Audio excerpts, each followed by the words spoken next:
Good morning, sports fans, and welcome to another edition of NDB Media's Sports Talk with the Guys, home of the Monday morning quarterbacks on Saturday. Yes, ladies and gentlemen, it is that time. Hide your children, hide your little kitty cats. No one is safe while we troll the digital airwaves. Join us as we discuss the latest news of the world in the world of sports and review the events of the past week. We keep it real here, folks. There's no fantasy baseball. I mean, after all, we are adults. But because of such, being adults, we kill brain cells. And because of that, we might be, no, we are the purveyors of the zombie apocalypse. You have been warned. We are repetitive and redundant, and we are here. Sports Talk with the Guys on Saturday morning, June 29, 2024. My glorious co host is with me. Good morning. Good Queen morning. of How are the you? herd. How are you? I'm fine. Actually, I'm doing great. Yeah, well, I'm glad you're doing well because all of a sudden, funny how I was having a wonderful conversation and now the voice goes, right? Yeah, that happened to you yesterday too. About 2 seconds as soon as we hit the air, your voice went.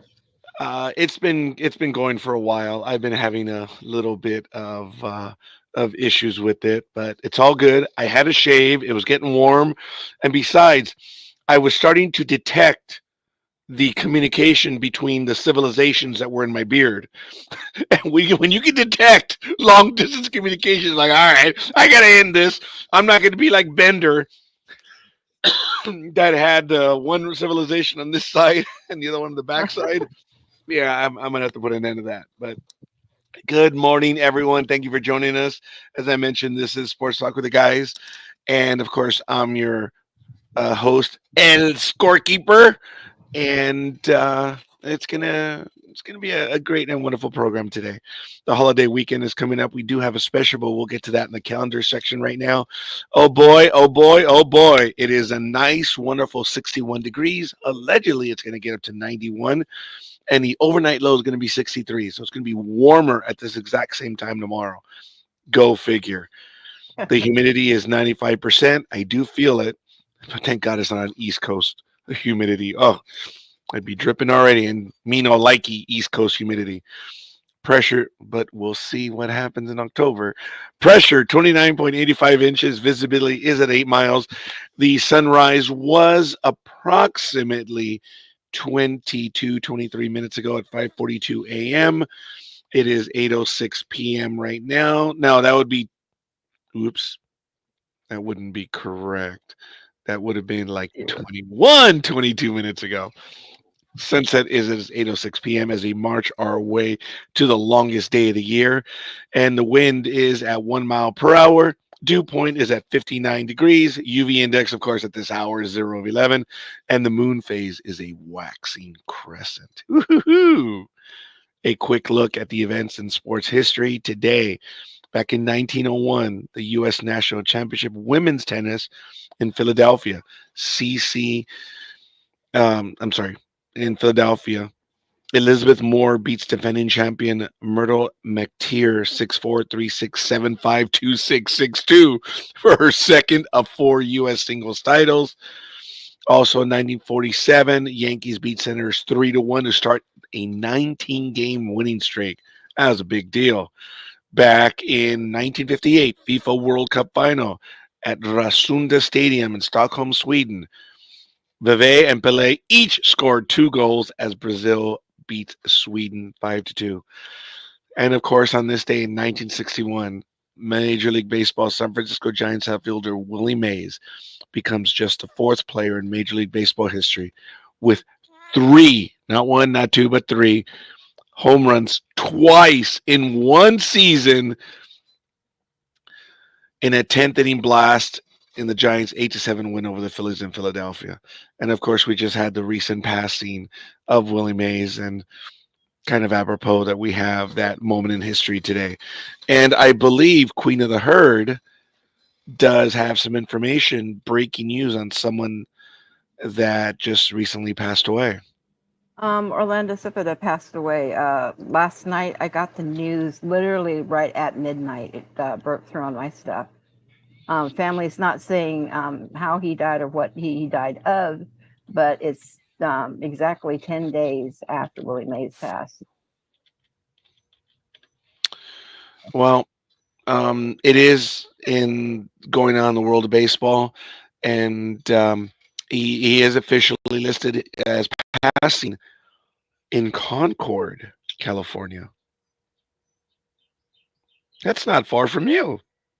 No, it's not. Wow. It's about an hour and 10-minute drive. Of course, he was born on September 17, 1937, in Ponce, Puerto Rico, and apparently he has passed away just yesterday, June 28th, 2024, in Concord, California. We'll go over some of his stats in just a little bit, but folks, if you go by the modern statistics, his WAR was 50.1, 7,927 at bats, 2,351 hits, 379 of those were home runs. His career batting average was 297. He only scored 1,131 runs, had 1,365 RBIs, and he had 142 more stolen bases than yours truly. His on base percentage was 350. His slugging was an immaculate 499. Folks, when you look at slugging percentage, if you get a single, that's a 250 slugging percentage. So think of that. First base. If you get a double, that's a 500 slugging percentage. That's second base. If you get a triple, it's a 750 slugging percentage. It's a measure of power. So when you look at someone having a 1,000 slugging percentage, that's all four bases, basically. This man had a 4.99. That was his power, fractionally just short of second base. His OPS, 849. Just an absolutely incredible career. And he played first base and left field. Uh, Yeah, one of the we things. Oh, sorry, I didn't mean to interrupt you, but I think one of the things I find amazing is he was the first out of only two National League players that won both Rookie of the Year and MVP um, at the same time, and I think it was absolutely phenomenal. As a matter of fact, that was in 1958 Rookie of the Year award, and his first, his MVP. You are so correct, and yeah, He was giant, so I'm sorry. Like I said, they may not be my favorite, but I grew up with them, so as a rookie, he only hit 25 home runs, 96 RBIs, hit 312, 342 on base, and slugging a 512. Oh my goodness. And in one of his better seasons in 1961, the young man hit 46 home runs, 142 RBIs, and he only hit one fractional percentage less of 311 from his rookie season. yeah. On base of 362 and a slugging of 609. Wow. I apologize, folks. I didn't have a chance to mute myself on that one.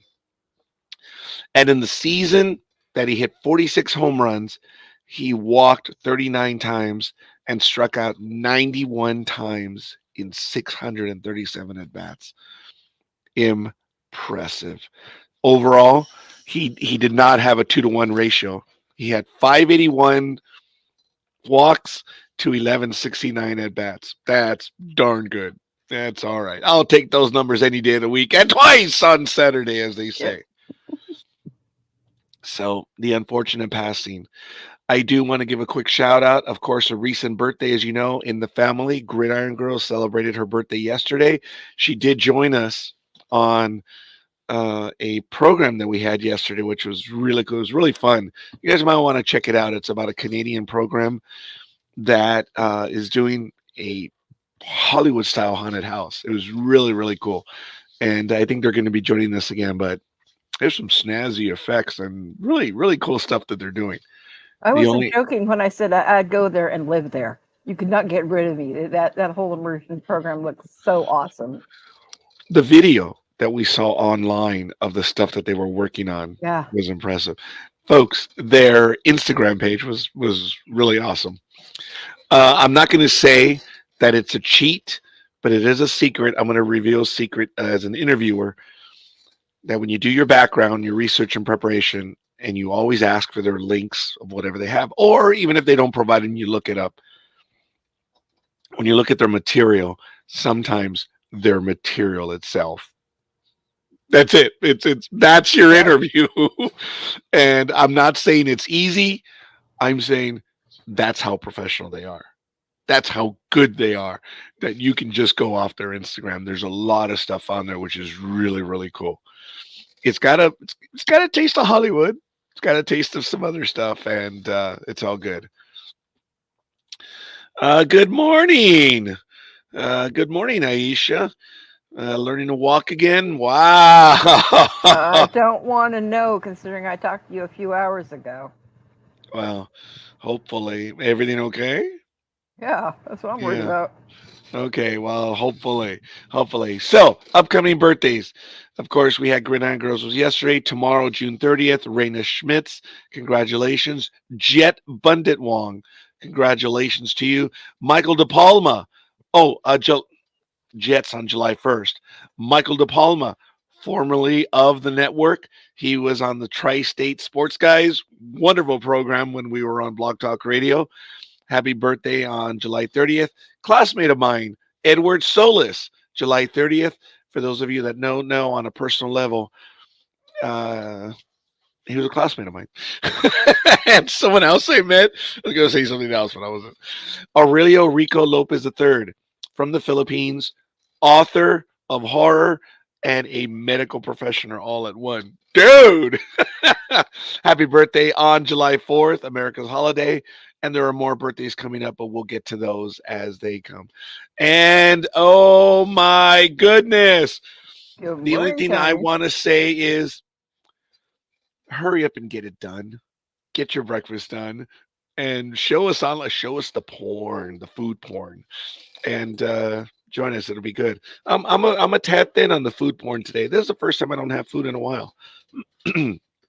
But I think I did have something rather late. But good morning, Tony. I'm so glad that you're here in the chat room. Hopefully, you'll be able to join us shortly, and we'll see what's going on. But those are the upcoming birthdays. As far as other personal events, we don't have anything coming up. So let's go around the horn, folks. Oh, uh, for the upcoming calendar events, that's what I should do right now. Formula One is in Austria this weekend, which is good stuff. So I guess I can put June away. And then, of course, on Monday is the famous Bobby Bonilla Day. We might have a chance to talk about that a little bit later. Formula One will be on in Great Britain on July 7th. The Major League Baseball All Star Game will be at Globe Life Field in Texas on July 16th. Dan Schlossberg will be there as well. As I will back up a little bit, we will be interviewing Dan Schlossberg on July 4th. It's going to debut at 2 p.m. Pacific time. His book, I had the opportunity to set the interview up, and we're going to have the interview on July 4th. It was pre recorded. So, did you notice I caught myself and I said, the interview is on July 4th. Uh-huh. So it's going to be exciting. And Dan may be joining us today live as well. Oh, So awesome. that would be really cool and exciting. Later on in the month, and he has an unbroken record of being at every All Star game, and I believe in the last 52 years. And the one that he did not attend was the 2009 Uh-huh. game at Yankee Stadium. He has a story, maybe he'll tell it. I don't know if he told it in the interview, but we'll see. The Paris Olympics opens on July 26th, and I did skip Formula One in Hungary on July 1st. July 28th will be Belgium, and of course, the Olympics end on August 11th. So it's a quick look on items that we have going on. Want to give a quick shout out. Thank you, Tony, for the love. Appreciate it. We have several people watching us from around the world. Let us know who you are and where you hail from. I believe we have both that have already have commented right now. So let's take a look around the universe and let me see what we have in National Rugby League action down under in the Telstra Premiership round 17 on the 28th. The Bulldogs edged the Sharks 15-14. The Warriors doubled up on the Broncos 32-16. The Knights earlier today. Lights out. On the E, it was 34-26. I know that was lame. Sorry. And the Storm beat the Raiders 16-6. Later on today, at 9 p.m. Pacific, the Dragons visit the Dolphins at 11:05 Pacific time. Panthers Cowboys, and then tomorrow at 1:15 a.m. Pacific time, the Roosters visit the West's Tigers. Continuing around um, the universe, basically in AVP, I believe it will be next weekend. The Denver Open, the contender event, July 16th through 17th. It may be landlocked, but make no mistake, Denver is no stranger to beach volleyball. Home to over 150 beach and grass volleyball events each year, the Mile High City returns to the spotlight for the third consecutive year.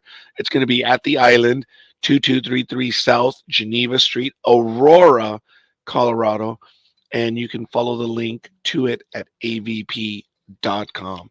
So, folks, I do apologize for the voice going, but I'm getting old, and it is what it is. So, in LPGA, wow, in the leaderboard in the Dow Championship in Midland, Michigan, tied for first is Kim, Kurtz, Madsen, Broach. Wow, really? Are all of them? Nah. Wow, yes, I do apologize. All tied for first. Grace Kim and Austin Kim, of course, they're playing together. Nicole Broach Estrup and Nana Courts Matson also together, tied for first. Ellie Ewing and Jennifer Kupcho are also in there. Su Xia Chang and Wei Ling Hu are also tied for first. Jarvi Bunchant and Chanate Wanasian are also tied for first. Wow, they're at minus 12. But I don't know. They're all minus 12. So I don't have the totals. I guess they're 67 and 61. It's 128, minus 12 and 128. So really not too bad. In the PGA, we have the Rocket Mortgage Classic. It's at Detroit, Michigan from June 27th through the 30th. And tied for first, Aske Batia and Aaron Rai, minus 13 and 131. And coming in tied for third is Taylor Montgomery, Troy Merritt, Eric Van Ruyen at minus 11 and 133. The U.S. Senior Open is played right now at Newport, Rhode Island, also running June 27th through the 30th. And it is Hiroyuki Fujita at minus 11 and 129, followed by Richard Green at minus 10, 130. And tied for third, Steve Stricker and Richard Bland at minus 8 and 132. Coming in all alone at fifth is Stephen Ames at minus 7 and 133. Woohoo! I like it. That's the way. Ooh, sorry. I didn't mean that. I did not do that. I Yes, did you did. not do that. No, no, no. We have proof on air. In NHRA, well, as long as Tony didn't see it, I'm all right. We have the MRA Summit Racing Equipment Nationals June 27th to the 30th at Norwalk, not in Southern California, but in Ohio. Hashtag Norwalk Nats. As I mentioned, Formula One, they are 39 minutes and about 30 seconds for qualifying Austria 2024. The events are, of course, are running from yesterday through June 30th. So if you want to take a look at that formula and the number one.com. Looking over at NASCAR, always some good stuff to look at right there. Last week at New Hampshire, Christopher Bell, starting position number 4, took it. Coming in second was Chase Briscoe, Josh Berry, Kyle Larson, Chris Boucher, Tyler Reddick, Ricky Stenhouse Jr., John Nemechek, Martin Truex, and Ross Chastain. They're the top 10s. And I believe we have, let me get the correct name for this. It is Nashville, but is it just Nashville? Of course, we had practice yesterday and some of the qualifying. The Rackley Roofing 200 was yesterday. Actually, it's the Craftsman NASCAR Truck Series. Today, it's the Xfinity NASCAR Series. And then we're going to have the big race, the Alley 400 at 3:30 p.m. Eastern Time. It's going to be on ENBC, NBC Sports, PRN, and Sirius XM. So good stuff in NASCAR going on right now. We don't do IndyCar all that often, and that's just a fault of mine. The Honda Indy 200 at Mid Ohio at the Mid Ohio Sports Course in Lexington, Ohio, July 7th at 1:30. It's also going to be on NBC, Peacock, Live, and Sirius XM. That one is still 8 days away. And taking a look at IndyCar, um, we have Iowa on the 14th, Toronto on the 21st, and then to take a little bit of a break, St. Louis, August 17th. Wow. And if Queen of the Herd can go over to the standings of Major League Baseball, I'm going to go over Yep, the. got him. Thank you. I'm going to go over what happened last night on June 28th in Major League Baseball. Miami was shut out by Philadelphia 2-0. Tampa Bay 3-1 over the Washington Nationals. Baltimore 2-1 over the Rangers. The Yankees, I believe, broke a losing streak of 0 for everything. Really poured it on in Toronto 16-5. The New York Mets are now 40-39. Tanya's team, I'm sure they're happy, but they put it to the A-holes 7-2. San Diego did me a solid 9-2 over Boston. The Black Sox 5-3 over Colorado. Atlanta, Dan Schlossberg's team 6-1 over the Pirates. America's AAA team is now 46-38. They put 10-3 over the Indians. The Cerveceros 4-2 over the Cubbies. St. Louis shut out the Commies 1-0. The Los Angeles Angels of Chavez Ravine 5-2 over the Tigres. Sorry, Tony. Oakland 9-4 over the Diamondbacks, and in 10 innings, Seattle edged Minnesota 3-2. And the hated ones improved to 40-43 as they bit Los Dodgers, who dropped to 51-32. The final score was 5-3. Wow. And we did have the Hall of Famer, which we'll get to in a moment. Queen of the Herd, why don't you give us the standings for this morning at 6:24 a.m.? I hope it's AM. Okay, American League. I don't know. I've been up all night. American League East. The Orioles winning 52-30 losses.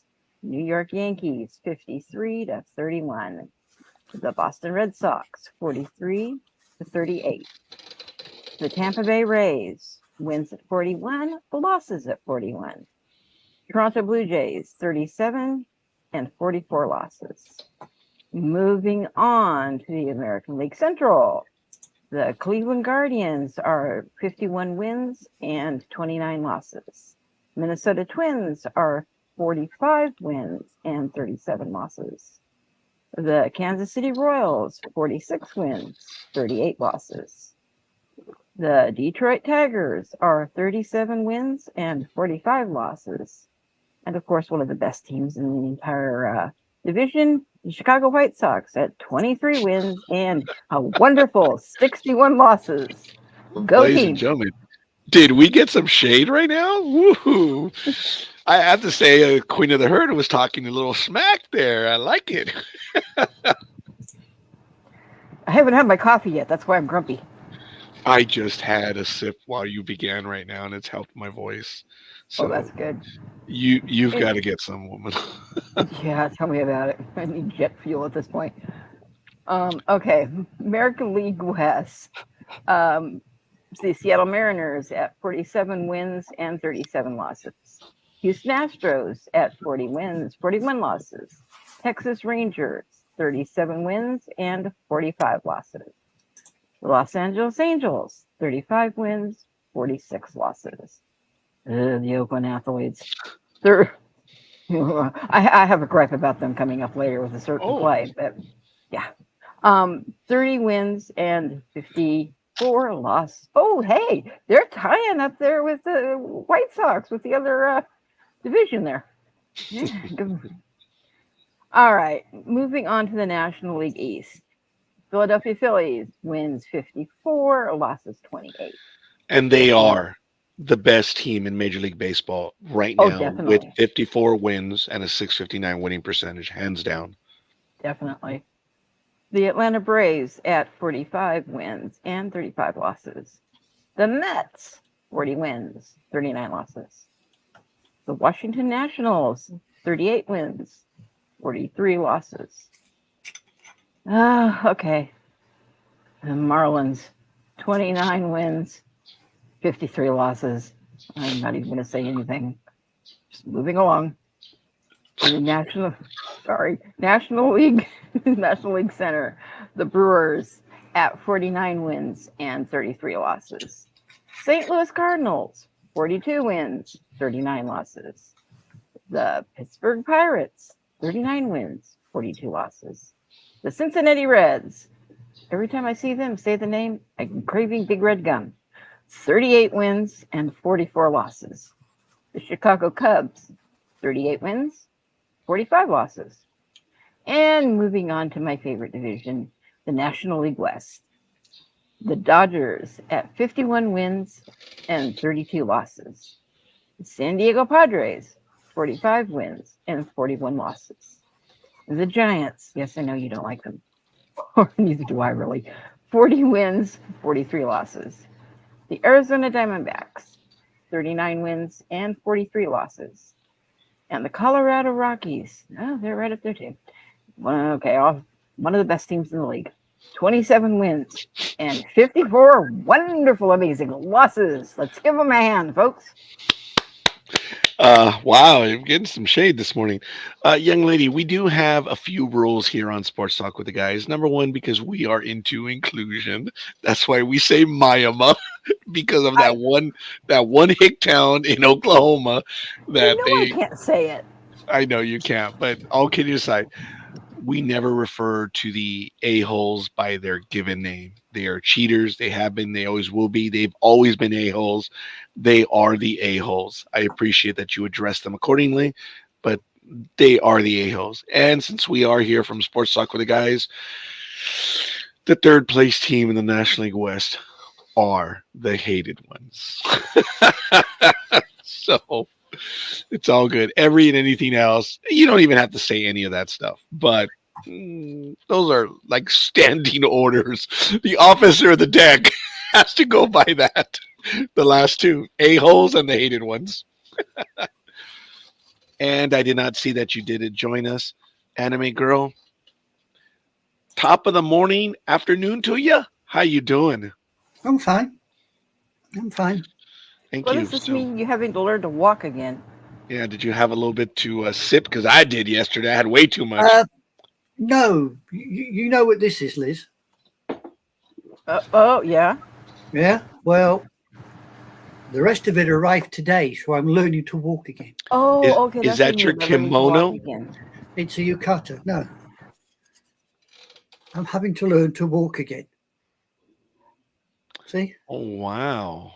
that's what I'm having to learn to walk, Okay. and it's kind of difficult because the way they're made, you tend to end up tilting forward. Well, it's a way of learning balance, I suppose. Oh yeah, you better believe it. So far, I've head butted the door, nearly head butted the sink, almost went headfirst down the loo, but I'm doing well. I'm working it. I'm working it. Sadly, the image of it was of an outhouse loo when you told me that right now, and I'm like, oh, that would not be good. No, No, I pictured the prop that the people that we had on yesterday. Yes. That they did. and That's also what went through my head. I'm doing a Roger. I'm doing a Roger. I'm scoffing. I'm scoffing while this is a quick lunch because it's 2 o'clock in the afternoon. Good for you, young lady. You have me at a disadvantage. I had mentioned to Queen of the Herd a moment ago that this is probably one of the only days that I don't. I was very tired. I did a lot of stuff yesterday, and I'm just sharing. I'm not whining. It is what it is. I had a lot of errands I had to run. I had to, you know, doctor slips to collect and a lot of appointments and stuff. It was just one of those things. I was a bit tired. Lunch at Applebee's.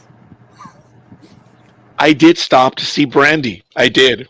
I did. Yeah. As you know, I'm not going to give her full name other than Brandy, but our on staff attorney is named in honor of her. If you're a friend with me, you'll be able to find her. But you know, our attorney's name is Heffelnickel. It's a play on her name, on her last name. So that's why it's in honor of her. Yeah. Well, I had just visited, oh my God, which one? I think it was a therapist. And I had to go and pick up a prescription. And I was, the stomach was doing an impression of aliens. So I stopped to get a bite to eat. And then I was like, man, why didn't I go to Apple? You know, I'm going to go see if Brandy's in because I hadn't seen her in a bit. And she's wonderful. She works for Applebee's right there in Montclair, and she's real. It's a lot, as a matter of fact, a lot of people that I've met there are real. And you know what I'm talking about. She's a real person, and she's a lot of fun. My office assistant and I, Claudia, during COVID, when we had to get out one day, we ended up going there, and we formed a wonderful relationship with her. And every now and then, when I get a chance, I go. So I went to Applebee's, having had a meal. So what am I going to do? Well, I might as well go for dessert. And she prepared the Roger special for me, which is a perfect margarita. And fattening. it's tahine, and I believe it is with patron. So, or actually, no, I forget which one it is. I don't know. It's a flavorful drink, folks. I don't drink, so for me to take vodka vodka is my preferred choice, but I don't drink. So I do like flavor drinks. And I know you couldn't tell in this image, but in the prior picture, it's supposed to have one cherry. She drops in 3 or 4 cherries, an orange, and I appreciate it. I understand the connotation of the cherries, and hey, whatever. Not one, not two, but 3 or 4, and I'm like, I'll take it. That's funny. She told me one time messing around. It's like, here you go, young man. For the man who doesn't drink, that's why she puts the cherries in there. I'm like, that's a nice touch, man. That is so cool. And I had a chance to see her for a bit. And sadly, she got in trouble because she sat down and talked with me for a little bit. And the other people were like, hey, we need service. So I felt bad. And we only had a quick conversation, but it was good. And so, sorry I went off. I had a chance to visit an old friend yesterday. Yeah, well, I was busy yesterday as well. I mean, I was at work in the morning, and then in the afternoon, I had a brand new electric meter fitted. A new electric meter? Yeah, my So old what one does that decided. mean? That means your fees are going to go up now because they can measure exactly your electrical use? Yeah, and they left me a little device that sits there and tells me I'm using 10 pence every hour. Do you have Southern California Edison, or do you have PG&E up there, Queen of the Herd? PG&E. Yeah, I'm lucky that I have Southern California Edison, but both Southern California Edison and the gas. Is it Southern California? Maybe it's the gas company. They're trying to shame us into usage, where they will give us a report on, at least for the gas. There's your gas usage, and the percentage above, matching, or below your neighborhood highest users or lowest users. And thank you, gas company. We're usually 30% above the average household. Yep. Folks, I'm an old man. It's simple. When it's cold, you put the heat on. When it's hot, you put the cooler on, the AC. Simple. That's how you Well, make. we have two. We have PG&E for our heat, but we have SMUD for AC and everything else. I'm So we sorry. have Who? Well, two, SMUD, Oh, SMUD. yeah. I'm not well, familiar with them. Yeah. here's my AC. Okay, that's my AC. Okay, but there's a difference. When my brother lived in Huntington Beach, being that he's in a Commerce East Los Angeles kid as myself, um, you need AC when you're inland in Southern California. But he was at Huntington Beach. That little rat bastard was 1 mile away from the ocean. I would walk in to visit him as an apartment. I go in and I would this was the image of the apartment that I had. You would see these white curtains, the ones you could almost see through, and they're always just blowing in the wind. And I asked him, "Do you ever need AC down here?" Like, what? What's AC? Like, stop it, Lewis. You grew up in East LA. Shut up. So now, of course, he lives in Anaheim.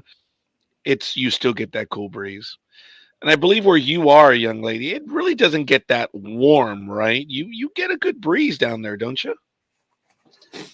Well, depends. I think we had a 30-degree centigrade the other day. No breeze, so it was a bit sticky. But normally it's not too bad. I mean, it's dropped today. It's not quite so hot. It's only 20 degrees and sunny. Oh wow, okay, that's not bad. I think I could do with the weather in the United Kingdom. I don't know if I could do with the weather in Seattle because I understand there are fewer days. It's very muggy and overcast. Mm. Seattle's beautiful, but I understand that you get the cabin In, fever up in Seattle. in Scotland at the moment, it's wet and windy. Oh yeah, I imagine I would love that. It's But very windy, and we're all in mourning because we fell out of the Euros again. we'll get to that in a moment. And in a quick shout out for your team, I don't know if you know this, but this was yesterday. Cowboys legend, Hall of Famer linebacker, and only losing Super Bowl MVP turns 88. Yeah. That is crazy, folks. When it's happened, I've been a purveyor of sports for years, and sometimes if it's a 7-game series or the Super Bowl, whatever, every now and then there's that one player on the losing team that is like, wow, even though they lose, they obviously were better. And this is the guy. It's been well over 50 years, but Chuck Howley still has a distinction of being the only Super Bowl MVP of a losing team. Howley, who celebrated his 88th birthday on Friday, was named Super Bowl MVP of Super Bowl V, despite his Cowboys losing the first Super Bowl that was decided by a field goal. Outside of Howley's MVP award, Super Bowl V is largely remembered for three other things: a record 11 combined turnovers committed by the Cowboys and Colts. The last one, an interception of the Cowboys quarterback Craig Morton by Colts linebacker Mike Curtis, set up Baltimore's game-winning score. The second one was Baltimore tight end John Mackey's then Super Bowl record 75-yard touchdown catch that came off a deflected pass. And the third one was kicker Jim O'Brien making the first game-winning field goal in Super Bowl history, which occurred with just 9 seconds left in the game. In a game fraught with mistakes, Howley was a diamond in the rough. He recorded a then Super Bowl record 2 interceptions while becoming the first defensive player to win Super Bowl MVP honors. He isn't just remembered for his performance in Super Bowl V, though he is a 6-time Pro Bowler and a 3-time All-Pro during his 15-year playing career. In 2023, his career was finally immortalized in Pro Football Hall of Fame after decades of waiting. Wow. That's crazy. Decades of waiting. And he made the Super Bowl. And there you go, Aisha. This one, there's a good morning, a moo, and one directed at you. Cheerio. Yes. Be nice. Bye-bye. Wow. That's what cheerio means. Cheerio means That bye-bye. means bye-bye. It means Oh. ta-ta. So bye-bye. Okay, fair enough. Well, obviously he isn't arriving on set, is he? He's doing other things. Huh. Huh. You probably just woke up. I'm not saying a word on that one. A former Raider quarterback, which I was fond of, and it looks like not many other people were fond of. He lost his job as high school football coach as he has been accused of stealing a donation to school. Jamarcus Russell, earned roughly $60 million in a very shortened career, and it's really sad that this is the latest accusation now. So there it is, folks. The former number one NFL draft pick, Jamarcus Russell, has been removed from the coaching staff at the high school he attended in Mobile, Alabama, and he's facing a lawsuit accusing him of taking money meant as a donation to the school. Quote, Jamarcus Russell was relieved of his volunteer coaching duties at Williamson High School during the fall of last year, Mobile County Public School officials told WKRG Sports. Russell is also facing a lawsuit alleging that he took a $74,000 check as a donation to the school and kept the money for himself. Chris Knowles, a local business owner who wrote the check, says Russell approached him about a donation to help the Williamson High School football team purchase weight room equipment, and Knowles gave Russell the donation by check. But the school allegedly never got any of the money, and Russell reportedly deposited it in a credit union and promptly withdrew $55,000 of that. Russell was a star football player for Williamson High School before going to college at LSU, but the school says he is no longer welcome. When Russell attended an event for the football team this week, the district made clear to him that he shouldn't be there. Earlier this week, it was reiterated to Mr. Russell that he is not permitted to be around the football program or on school campus. The 38-year-old Russell was the first pick in the 2007 NFL draft. He started 25 games for the Raiders over 3 seasons and ended his NFL career with a 52.1% completion rate, 18 touchdowns, and 23 receptions. Not going to get into any issues when people are having financial, but it is what it is. It's unfortunate. The money's probably gone. The school's never going to get that money back. Have you seen the latest about Japan and the USA? Perchance? I don't believe so, but maybe. Oh, why don't you let us know then, please? Get to it. Japan has beaten Team USA 41-20 in American football. The sports reporter reporting this says this is more embarrassing than Pearl Harbor. Oh.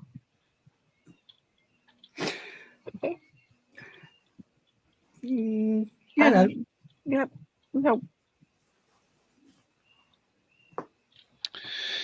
Look, I'm unhappy about it because I'm used to America being America. But when it comes to the international game, America tends to be outmatched on everything except baseball. But even then, damn South Korea, damn Japan. This is what you get for exporting your country's local sports to other people, you see. The English promoted cricket all over the place, and now they get their posteriors handed to them on a plate. It looks like America's going to have the same thing now with baseball and American football, doesn't it? Well, fortunately, America still is the place to play when it comes to baseball. And when you get a team that plays well together, trains together, they're very tough to beat, no matter what. In other sports, sadly, it's not the case. Look at the Olympics, basketball, you have the alleged dream teams. They don't play long enough. And the problem is everyone on that dream team, it has the ego the size of the planet. They're all expected to have the ball when the game is on the line. And it's just a shame that they cannot work together because talent-wise, they're superior to everyone. Why don't they win? It's an ego issue. It really that's it, folks. Because with that amount of talent, and they don't destroy the league, because I have read, especially in the Olympics, Pan American Games, all that stuff. Whenever the players from those countries get a chance to be on the team, their thing is, "Oh my God, do you realize who I'm going to play against?" Yeah. That is their attitude, and that's what they say all the time. So they bring their best.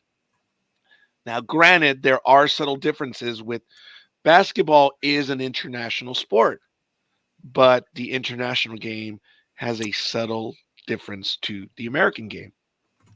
It is what it is.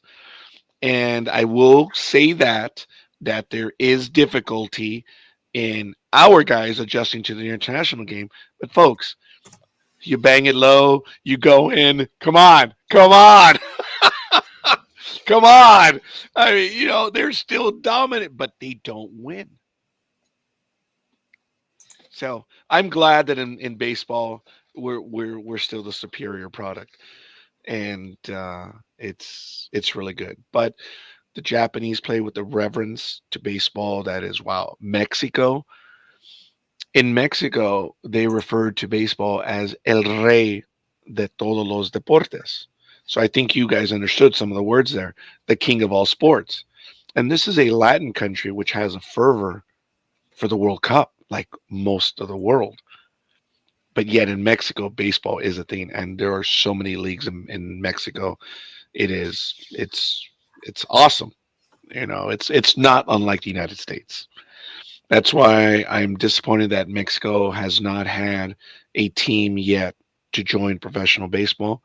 But there's other issues south of the border, and but Japan should have a major league team.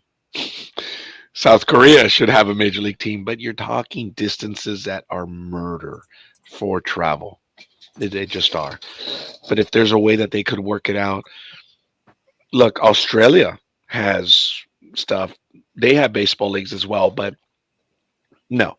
South Korea, Japan, they play on par with the United States. So 42-20, huh? Yeah, I have put a report of it from Fox News in the private chat and in the. You can fling it up on the screen if you wish to go and read about it. If you don't mind, would you go ahead and do that? Did you want to read the article, Um, or Liz or myself? I can do it. Go It ahead, says, please, and I'll put the article up. Football fans were not best pleased Wednesday night after Japan defeated the United States by 21 points for semi-finals in the IFAF Under-20 World Junior Championships in Canada. The shocking upset drew fierce reaction from American football fans on social media that had several of them wondering what happened. Japan opened the first half with 27 points and managed to limit the US to just 7. In the second quarter, in the second half, the US put another 13 points on the scoreboard, but Japan offense responded with 20 to win the game 41-20. The beginning of the game was good for us, but then after that, the energy of the US team gave them a chance to fight back. We were able to answer every time they scored, head coach Mako Osashi said. The victory gave Japan its first crack at a gold medal. I have a lot to give Japan credit for because they won both sides of the line of the scrimmage, US head coach Mike Kelly said. According to the website, their defensive line was better than our offensive line, and their offensive line was better than our defensive line, and that's what it came down to. There you go. Thank you for that. And folks, I want to give a shout out to Cherise. Hi, Cherise. How are you? I know, sorry, voice is going. That would make my coworkers happy. Normally, with my voice, it's going right now. And since she gave us a hi, hopefully she's still with us. I know, and I'm going to embarrass her right now. I believe her birthday is coming. Oh my goodness. I can't log into Facebook right now, but I know it's about a week or two away. So happy early birthday, young lady. I usually on Saturday morning. Oh man, there it goes. Usually on Saturday mornings, I try to give shout out. So I know yours is coming up. So um, we're gonna announce your birthday. We'll embarrass you next week. Thank you, kiddo. Yeah, I have to tell you, Charisse. Do you know what I miss? I mean, I miss. Don't get me wrong. I miss being able to open up a jar of pickles. It's that difficult now. It's crazy. It's just absolutely difficult. But yeah, I'm. I'll I'll send you a message, young lady. I'm finally getting some word on the AMEs finally, and I still have one coming up in October. So I was sarcastic when I began the program. That's what I was running around doing yesterday. It's getting slips after slip after slip. There's so many therapy appointments. But anyway, Charisse, it's good seeing you. Happy early. Is that how we would say early? Because if it's after the fact, it's belated. Just early birthday, right? Yeah, Or that's what I always premature. say. There we go. No, Actually, it's early. It's not premature. Yeah. You're early. but Roger, it would be premature because I'm stupid. No, I'm not going to go there. Anyway, yeah. Anywho, let's swiftly move on. So yes, the Japanese put it to the American team for the junior championships in football, which is really crazy. Yeah. No, I hey, did it's all put good. in. I did put in another. Yeah, you stole what I was going to say. Did you see the play or just read about it? I've just read about it. I haven't actually seen it, Liz. Oh You- my Your God. story, go. You two take it. Liv. No. You because you put it in there. Go ahead and we can share it because I saw it live. You I saw just it could live, not. didn't I could not believe the ball boy that caught the bat boy that Oh, caught that ball, that foul you? ball. A That Los I saved haven't. Angeles, Ohtani. a Los Angeles Dodgers bat boy may have saved the life of baseball's biggest star, Shohei Ohtani, as he made an incredible barehanded catch while standing in the team's dugout steps. During the third inning of Wednesday night's game on the road against the Chicago White Sox, the unidentified bat boy wearing number 94 was standing in his typical position to retrieve foul balls and not disrupt the professionals at play. With Enrique Hernandez at the plate, he rocketed a foul ball in the direction of the Dodgers dugout, with Otani standing in the usual spot for a batter in the hole, or two at bats away from getting his next opportunity at the plate. That spot is right off the dugout steps with a few paces behind the ball boy. The screamer was hit straight at the face of Otani, with number 94's quick thinking saving Otani from injury or worse. The ball boy barehanded the rocket ball and did not look any the worse for wear, immediately tossing the ball to someone in the front row. Otani walked up to the ball boy in admiration right after the barehanded catch. Well, part of that was wrong. He didn't toss it to somebody in the front row. He turned around and handed it to Ohtani. Yeah. Good And morning. they said he stuck it to somebody in the front row. So Yeah. Excuse me. Good morning, big. Darn it, it's going. Good morning, big dog. How do you Good tell? morning. morning. And so it begins. So we're good. Good morning, token brown guy. We have the token Brit, queen of the herd, and El scorekeeper. Oh, by the way, does anyone have the video on that? I've heard about it. I haven't seen it. Well, I've seen him many times. That's first of Yeah, all, he yeah. doesn't. He's not a ball boy. He's a ball man. Right. That, And he's that guy been looked older. he's Oh, yeah. been for like 9-10 years, if not more. Yeah. And he's good at what he does. He is he's good at keeping that. And I ladies will- and gentlemen, I will say it was a rocket. It was a rocket shot. I mean, he Yeah. very nonchalantly grabbed it. So yeah, Yeah, like I'm just watching the snake video now. grab. You can see it. He Grab it. literally, Otani is standing here, and the ball comes straight in, and the guy just hands the ball back. So you were right, Roger. He hands it back to Otani. well, no, I didn't say a word. But speaking of not saying a word, I do want to say a word now, ladies and gentlemen. What a thrill! I get the privilege of introducing him to Sports Talk with the Guys. As I mentioned earlier, there will be an interview with us on July 4th on a wonderful day for this book. We have the man who wrote it, and not only the man, but our host on Travel Itch Radio, formerly also of Braves Banter, the incredible, the incandescent. I don't know, Dan. I'm running out of metaphors already. Dan Schlossberg. Dan, oh my God, how are you? Good morning. Good morning, Roger. I'm up early just for you guys. Oh my goodness. What a thrill, a pleasure to have you on this morning. And we're talking a little bit of baseball right now. Are you the number one Braves fan, Dan? Oh, definitely. No question. It's 1957. Since 1957. Wow, that is impressive. So who was your team before then? There wasn't. Oh, Maybe the Brooklyn Dodgers, maybe. But I really wasn't a fan until 57. wow. Probably Bedrock or something, you know. Something like that. Well, I do want to welcome your co-host to you. Of course, you have Liz on. I guess that would be on your right. Depends how you look at it on screen. Then, of course, Anime Girl. She's our token Brit. Of course, you know the big dog. He is the token brown guy, and I'm El Scorekeeper today, Dan. But You I want go to change that to ill by the sounds of it. Well, my voice is going a little bit, and it comes and goes, so it's all good. Dan, you may have heard, and we'll get to your book in a moment, but you may have heard the conversation we were having about the bald boy that, if you believe the internet, allegedly saved the life of Shohei Ohtani. Have you seen the video? On video. Yeah. Okay, he did. He did at least kept him from injury, right? Yeah. For sure. For sure. Big time. I understand that Shohei Ohtani was looking away from the direction of the ball, right? Yes, but he shouldn't have been. Yeah, he should have been. Yep.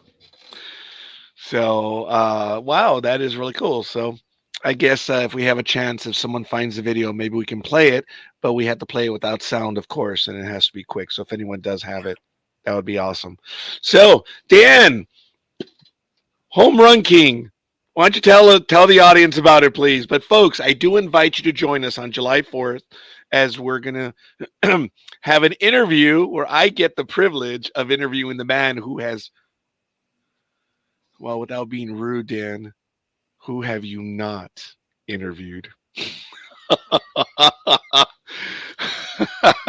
I'd be hard pressed to find someone you have not spoken to. But why don't you tell us about the book, please? Well, this is my second Hank Aaron biography. I did one in 1974, 50 years ago, called Hammer and Hank, the Henry Aaron story. But this one is totally different because each chapter was written as if it were a separate magazine article.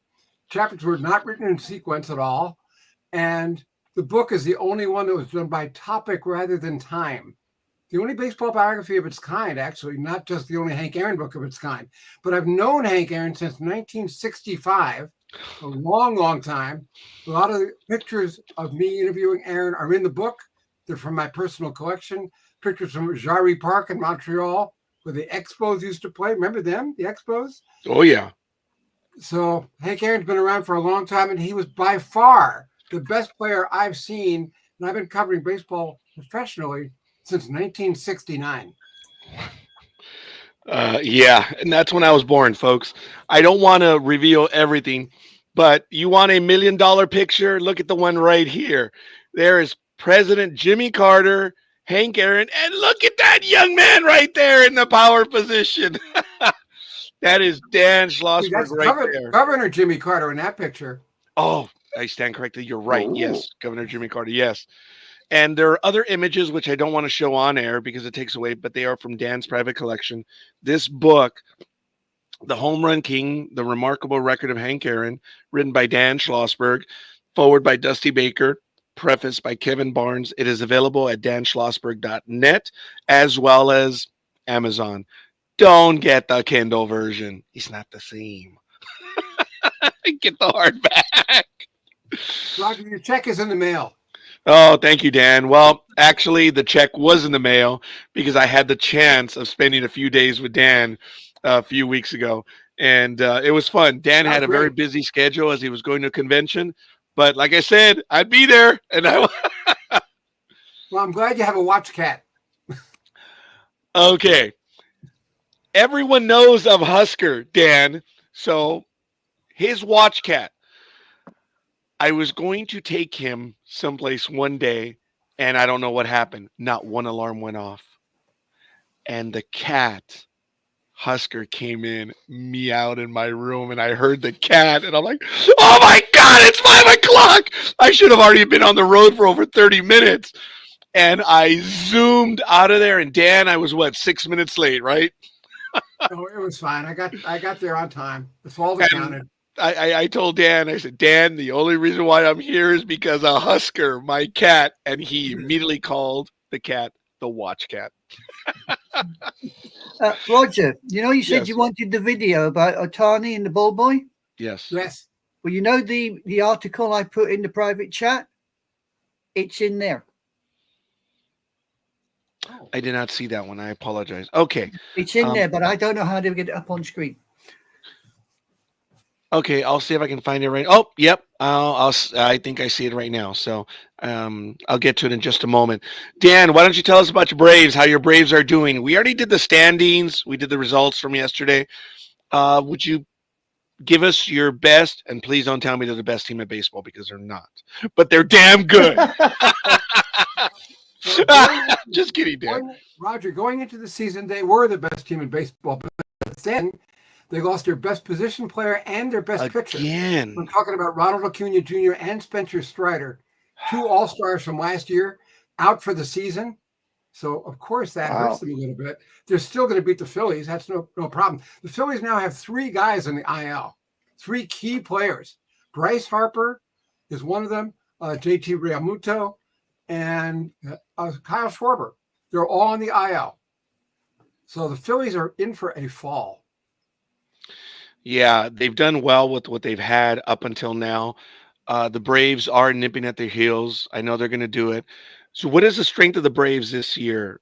Is it more their pitching, or it's just a balance of the team? What is it, Dan?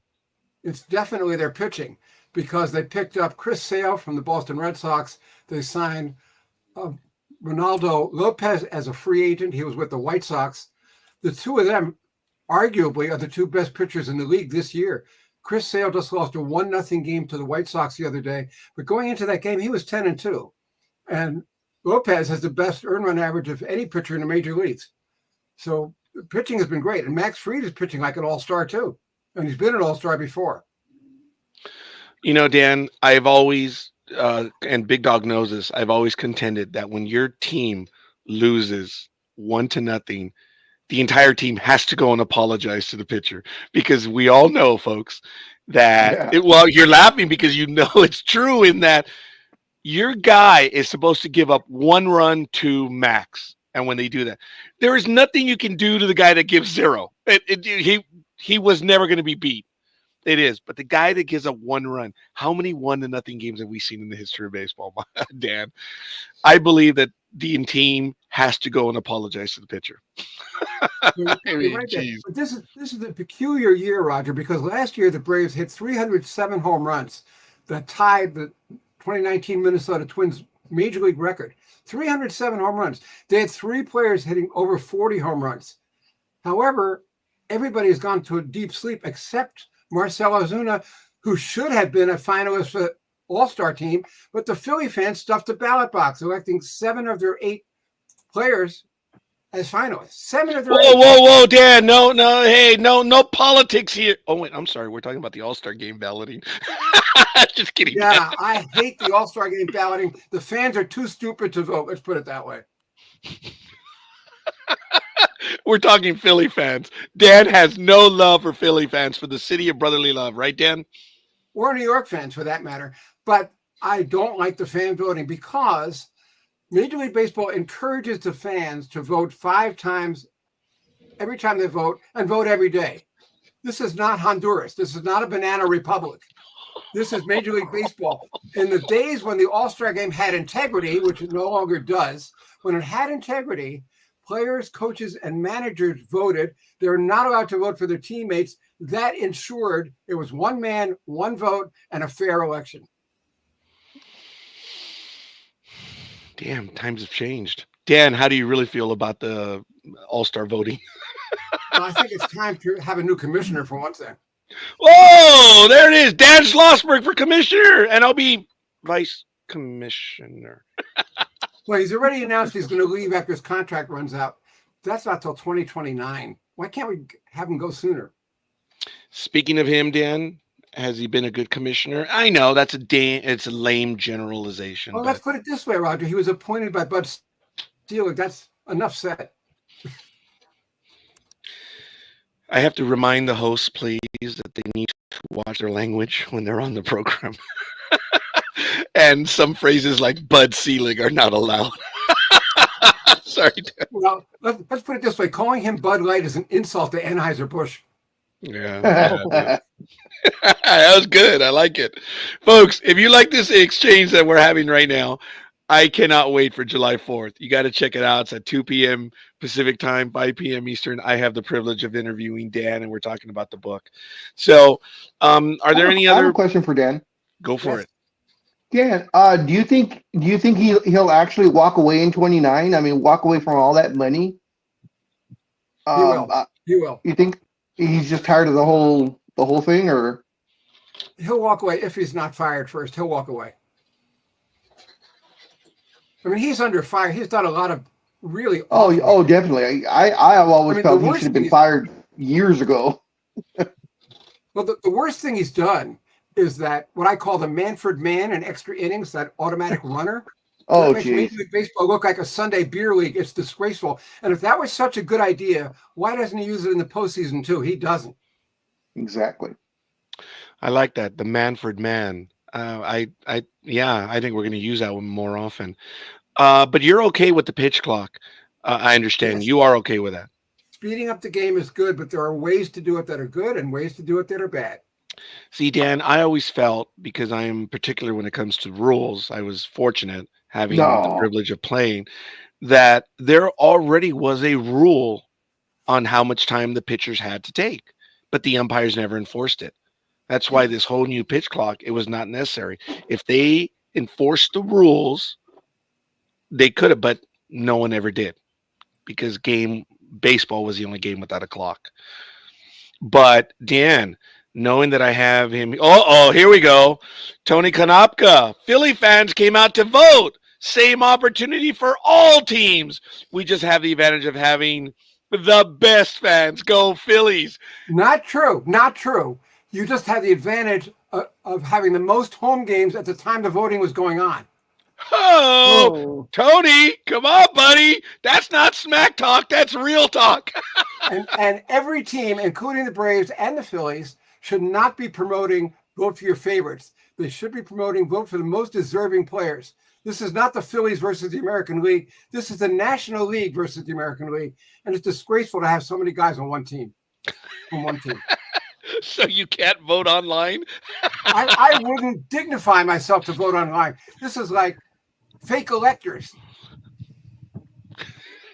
That's good. Now, Tony, come on in. Come in and join us. As I know you're preparing your breakfast, which is a work of art always.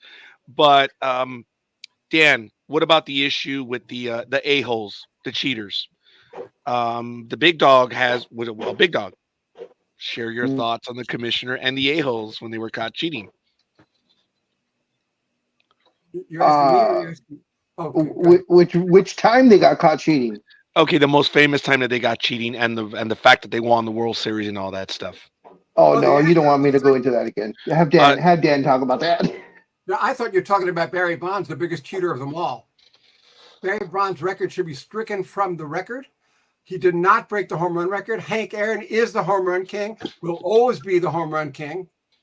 Barry Bonds, the only time he had 50 home runs in a season was the year he had 73. As Yogi Berra said, something's not kosher in the state of Denmark. Yeah, we've spoken about that. We are not believers that he should be.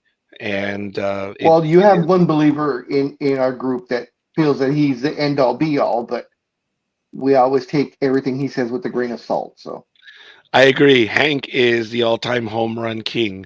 And hi, Lethal Migraine. Oh, before I get to that one, there we go. And that's There who we Big go. Dog was alluding to. Lethal migraine. As a matter of fact, Dan, you may remember he stopped in on one of our programs on Travel Itch Radio. So Lethal Migraine does spend time with us on the network, and he is clear on his opinions. It's a pointless exhibition game in the middle of the season. I don't watch any All-Star game. My policy, if it doesn't count in standings, don't expect me to watch. But It used to matter. It used to matter. It And the used All-Star to. game should not be played in the middle of the night on a Tuesday night. It should be a Sunday afternoon game. And the voting should be returned to players, fans, and coaches as stated. appreciate that. I like that. Now, Lethal Migraine has in the past stated, look, it doesn't matter if he took steroids or not. He had the God-given skills and talent. He did. And I will go to bat, sorry for the pun. Someone wrote a beautiful thing. He says, if you look at Barry Bonds when he left the Pirates, he had 446 home runs. And we've talked about that. Oh yeah. Oh, yeah. He was on his way. Look, you can never, ever say he would be I don't believe that. I don't, because you have to play it. But he already was at 446, which was amazing. And then he went to the Giants, the money, and the skills started eroding. We firmly believe he took steroids. We Big head, know little balls. you've noticed that he's gotten smaller again. Oh yeah. I have two words for lethal migraine. Sid Bream. Oh. Barry Bonds could not throw. That was his one weakness. He was not the greatest ball player of all time. Babe Ruth could pitch. Babe Ruth was better than Barry Bonds. Hank Aaron is better than Barry Bonds. Hank Aaron never cheated. He never hit more than 47 home runs in a season. He averaged 63 strikeouts a year. He led in each leg of the Triple Crown categories at least twice. Willie Mays never even led the league in RBIs. Hank Aaron is better than Willie, Mickey, or the Duke, or anybody else I've ever seen.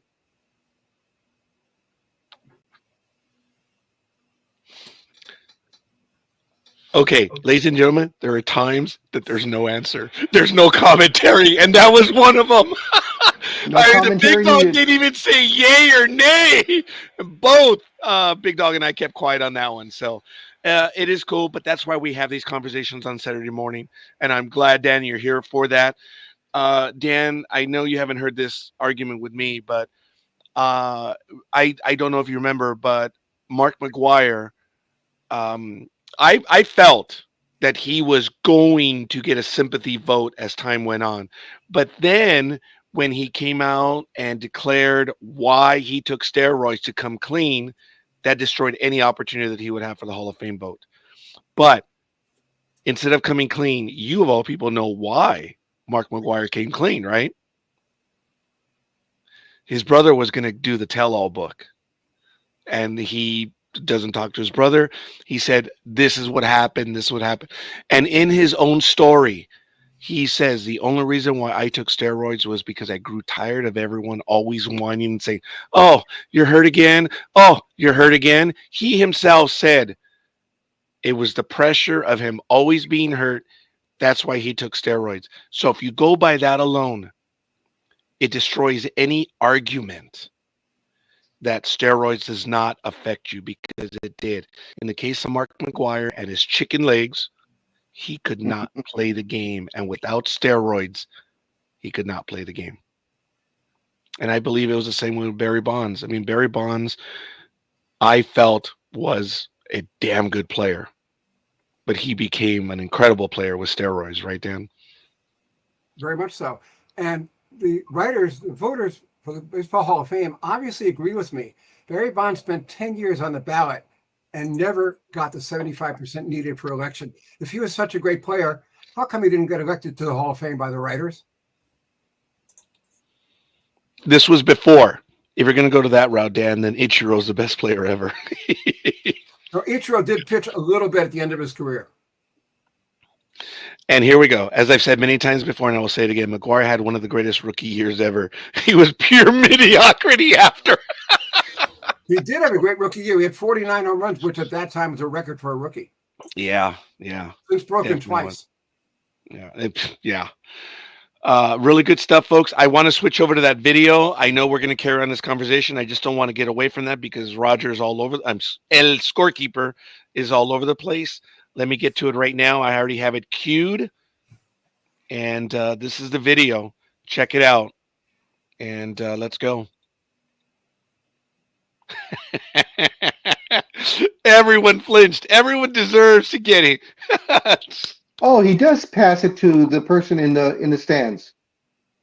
To the person sitting. You're right. It is. I never noticed that till right now. I've always thought it was Otani's hand reaching out. Yeah, and then I noticed So, Otani now- was back, and I'm like, okay, wow. Damn. This is playing a little slower than what I've seen. Yeah. It is Just a a little bit. slower. So it makes it detail better. Look at that, folks. That's the way you do it. 2 hands. And I think this guy's now been hired as the interpreter for Otani. Uh-oh. Well, he's definitely the interpreter of life and death. Right, Dan? No question. Look, folks, that is an You're impressive shocked. thing. Look, the thing is, we all know in baseball, you got to be paying attention. You have to be. Otherwise, stuff like that can happen.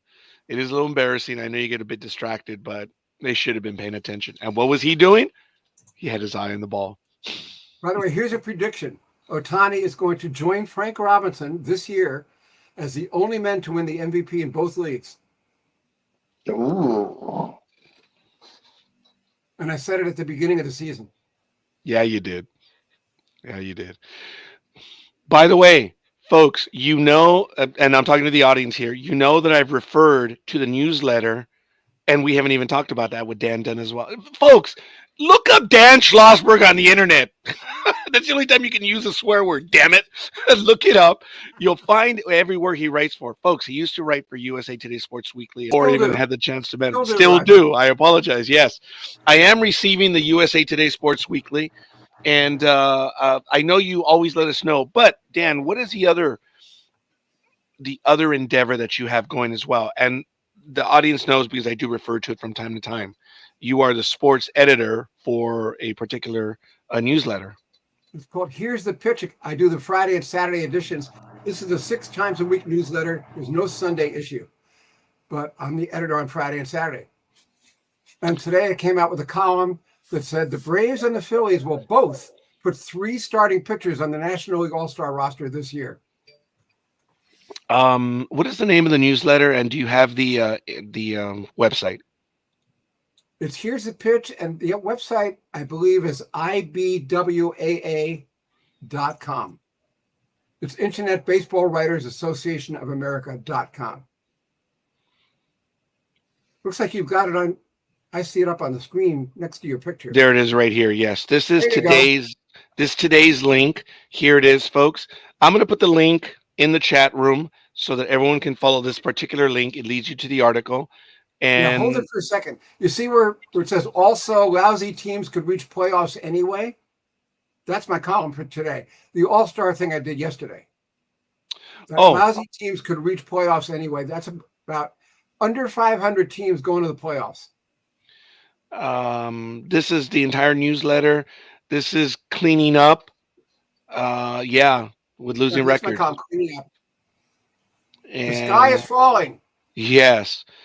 And this is all the stuff that he talks about, but he is the editor on Friday and Saturday, but of course he writes regularly. And you are, Here's the Pitch is published daily except Sundays and holidays. Benjamin Chase handles Monday and Tuesday.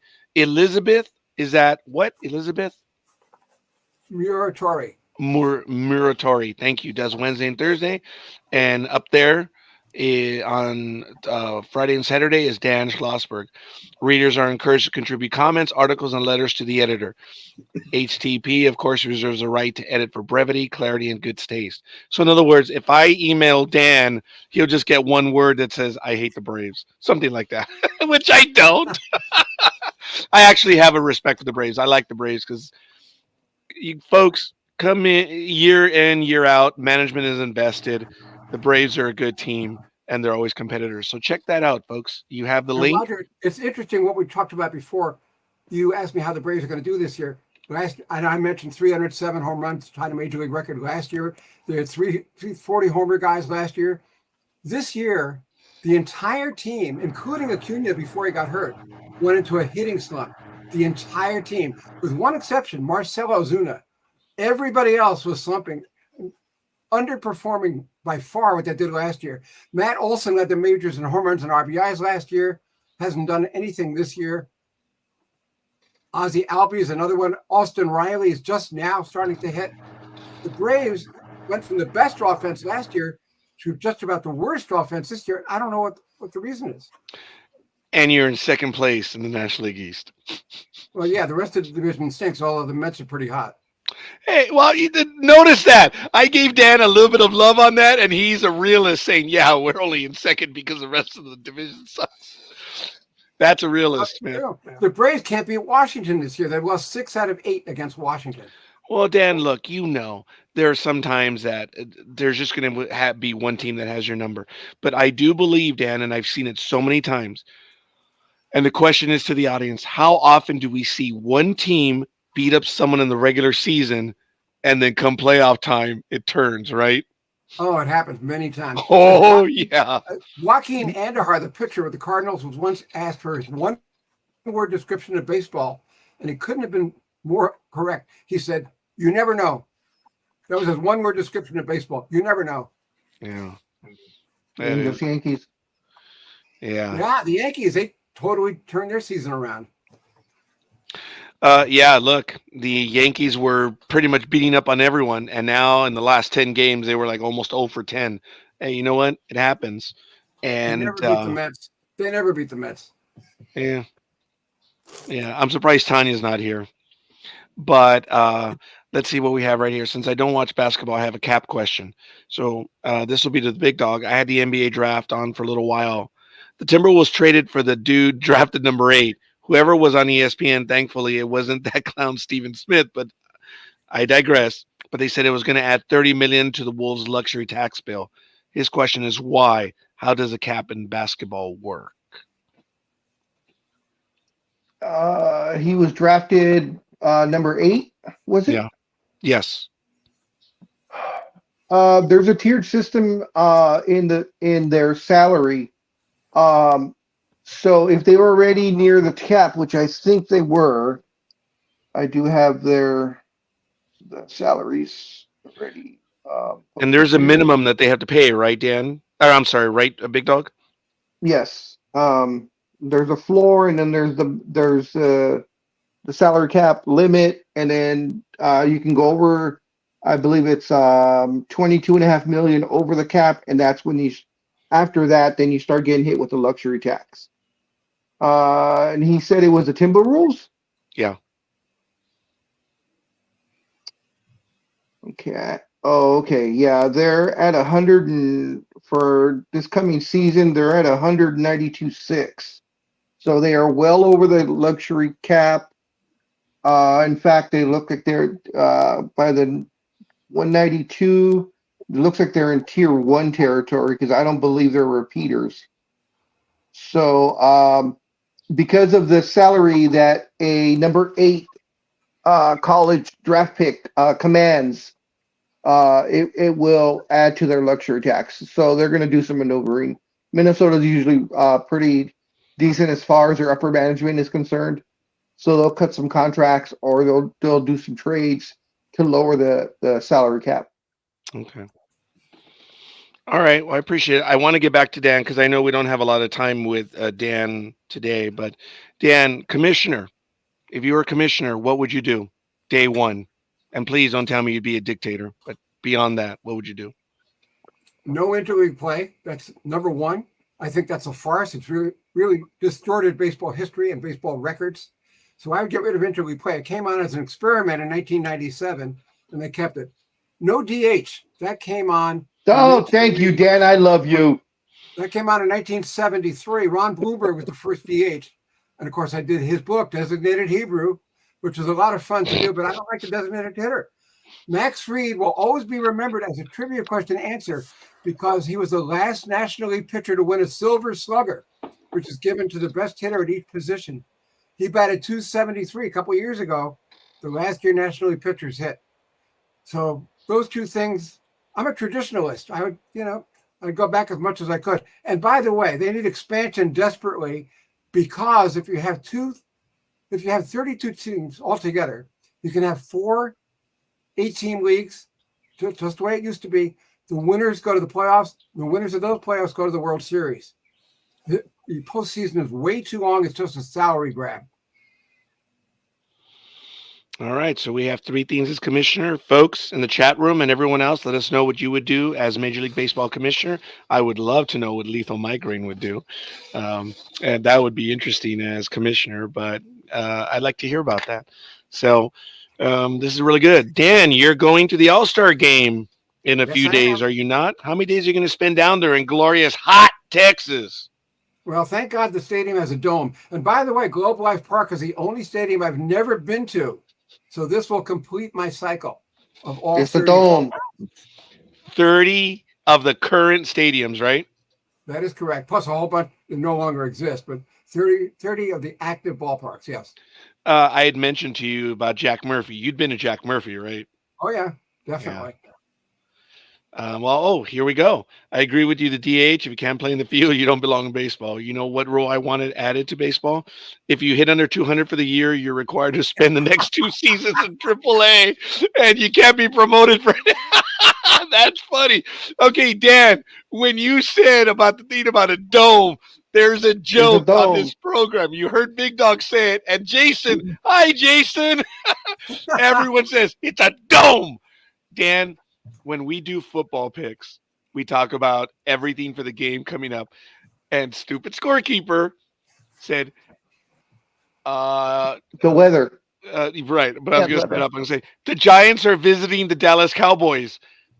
Big Dog, can we have the weather report? And everyone slammed. Well, Jason was the one. It's a dome, dude.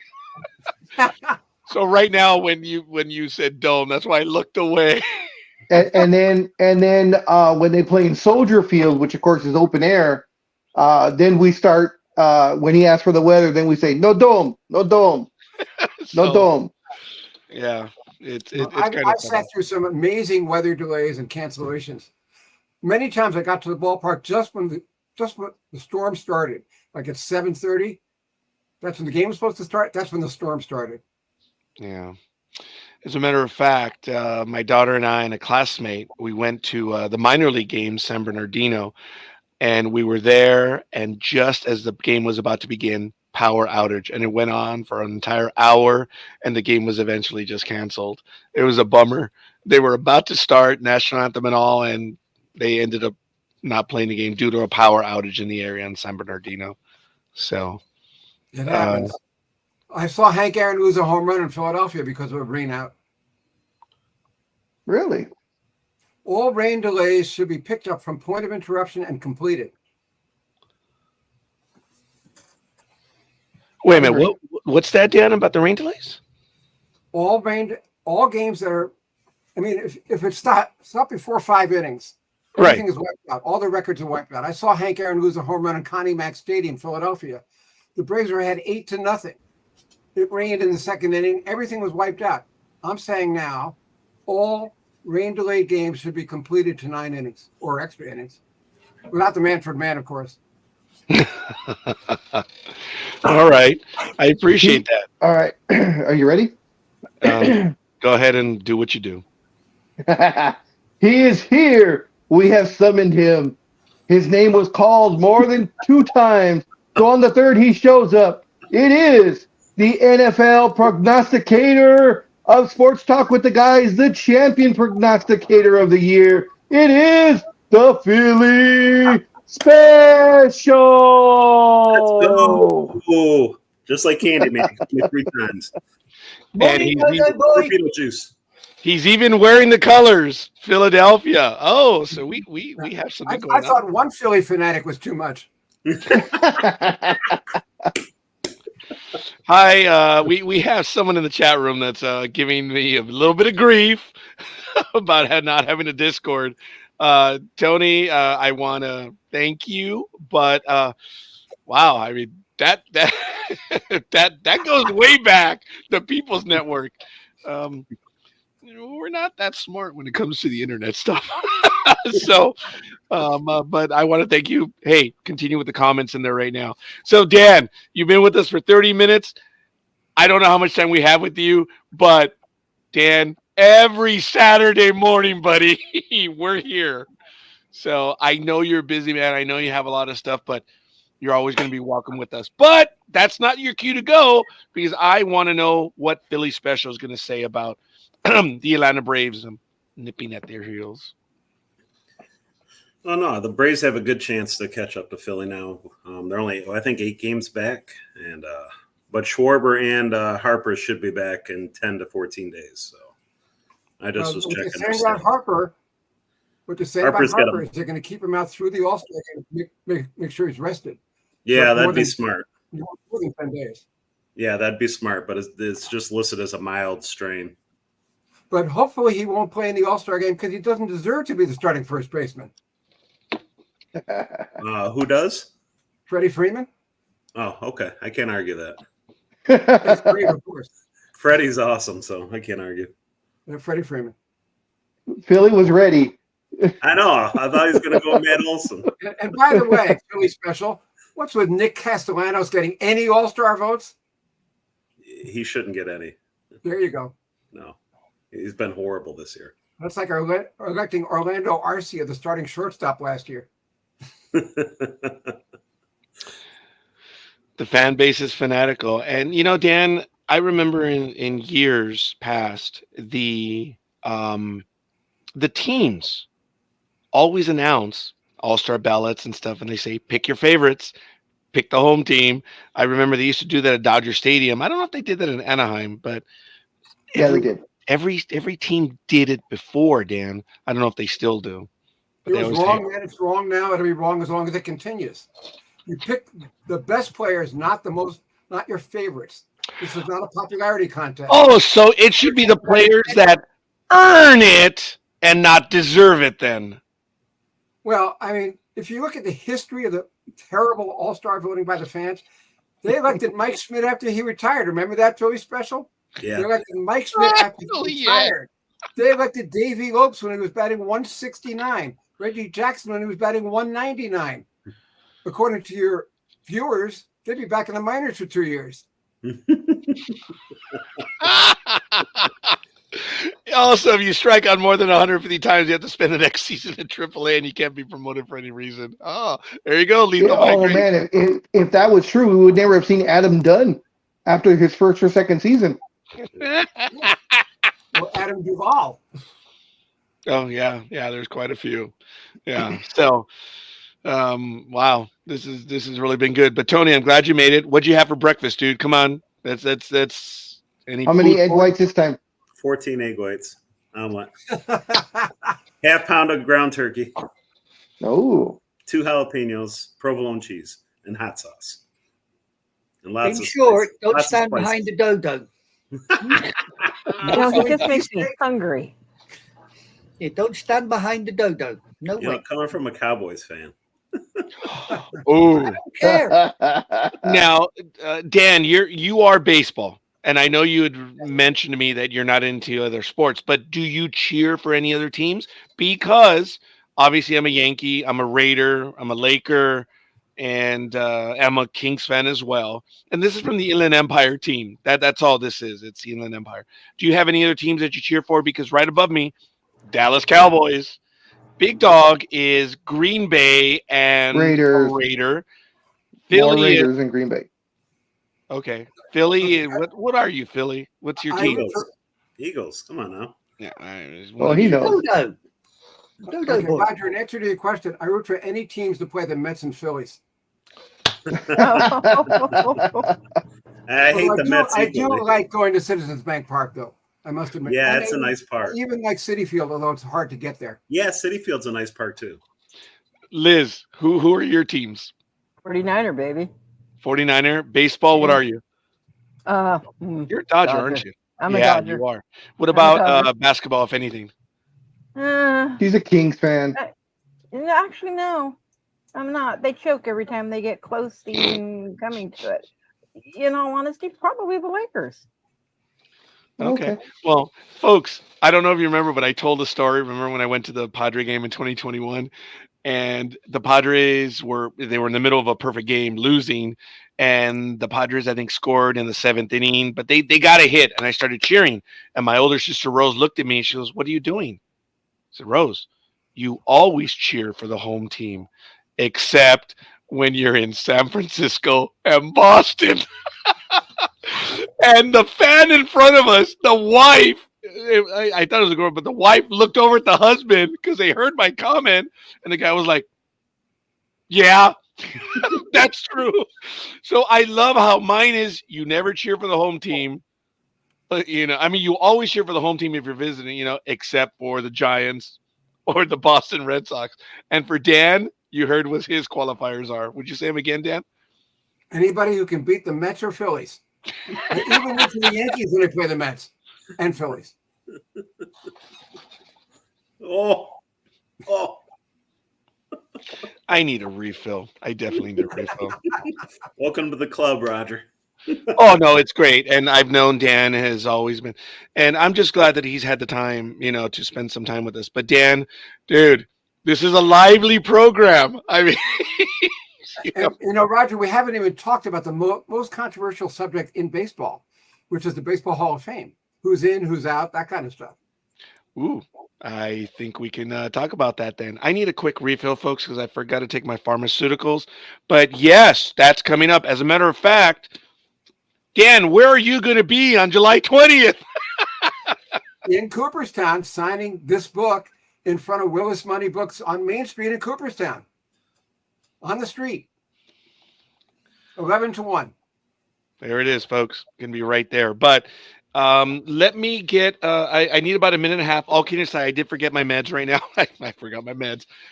Carrying on the conversation, guys. I'll be right back. Big Dog, you have the con, and Liz, you're the OOD. So I'll be back. Oh, lovely. I'll be right back. And I'm left back outside. Yay! Don't be shy. Continue. So, Dan, I actually asked, it's funny that you're on today. I asked Roger this question yesterday. Not yesterday, I'm sorry, last week. Do you feel like that if Dusty Baker did not play for the Braves, he might have had a better career since he was stepping into the shoes he stepped into? Actually, I feel the opposite way. I think that Hank Aaron Oh, helped okay. him enormously. Okay. And, he also helped Ralph Garr. Interesting that you brought up Dusty. Dusty wrote the forward in my book. And Yeah, I heard that, which is we've been great. friends for 50 years. Dusty told me that Hank Aaron once told him and Ralph Garr, who was also a young black player, right, who came up at the same time Dusty did. He said to Dusty and Ralph, "Don't sit next to me in the dugout in case someone takes a shot at me during the game." That's what he was up against. He was trying to break Babe Ruth's record. Wow. In 1973, he got thousands of pieces of hate mail. And Dusty said he would just read it in his locker and throw it on the floor so the other black guys could see it. But he never talked about it. Yeah, I He know. liked to That turn must the have been other a cheek. He tough turned the other time. cheek, just like Martin Luther King. He turned the other cheek. Yeah. But I love Dusty Baker. I remember as a kid growing up, and I used to go to the Dodger games. I used to try and get tickets in left field, and I think once, maybe twice, I was one of the people in between the innings throwing gum out to him, because of course he loved bubble gum, and we all threw just whole packages of gum at him, and he would scoop it up into his cap, and you'd give it to the ball boy, and that cap would be overflowing with all the gum. Better than Well, toothpicks. Big Doug, you and I might have been down there at the same time when we were kids. Yeah, cool. Dusty took 5 different teams to the playoffs, which I don't know if any other manager will ever do that. Yeah, Dusty's a hell of a manager. And I'm glad he finally won a World Series. Although I'm also glad it wasn't against the Braves. I was there in 2021. It was amazing to me that they won. And the team that year, they won less than 90 games during the season. But they got hot when it counted. They weren't a wild card team, though. They won the division. And their streak is still active. Six consecutive division titles. And that is the longest active streak of any team. Wow. Oh, okay. You might recall the Dodgers missed out one year when the Giants won the division. We don't talk about that. Dodgers won 10 out of 11. They've been in the playoffs, but 1 year they didn't win the division. Yeah, we don't talk about the hated ones who actually beat the Dodgers last night, if I'm not I mistaken. know. Try living in my house sometime. Trust me. I want Ron And the Washington Giants, back. Remember, everybody in this house is Giants fans, but me. oh well, I know everybody in your house are Everyone. Niner fans, right? Yeah, they're all Niner fans too. I'm a Niner fan, but they're all Giants fans too because they all grew up in the Bay. They all grew up in San Mateo. So I get there and sit and listen to all this stuff, and I'm the lone holdout.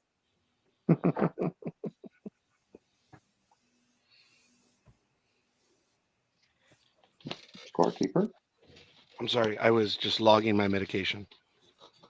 Roger, I need to call it a day. No, I know you're going to be on with us for a little bit, but Dan, you obviously know you're more than welcome.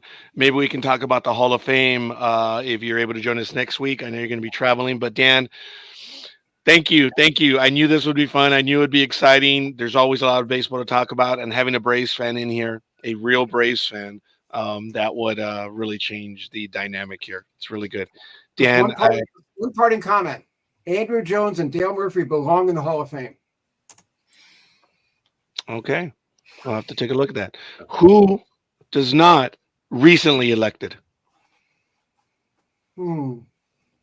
Yeah, I know. I think you and I have the same thing. Harder. Once it's done, it's done. The Hall of Fame has never taken anybody and thrown them out once they're in. But Roberto Alomar is a possibility because the Toronto Blue Jays did that to him. They retired his number. They put up a plaque in his honor. He's been thrown out of their Hall of Fame, and his number has been unretired. Yeah. He had some sexual misadventures that went public. If you're able to join us next week, Dan. And Dan was possibly going to join us on the professionals, which unfortunately, due to health reasons, I had to cancel. Dan may also be joining us on the professionals on Wednesday, which we do once a month. But Dan, maybe when you join us again, we can talk Pete Rose because there is a lot in there about his bat that's at the bar. Of course, his most recent accusations and stuff, because Big Dog has a wonderful argument about why he should and why he should not. We all have an opinion. I'd love to hear about yours. And Dan, open invite. I hope you had a good time with us. We did. I had a great time. Enjoy. Fun to cut baseball. All right. Join us every Saturday we're on. Dan, the only time we are never on is if the day falls on a Saturday morning.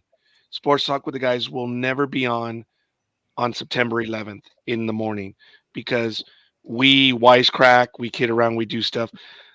I just don't feel, and all of my co-hosts do agree with me, it's just not right to be messing around on a day like that. Agreed. That's the only time we're not on in the morning. So, Dan, thank you. Love you, brother. Appreciate it. Can't wait. Don't forget to catch the interview where I get the privilege of interviewing Dan on July 4th about his book. We talk a few other things, but this is an amazing book. Dan, where do they find it? Amazon.com, Barnes & Noble, anywhere good books are sold. Hey, Dan, I already bought it. Oh! Thank you. There it is. There it is. Absolutely awesome. I'm in chapter 6, and I'm interviewing Dan. Go figure. So it's a good book, folks. It's a good book, and I had the privilege. And, folks, this is the same man that I said that I had some of his books before I met him. And one of them is, which one is it called? The Nuggets of Baseball, Dan? The New Baseball Bible. Okay, I have the New Baseball Bible, yes. But you wrote another book some years ago that was like tips, nuggets, and stuff of baseball. Do you remember that one?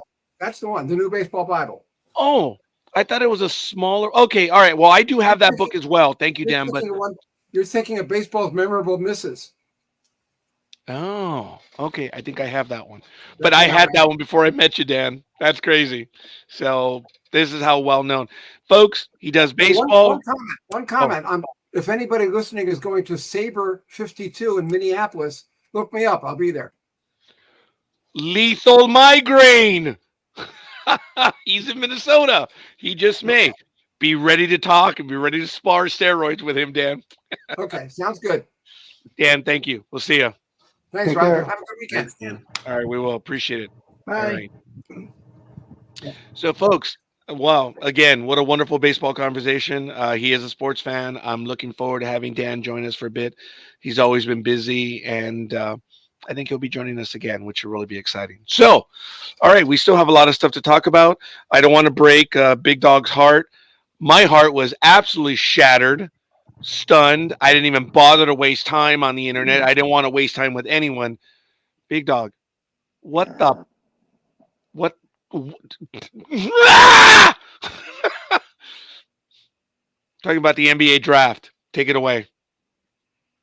What the fuck about it? I should tell you. I am thoroughly disgusted with the Lakers. I have lost all respect for Jeannie Buss. They caved in to LeBron James and his damn I can't even come up with the words. The fact that they drafted a kid who the only reason why this kid got drafted, no matter who would have drafted him, if he would have gotten drafted, no matter what team drafted him, he did not deserve to even be in the draft. A kid that averages less than 5 points a game, barely 2 rebounds, barely 2 assists, shooting 36.5%, 27% from 3, and only 62% from the free throw line, does not deserve to be in the draft. The only reason that he's there, and we all know why, is because of his damn last name. Based And on those numbers, Big Dog, my grandmother would have been a first-round pick. yeah, exactly. I love you, Grandma. My grandma would have been in the first round, not even in the second round. She would have been a first round pick, and she's been dead for 20-something years. We love our grandmas, but we Yeah. mean it. We mean it. We really do. You know, and then now to top it all off, supposedly words coming from, oh, you didn't see in the private chat I got with some my wrestling buddies that are also sports fans. I can't even repeat what I wrote on there. And you will not. No, I will not. Yeah, no, I won't. But Okay. I've lost all respect for the Lakers for caving in to LeBron James. And I would love it if actually the NBA looked into tampering against Rich Paul, because supposedly the rumor is, but now they're saying it was Bronny James saying this and not Rich Paul, but of course it's coming from Rich Paul because that's his agent. That Bronny James was telling every other team, "Don't draft me. If you draft me, I will refuse to play for you, and I will play in Australia." I did hear that. Okay. Wait. Okay. Who allegedly said that? James?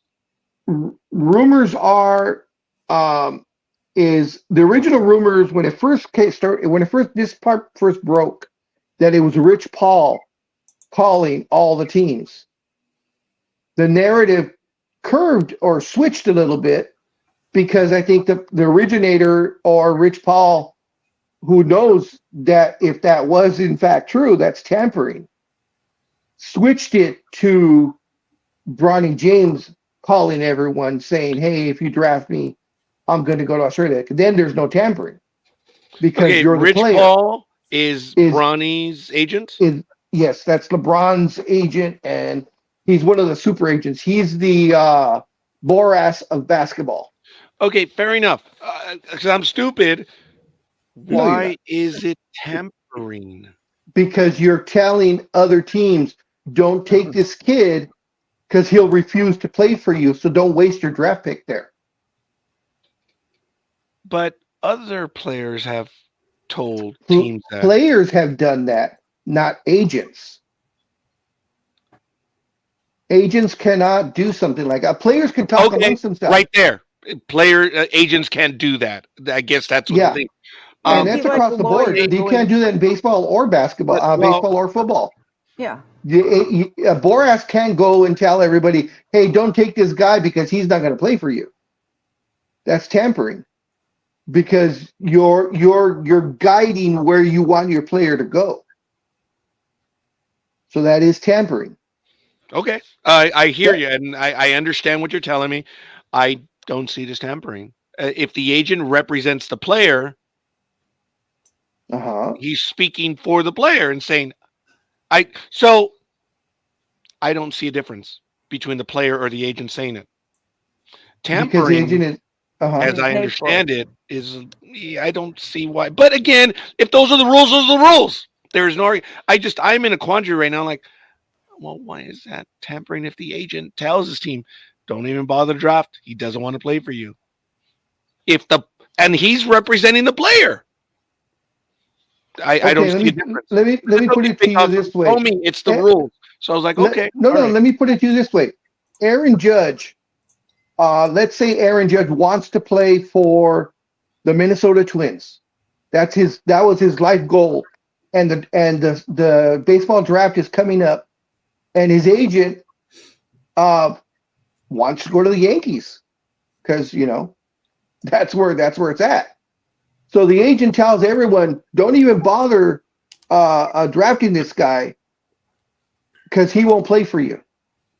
You tell 29 other teams except the Yankees. No, wait, but time out. Wait, but you're saying the player wants to be a Twin, but the agent then switch it up then. Judge's agent tells all other 29 teams except the Twins, don't draft this kid because he's not going to play for you. Okay. So you're guiding him. Yeah. And the Minnesota Twins don't have, they have like the 27th pick in the draft. So his agent's telling the 26 teams above him, don't take this guy because he's not going to play for you. Because you're guiding where you want this kid to go or where he says he wants to go. That's tampering, because what if the Yankees say, hey, this guy's going to be one of the best players ever? What if the Angels say, hey, this guy's going to be one of the best players ever? Let's take him. Well, if the team is in on it, yeah, it's tampering, clearly. But, okay, again, I understand what you're saying. They're the rules. Mm-hmm. I was just like, well, I've seen so many other players do that in the past. Players. That's just it. That's why the narrative changed from the original rumors of it being Rich Paul saying it or his agency saying it to all the other teams. And then the narrative switched to it being Bronny James telling all the other teams, don't draft me because I'm not going to play for you. Because of the repercussions of tampering. Because that's some serious business, and Adam Silver actually is pretty rough on that, and he could fire Rich Paul as an NBA agent. Okay, let me tell you, if in fact that did happen, to burn the Lakers and the agent, it'll be, if it's not burning the Lakers though. Well, it'll create problems for the Lakers when they have to deal with. Look, will the Lakers draft pick be nullified? I mean, dude, there's a lot of things. But anyway, if it did happen, come on, Philly. Come on, Liz and Anime Girl. How many teams would burn the agent? Because the agents burn them in contract stuff. Yeah, but at the same time, it's all the clients though. Exactly. Do you want to burn the agent that can get you 5 or 6, 7, 8 of your premier players? Sure. In other words, do you burn Boras? Sure. Based on what you're telling me, if other teams have been done wrong by this agent, which by negotiation itself, of course they'll burn his ass. Yes. So you always want to screw the agent because the agent always screws the team for money. Player can always get another agent. Doesn't matter if you have that agent is representing one of your players. So what? They're under contract. You didn't burn the player. You're burning the agent. Oh, Well, I could see that happening easily. That's Am a I tangent. overreacting? That's a tangent for another day.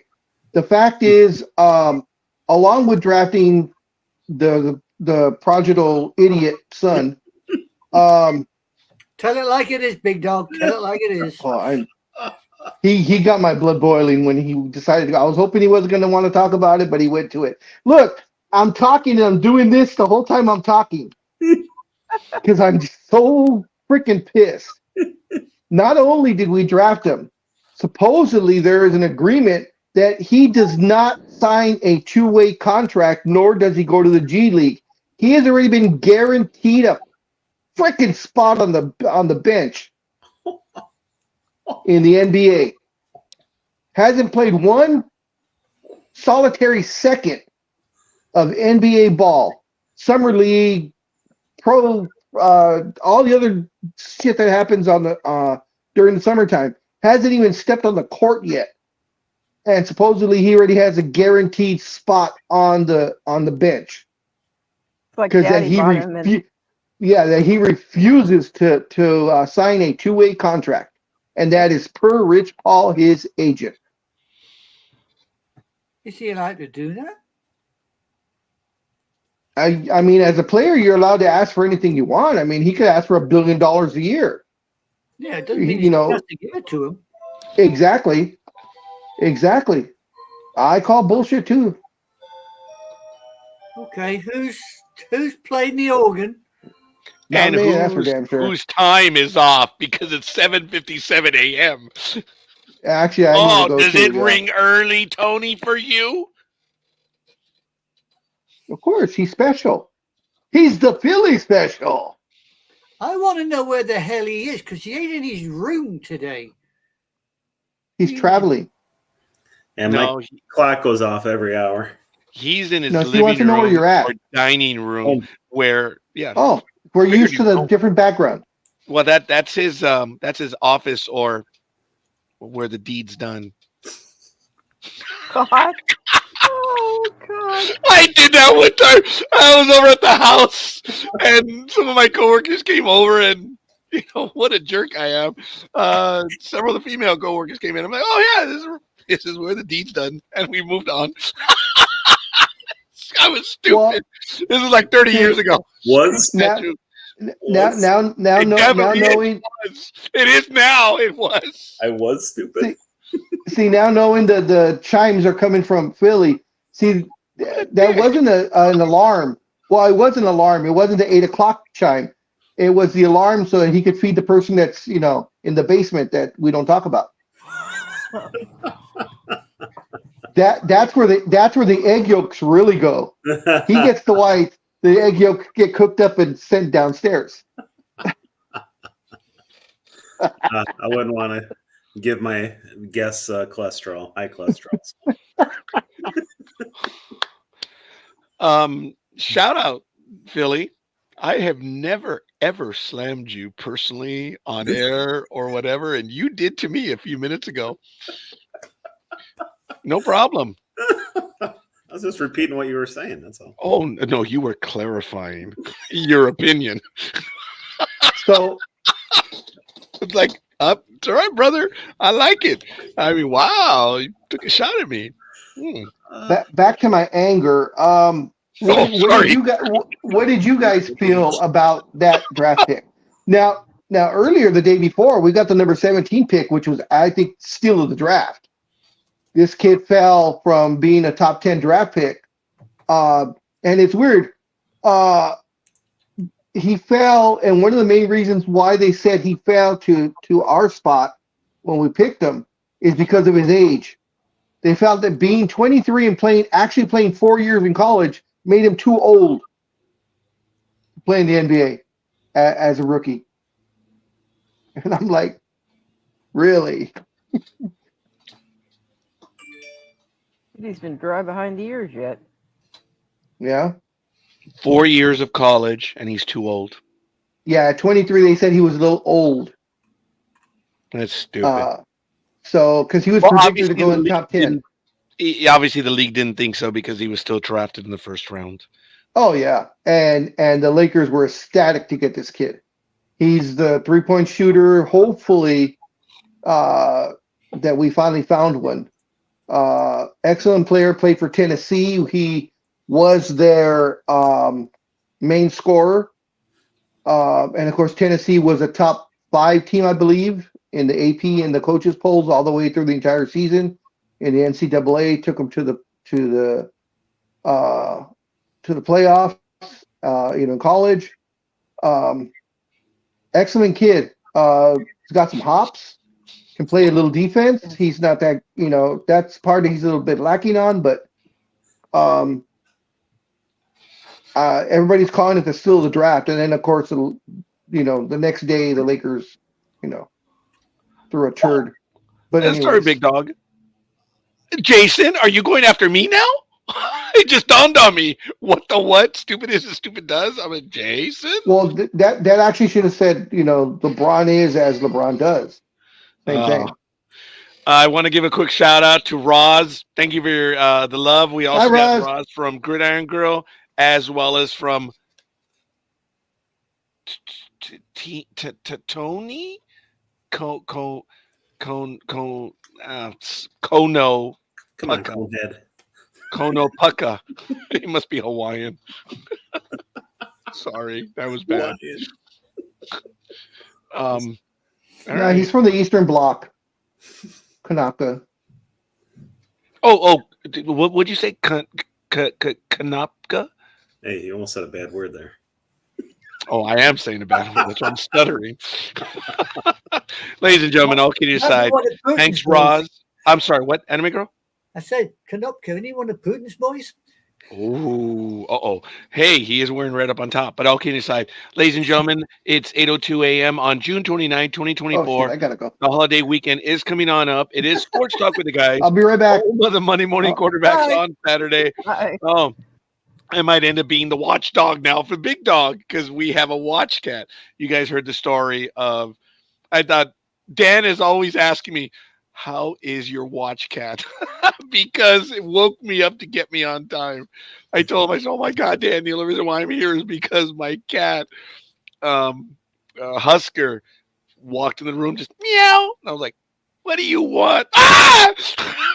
I was like, I should have been on the road already. Oh man, I flew out of like a bat out of hell to make it over there. And he was going to the airport that day. Oh man. I arrived 6 minutes from my allotted time. That's all I'm gonna say. I'm in Pomona. Drive, huh? I'm in Pomona. He's in Beverly Hills. Do the math. So you took the F-14 that was parked in the driveway instead of the car. I right? took my sister's F-18 PDQ. That's okay. Well, anyway, yeah, she has. Yes, I took the F-14. Good. And he was all like, "Oh, hey, Rod, you're here on time." And I'm like, "Beverly Hills cops are stupid."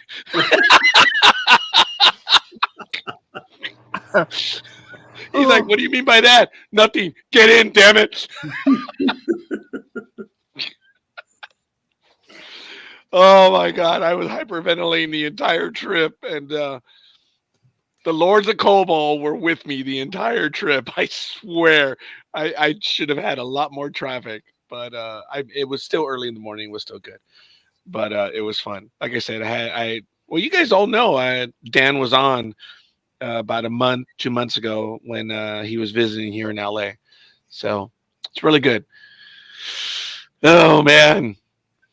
Sports Talk with the guys. We're entering our third hour here on Saturday morning. We have the holiday weekend coming up, July 4th. What are your plans, guys, if I may be so nosy? It's going to be a beautiful July 4th on a Thursday. Some have to go to work on Friday. Anyway, hopefully you guys don't. Token Brit, I know we do not speak your language right now. This is our holiday. It's our voting day. We beat your butts. Yeah, it's our voting day. We're changing governments on the 4th. We're voting on the 4th That's and get a new guy on the 5th. Now, I do want to say very quickly before I get to the holiday events, and everyone in the chat room, let us know what you're going to do for the holiday. But I'm riding shotgun with Dan. Oh, and he had a great story, guys. I'm going to go political for a moment. I thought this was damn funny. I got to give it to Dan. He knows quite a bit. I did an interview the Thursday before with one of the docents or directors of the Immigration Museum of Canada. And that was a wonderful, wonderful interview. And we were learning a great deal about it. And I found out that August 1st, is this correct, Anime Girl? That's Emancipation Day in the Empire.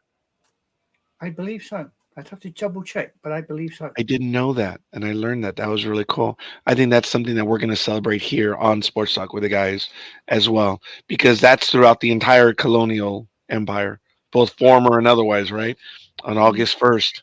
Yeah. I didn't know that. And that was 1839, I believe. That was an interview, right, Liz? Did you know that? About heard it in Emancipation passing. Day? Yeah, I heard it in passing, but Mm. not into detail or anything. Yeah. Well, as I spoke to Dan this past Thursday, or no, I spoke to Dan on Friday as we were doing some stuff, and he says, "Hey, Raj, I have a new co-host." And damn, Philly's not here. I was actually kind of wanting him to join us. Oh, there he is. Okay. Sure. On Friday, I was talking to Dan. He says, "I have a new co-host." What are you talking about? He says, "Yeah, I have a new co-host for Travel Edge Radio." Really? Oh, okay. Okay, no problem. And he was like, "Yeah, Joe Biden's going to be joining us." I'm like, "Oh, Oh God, no. I like that. That was a cheap shot. It's a political joke, but come on, guys, it is kind of funny. We all know what happened. I started watching it after my Battlestar Galactica program, and after 15 minutes, I was out. So when Dan told me that on Friday, I thought that was funny. So I was going to announce to everyone, ladies and gentlemen, on January, whatever the day is, after the 20th, I was going to say I have a news flash, but we have a new co-host joining Travel Edge Radio after January 20th. It's going to be Joe Biden. So That's only if he can talk. Oh, he can talk. Or walk. Yeah. Oh, he can. Yeah. But obviously, probably put new batteries in his butt and send him off. Look, it is what it is. Look, the mind is still there. It's just, it is what it is, and it's okay. Oh! Check out the comment. Traveling dog. Yeah, no, the bit underneath. Beast of Lakers fan. Lakers. Beast. And it has. You think he's a little bit upset and offended? Okay, I just want to know what Tony's laughing at. Me being stupid. No, you go beast. Yes. Okay, fair enough. I will say, guys. Tell me how you really feel from Jason. I will say when the 55th pick was announced, Kathy came running out of her room because I screamed and yelled at the top of my lungs. So many 4-letter expletives that she had never heard me before like that, and was wondering what the hell was going on. And all they said was, "Not now.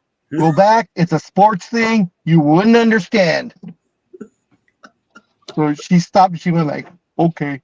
She went back in her room. What I want to know, Big Dog. What I want to know, Big Dog. Why were you speaking French watching the sports program? That's funny. I mean, because I'm multilingual. Yeah, well, I suppose, yeah, French is pretty especially on something like that. Look, we are all enough basketball fans and sports prognosticators here to know. I appreciate Big Dog sharing it. I don't know exactly where I was. I think I was here yesterday, even in the heat, and it showed up as a news bulletin. Oh, it's all over the news and internet. Yeah. Well, okay. Well, thank you for that. But I want to know from everyone, that's what I'm alluding to, that when it showed up that it happened, I was in shock. I was absolutely in shock. I didn't know what to say or do. We all know what's going on when you first found out? I mean, the shock was preventing my anger. I think you find this funny, Philly Special. But let's go there, pal. When you saw the news flash and you first heard, what was your first reaction, or what were your thoughts? I wasn't surprised. I mean, you're going to hire didn't they hire JJ Redick for a head coach? Okay. He does not belong being a head coach. So I could see the circus coming. Okay, that's fair. You beat me to that one. Liz, you're a sports fanatic as well. I screamed and threw a air freshener bottle at the TV. Okay, Gridiron Girl, your comment may have been blocked by Facebook. Oh, wow. I'm not kidding. Look at that. It may have been blocked. Totally blank. I mean, because when I asked what you're going to do for the holiday, he's just going to go sweat. So I get that. But then right now I'm asking for the reactions. It's blank. That was her reaction. Her mind went blank. I don't know how you do that one, a comment like that, but that's very good. Anime Girl. I know you're getting into a lot of the other stuff too, and you're tangentially in basketball as well. What were your thoughts?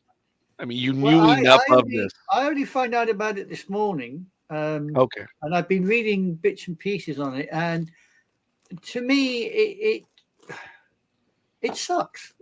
I don't get it. The guy isn't that brilliant. He's not good.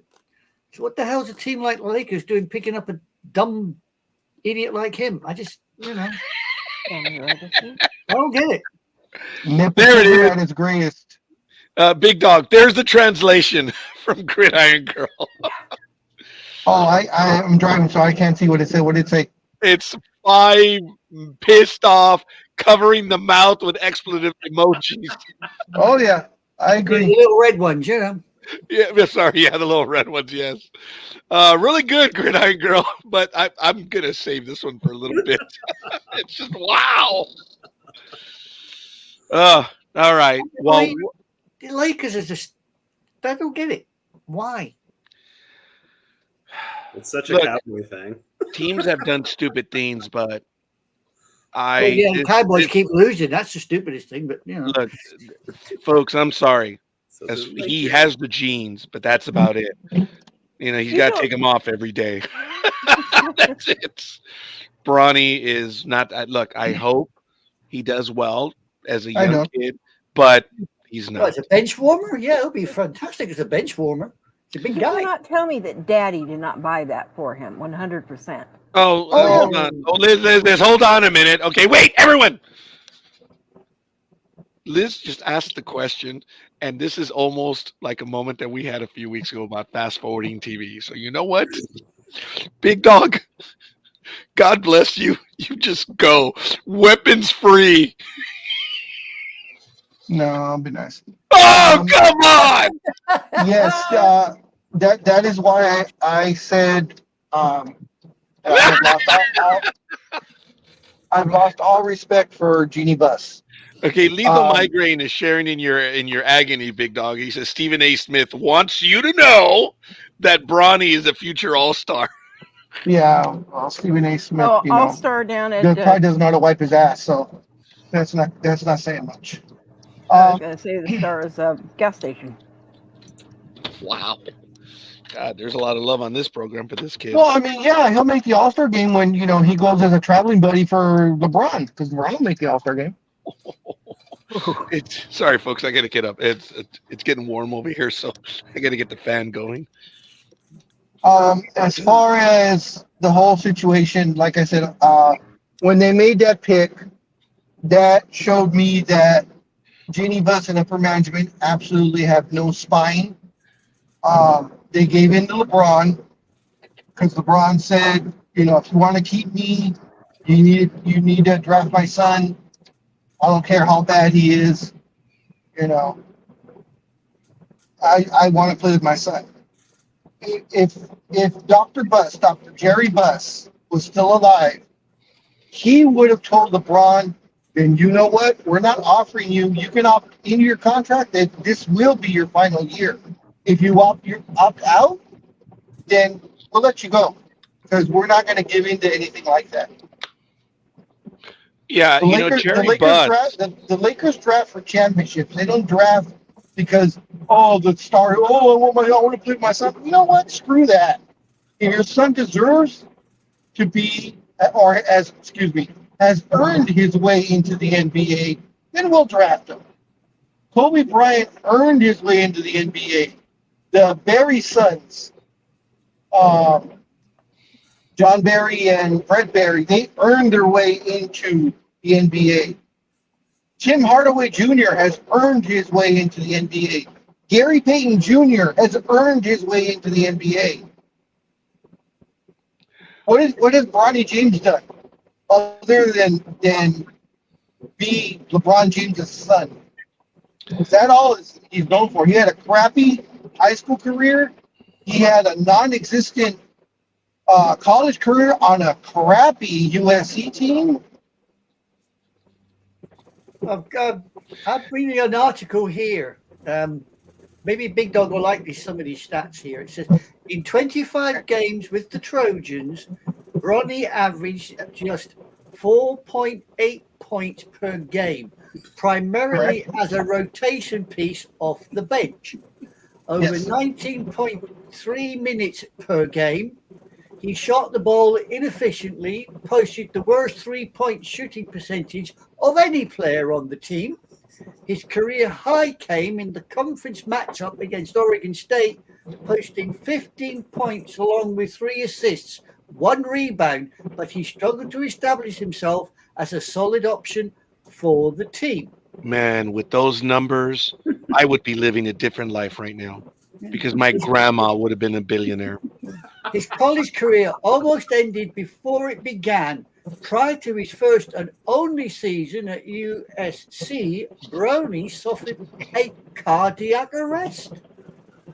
There was talk that he would never play again, but when he did return, he spoke openly how it affected his game. Yeah, it made him even worse than he was before. But there you go. Pretty much. I know you're not able to read it, Big Dog, but Lethal Migraine, in his infinite wisdom, said, in fact, Stephen A. Smith was on ESPN the other day during the draft and basically said, the N in NBA stands for nepotism. So you have no right to get mad about the Bronny pick. Stephen A. Smith. You know what? It's because he's trying to stay on LeBron's good side. And I don't understand why he needs to. He is the guy in the NBA, and if Bronny doesn't want to talk to him, that's who the one that loses out. Bron. And the thing too with Stephen A. saying that, nepotism's always been around, so don't get mad at Bronny. No, nepotism has never been around. This is the first time it's actually been used.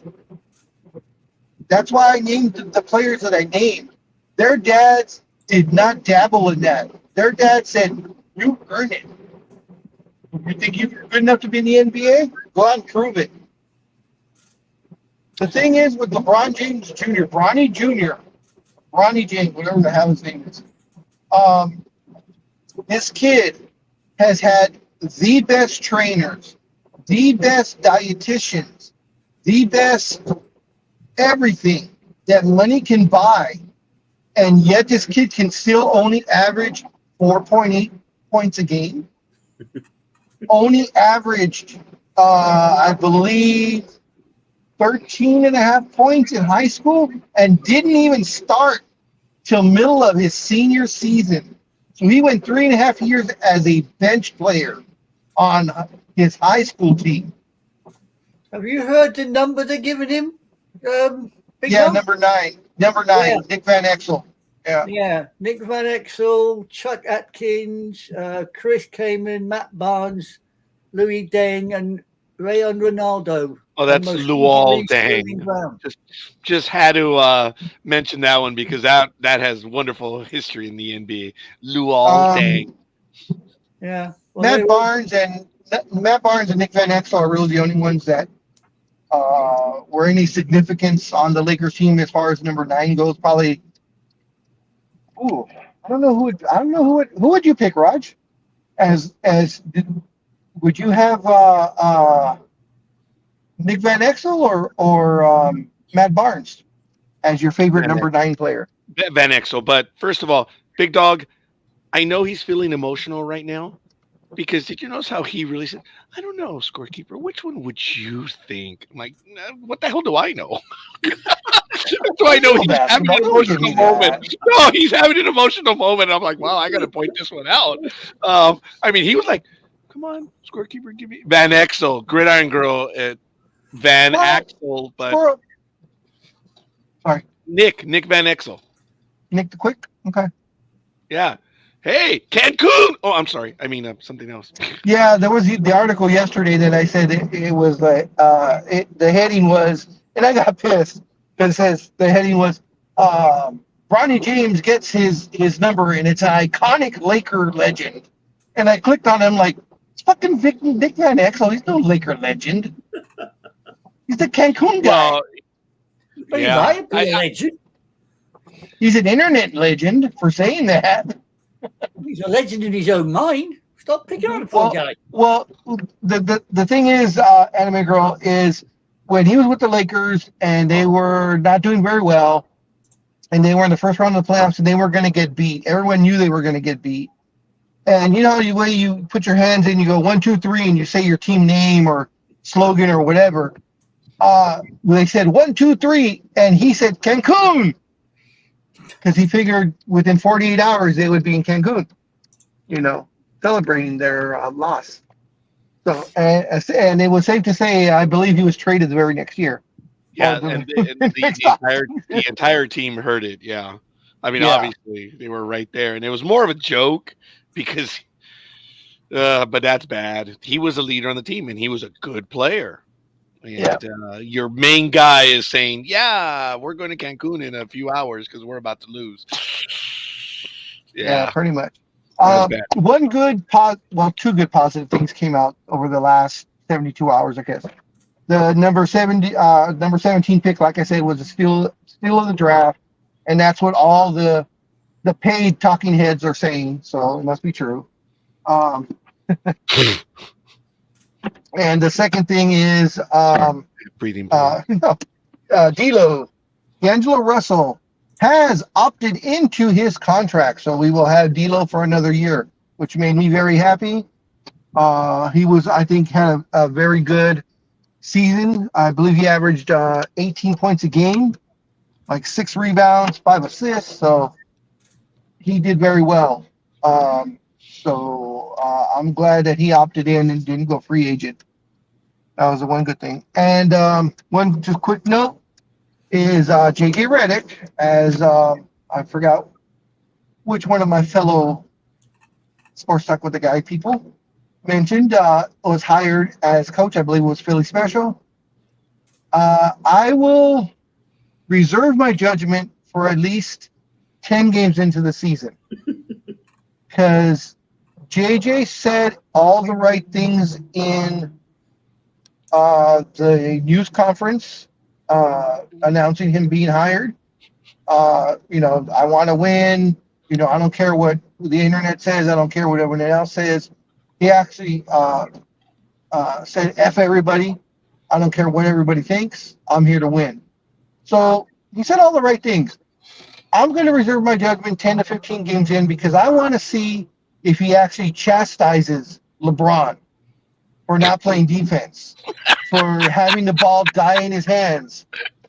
Yeah, I know. Exactly. I'm sorry. I didn't mute myself. Sorry. No, that's fine. You can laugh. I don't mind. It is a funny thing because if he's as serious as he says, and everybody talks that he's in the Eric Spoelstra, Pat Riley mode, bold of a coach, those two guys put LeBron in his place, and it is well known. So if JJ is supposed to be as good as they say, that everybody predicts he will be, even though he has absolutely no coaching experience whatsoever. He went from playing to being in the broadcast booth. I'm sorry. He did coach a 4th and 5th grade team in elementary school. That is his coaching experience, guys. No joke. 4th and 5th grade. Yes, in elementary there were a school. bunch of 4th and 5th graders that he coached. Well, he I should don't be know if good it at was coaching his, LeBron then. My Huh? 22-year-old nephew could coach that. There There's you no go. qualifications Then your between 22-year-old that. nephew can coach the Lakers. There's Apparently hope. so. I Do you mean, guys my know how God. bad it is for the Lakers right now when we're all comparing family members to their team? Yes. Philly, And we've already had 2 grandmas and a nephew. yeah. I, Oh, Jesus. just to let you know, Raj, scorekeeper, I may try and sneak in to an interview session with some very good-looking sports credentials. Then I'll sports talk with the guys, and I'm going to ask that to JJ Redick. That would be my question. If I were to get picked, that's my question. Final destination. That'd be my question. Will you chastise LeBron James when he does something wrong? Will you actually bench him when he's not playing as he should be? Of course, I'll be escorted out immediately, but I'll still But get you the. said it, and you Like will be that. paid by someone. Now, Philly, question for you, my man. You're a 76ers fan, aren't you? Yes. So what's your score on Jared McCain then? I love their picks. I love both of them. The Duke player and the UCLA player. I thought both were really good. Okay. We need somebody to take after Joel Embiid, who's always hurt anyway. So, Philly, I'll give you season tickets and free hot dog, free turkey dogs for the rest of your life if you take brownie off my hands. only Big dog. if you keep LeBum. Oh, God. Bum. Lethal Migraine is sharing. He says, looking at the NBA history of the number 9, it's pretty terrible. The best players to wear 9 were probably Tony Parker, Dan Majerle, and Rajon Rondo. Wow. Maybe that's why they gave him number 9. They knew he Thunder was crap. Marley, I love Thunder Marley. He was cool. No, Phoenix Suns. I think him getting 9 was someone being sarcastic in another, like 9. Oh, I like that. 27. And I think that's what they were really saying. 9.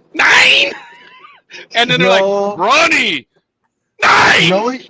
Knowing LeBron James I and the wasn't head, saying number 9, you idiot. I was saying no.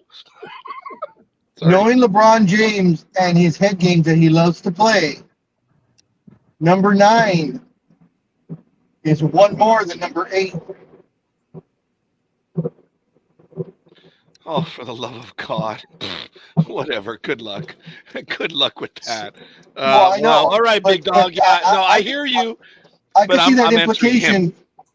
Yeah, I know. Wow. Folks, wow. Lethal Migraine also says, when Dan was here, did you talk about Orlando Cepeda dying? No, as a matter of fact, we did not. But Queen of the Herd did mention the passing of Orlando Cepeda as we started the program. So There's been a lot of sports deaths the last couple of weeks, unfortunately. Lethal Migraine, thank you. And I now look forward to this because this is exactly how Anime Girl started with us, by posting articles in the chat room and stories. So Lethal Migraine will be joining us live eventually. That'll be entertaining as fuck. Oh. Anyway, all kidding aside. Wow. I want to give a shout out to Gridiron Girl because she did send me an image of what she posted, and I think my story is a lot better. But what it was is that it was an emoji of a very big, angry face, and it just didn't translate over here. But I like my story better. I'm like, whoa, whatever you said, I blocked it out. But it's cool. Gridiron Girl is really unhappy with this. But Not the only one. it'll be on a show, Debating Baseball with Dan. Ooh, I like it. It's good. Now, there's a lot of unhappiness right now in the world of basketball. Let's change it up a little bit. Yeah. Gridiron Girl for the holiday weekend says she's gonna sweat. Liz, what are Yeah, your she plans? is. What are your plans for the holiday weekend? A very cold beer and just chilling out and doing nothing. Okay. That is cool. Now, of course, Anime Girl, this doesn't apply to you, but for this weekend, since America is going to be half drunk and stuff, because it's on a Thursday. A lot of people are going to be off Friday. I'm sorry for those that have to go in on Friday, but what are your plans for this weekend? Because it's going to be a holiday weekend for the United States. You do anything special? Not really. No. No. Okay. No. So then our program Waffle will be back then, right? Depends. Oh, I got depends. That's a lot more than nope. Depends. Tony. I mean, you know. Oh. You're not sober. I mean, what the hell? I'm just going to be sitting here looking at the ceiling. So That was Hey, one. excuse me, I'll be That was there. one drink, woman. I went to visit Brandy, as I said earlier today. Oh, that's Yeah. funny. I went to visit Brandy for one drink. Ooh, there's a lot in there. Yeah. I mean, Roger, let's Hey. be honest. A glass of water and a packet of wine gums. You're anybody. So hey, you know. Yeah, you're right. Tony, what the hell are you doing for the holiday weekend? I'm working 12 and a half on the 4th, but then on the 5th, I'm driving to Philly for 9 days. Oh, good for you. So since you're working on the 4th, is that double time and a half? I have no idea, to be honest with you. I don't know. Because damn, that'd be Probably great. is. Yeah, it probably is. Woohoo!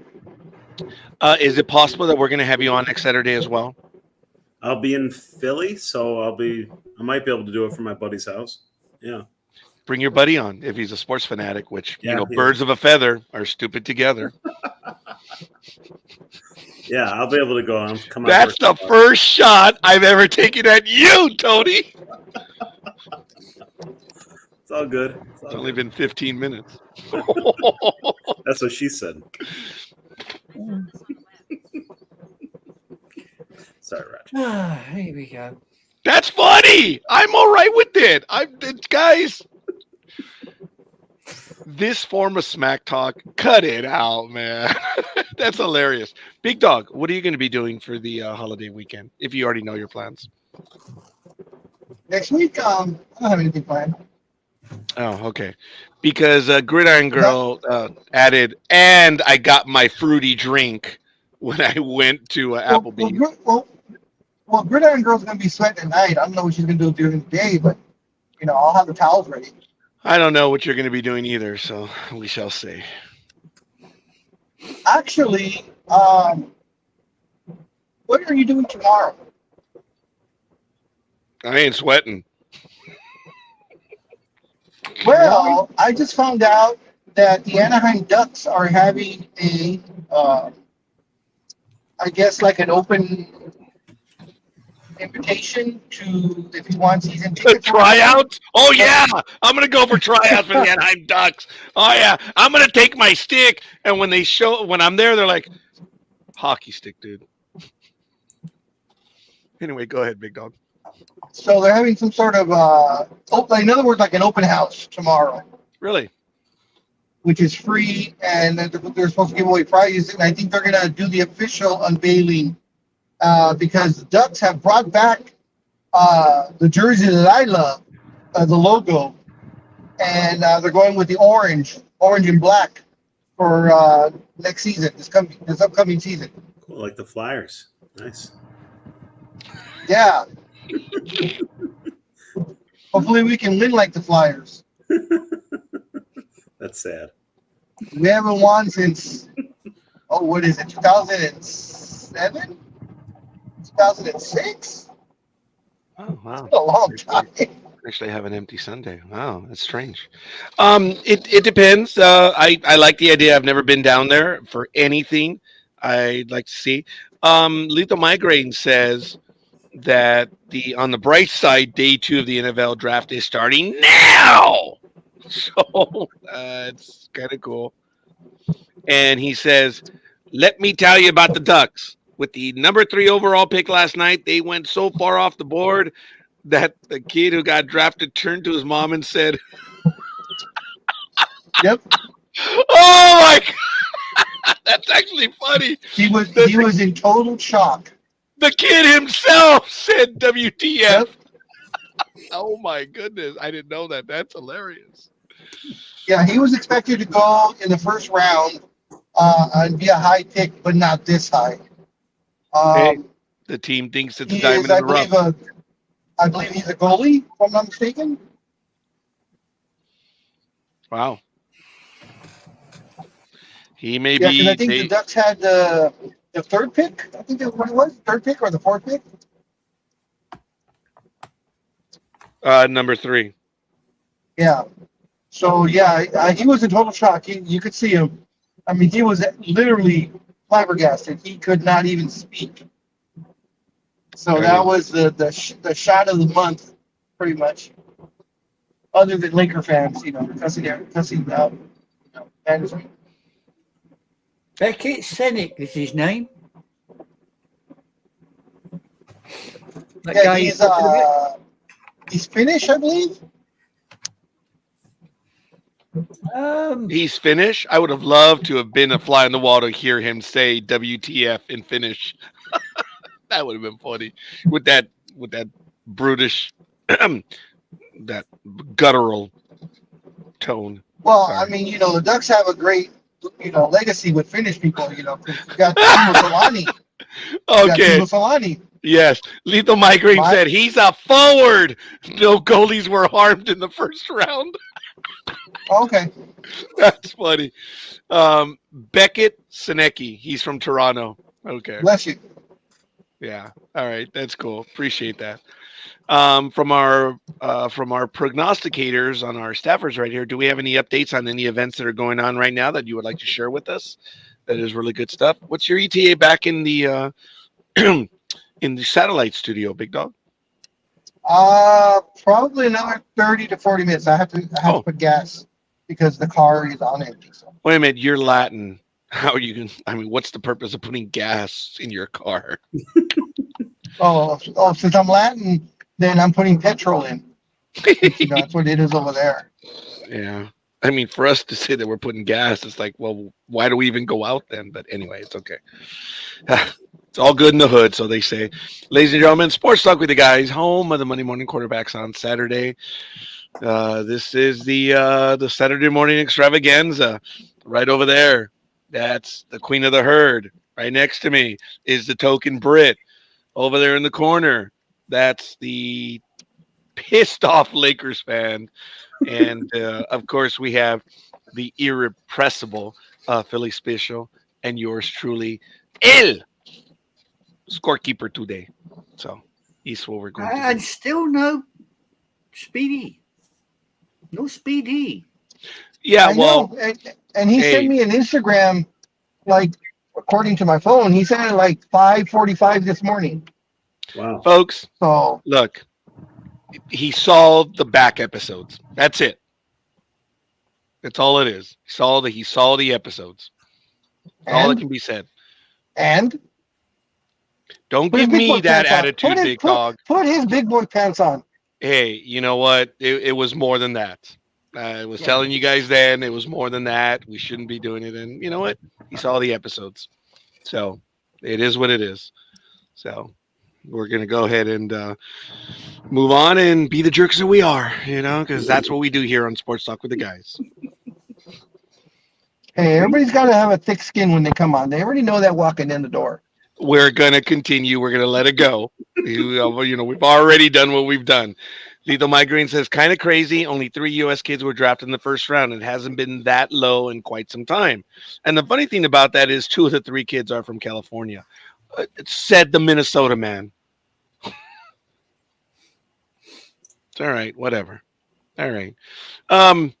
If I don't know if my co-hosts have any other stories in particular. I know you're driving, Big Dog, so I don't know if you really have the stuff handy. But your comments on the NBA draft in general. Was it a good draft, do you think? I mean, other than what we were talking about earlier. Duh. This was actually, as far as the draft class is concerned, this is one of the worst drafts in the last 15 years. Really? There was no real prominent players. Talent was not really there. So, and I mean, it is what it is, but there aren't any guys that came out of the draft and you're going to be saying, "Oh my God, this guy's going to change the NBA." There's none of those players are in this year's draft, at least preliminary speaking. Of course, there could be that one or two breakout, but for the most part, no. This was one of the worst drafts. I think they said in at least 12 to 15 years. Wow. Yeah. So that is one of the reasons why the Pelicans passed and gave us our number 17 pick, because they had a chance to swap with us because of the Anthony Davis trade. This was the final draft pick, and they had a choice to take it either this year or pass on it and get it for next year. So they passed because the draft was so weak. So next year we don't have a first round draft pick. Wow. Okay. I guess they were smart about it. Tony, Liz, Anime Girl, as far as negotiations go, knowing what happened with the Lakers, and I don't mean to belabor it, but how much is on his deal if he opts in? Is it $55 million? If he opts in, it's 55. If he opts in, it's $55 million. But everybody's expecting him to opt out today, because today is the last day, and that he will be eligible for a 3-year, $164 million contract.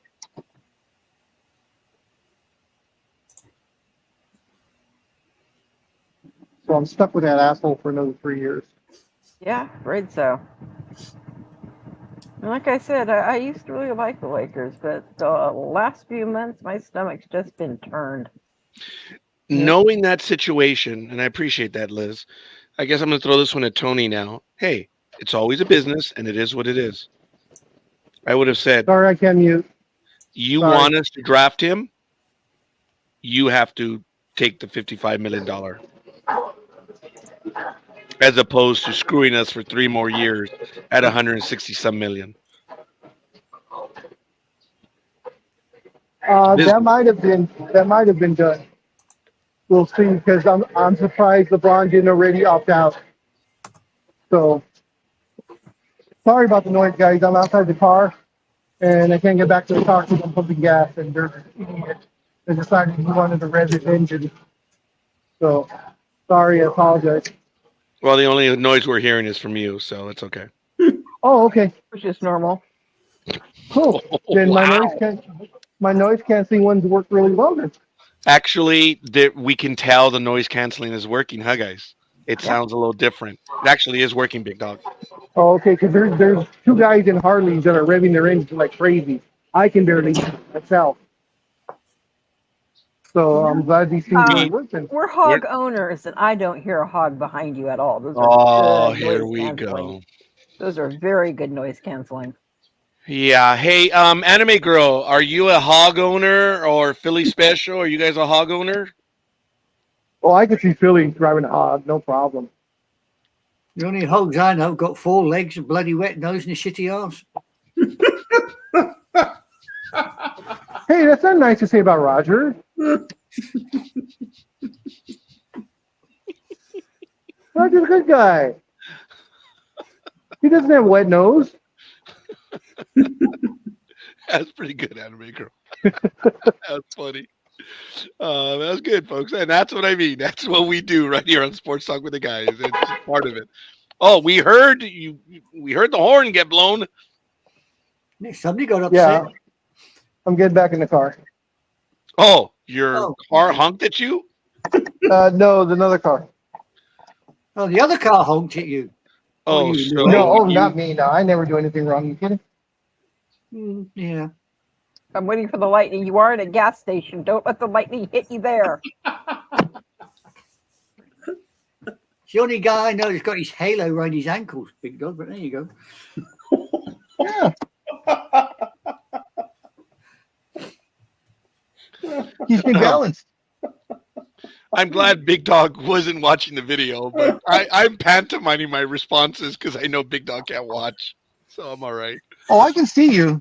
I just can't read stuff. But no, I can see. No, I can see you guys. I'm because I'm muted.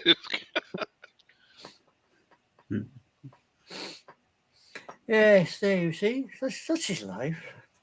Such is life. That is absolutely hilarious. Guys, this has been a great program. I was so looking forward to this that I have to tell you, I still am. This is great. This is Sports Talk with the Guys, home of the Monday Morning Quarterbacks on Saturday. And I think we have a new flavor to it. I hope Dan is able to visit with us more often. The problem is this guy's always writing, he's always busy, he's always traveling. I wish he were here with us. I'm sorry, did something slip? No, dude, he is. He's, as you know, all kidding aside, he does a lot of travel stuff as well. And he does travel.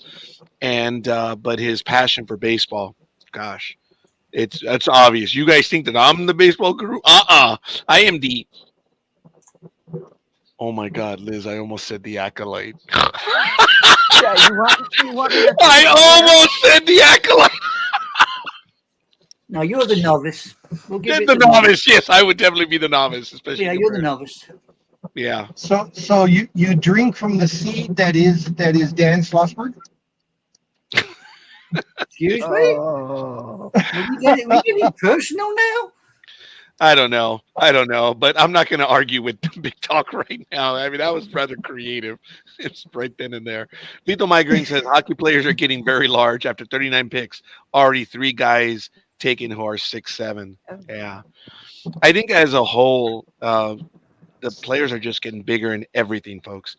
Remember, there was news that the tallest kid to ever walk in to college is coming at 7'9". Has he already finished his growth spurt or not? I was really surprised when I read that he was the tallest kid in college. But 7'9", that's impressive. Does he still have a little growth spurt in him or not? He will not be the tallest in any sport, but it's interesting that in college, as a freshman walking in, he will be the tallest ever. That's crazy. I didn't know that. That surprises me. But Kids ain't going to pick on him, that's for sure. He's Well, I definitely mean, heading for one did you more see growth an spurt. image of him sitting on the bench next to the other players? Yes. I mean, wow. Big Dog, you were going to say something before I cut you off. No, I was just wondering. So 7'9", right? Yeah. Yeah, he would be the tallest. He would be the as tallest of in the today, NBA because I think Manu Bol or Sean Bradley. I can't figure who would be the taller one. I think it might be Sean Bradley. I think Bradley was 7'6" or 7'7", and Manu Bol, I know, was pretty tall also. I thought he was more than 7'7". Look, how tall was Kareem Abdul-Jabbar? Kareem was 7'2", although remember- in later years, with all his yoga, they said he was actually 7'3". But 7'2" was an official list. Remember the game where Kareem Abdul-Jabbar is 7'2" and Manu Bol was head and shoulders over him, which was, wow, that was strange. I remember that. But same thing with Mark Eaton. Yeah, was a lot taller than him. I think Manu Bol was still taller than this kid, but that's as of right now. And that's why everyone's talking about it. This kid's a freaking freshman and he's 7'9". But you were going to say, Liz, about growth spurt? I think he's done with his growth spurt, but you never know. No, not if he's a college freshman and he didn't take a gap year or anything. He should theoretically still have one more growth spurt. Yeah. Boys generally have one last before girls, right about anywhere between 17 to 20. You know, I had my growth spurt when I was in the 8th grade, and I walked in as a freshman 5'11", which is nothing. But actually, I walked in 5'10 and a half. I walked out as a senior 5'11 and a half. But I had my growth spurt in the 8th grade, just a little bit before everyone else. So in freshman basketball, this is all I did. Freshman year at the time, I just put my hands up because all these little kids, I was like, get down, get out of my way. But obviously they outgrew me in high school. Well, no, I was still one of the taller kids at the time. But 5'11 is nothing. Yeah, and then for basketball, it's what's the average height, Big Dog? 6'8", 6'10"? The average height, I believe, is either 6'6" or 6'7". Okay, that's on crazy. average. That's the Oh, average. that was another thing. Bronny James is not as tall as everyone thought he was. Oh, He listed really? himself in high school and college at 6'4", and when the NBA measured him officially, he is 6'1" and 1/4. Yeah, don't forget the quarter. It's important. Even falls short there. Wow, You will do. You miss the quarter out. It's important. that's crazy. It's absolutely crazy. So they made him do it barefoot instead of having his lifts on underneath those shoes. Well, I thought they were always supposed to do that, but What's that? now there's one player. Well, she said about having his lifts on or had it barefoot. There is one player famously that never was measured, right, Big Dog? He got away with it, right? Charles Barkley? Shoot, I'm going through a dead zone. Okay, sorry about it. Charles you're talking about Barkley was the Charles only one Barkley? that was, yeah, he was the Yeah. one that got away with it, right? He refused to be measured. Yeah, That's crazy. because he was actually only 6'4.5", and his height ranged anywhere from 6'7" to 6'9". Oh God! You could visually But tell the they found out he was actually only 6'4.5". But you know what?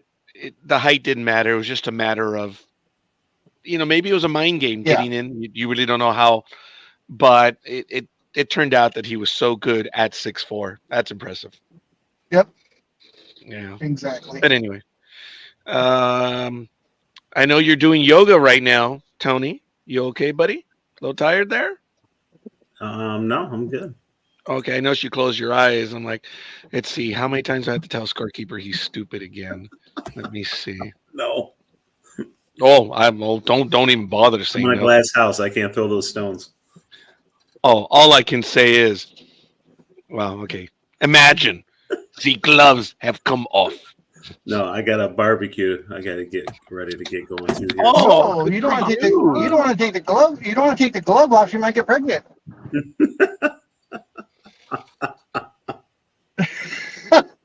Okay. My daughter's sitting right next to me. My daughter's sitting right next to me, shaking her head. Good for her. Good woman. Tell her to slap you. I don't think we need to ask. Yeah, from chucking a shrimp on the Barbie, we went to getting pregnant. That's cool. Look that one through. I think she's shaking her head because she's like, why does Big Dog spend time with these fools? Not of your comment, but because of just the reality of the situation. She's like, Dad, why? Idiots are at it again. Yeah. Lethal Migraine did say earlier that the last few days, tons of articles on some Chinese woman who was 7'3". Yeah, look, just it's happening. We're just getting taller. The joke is what's in the food or what's in the steroids. I don't know. Well, I've contended that for years, as far as all the stuff they put in the milk and stuff. Because, I mean, look at the example that I've given over the years is look at girls. They develop so much faster, so much younger than when Roger, myself, Tony, who's about a decade earlier than us, but still, the girls weren't like that at the ages they are now, where they're developing. And I attribute it to all the stuff they put in milk and everything else that we're all eating. Our bodies are just healthier when on some I would days. say healthier. Yeah. I would never say healthier. And for humanity, we're growing. It's just we're better off than we were 100 years ago, 200 years ago. And it's just lifestyles. It's just, more of the herd is surviving. And as the herd gets, what, Liz?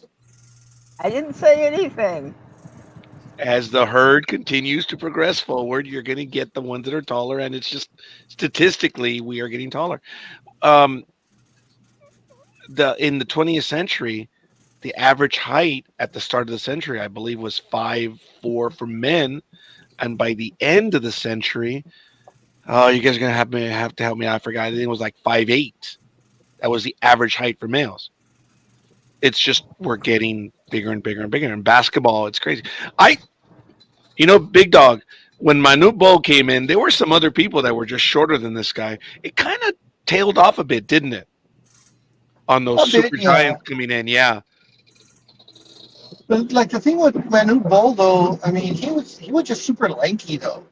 That's what made him look even taller.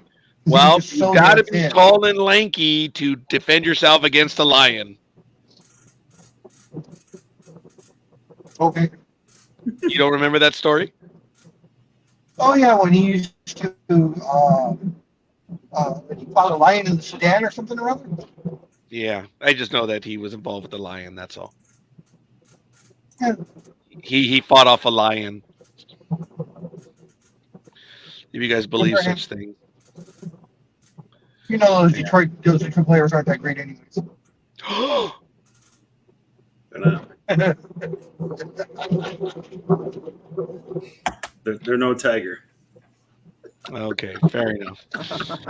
Woo! All right. Wow, we're getting a lot of messages on Facebook, folks. So we'll see. Hey, guys, we're finishing up our third hour here on Sports Talk with the guys. I think we're gonna, if at most, we're gonna go one more hour, if anything.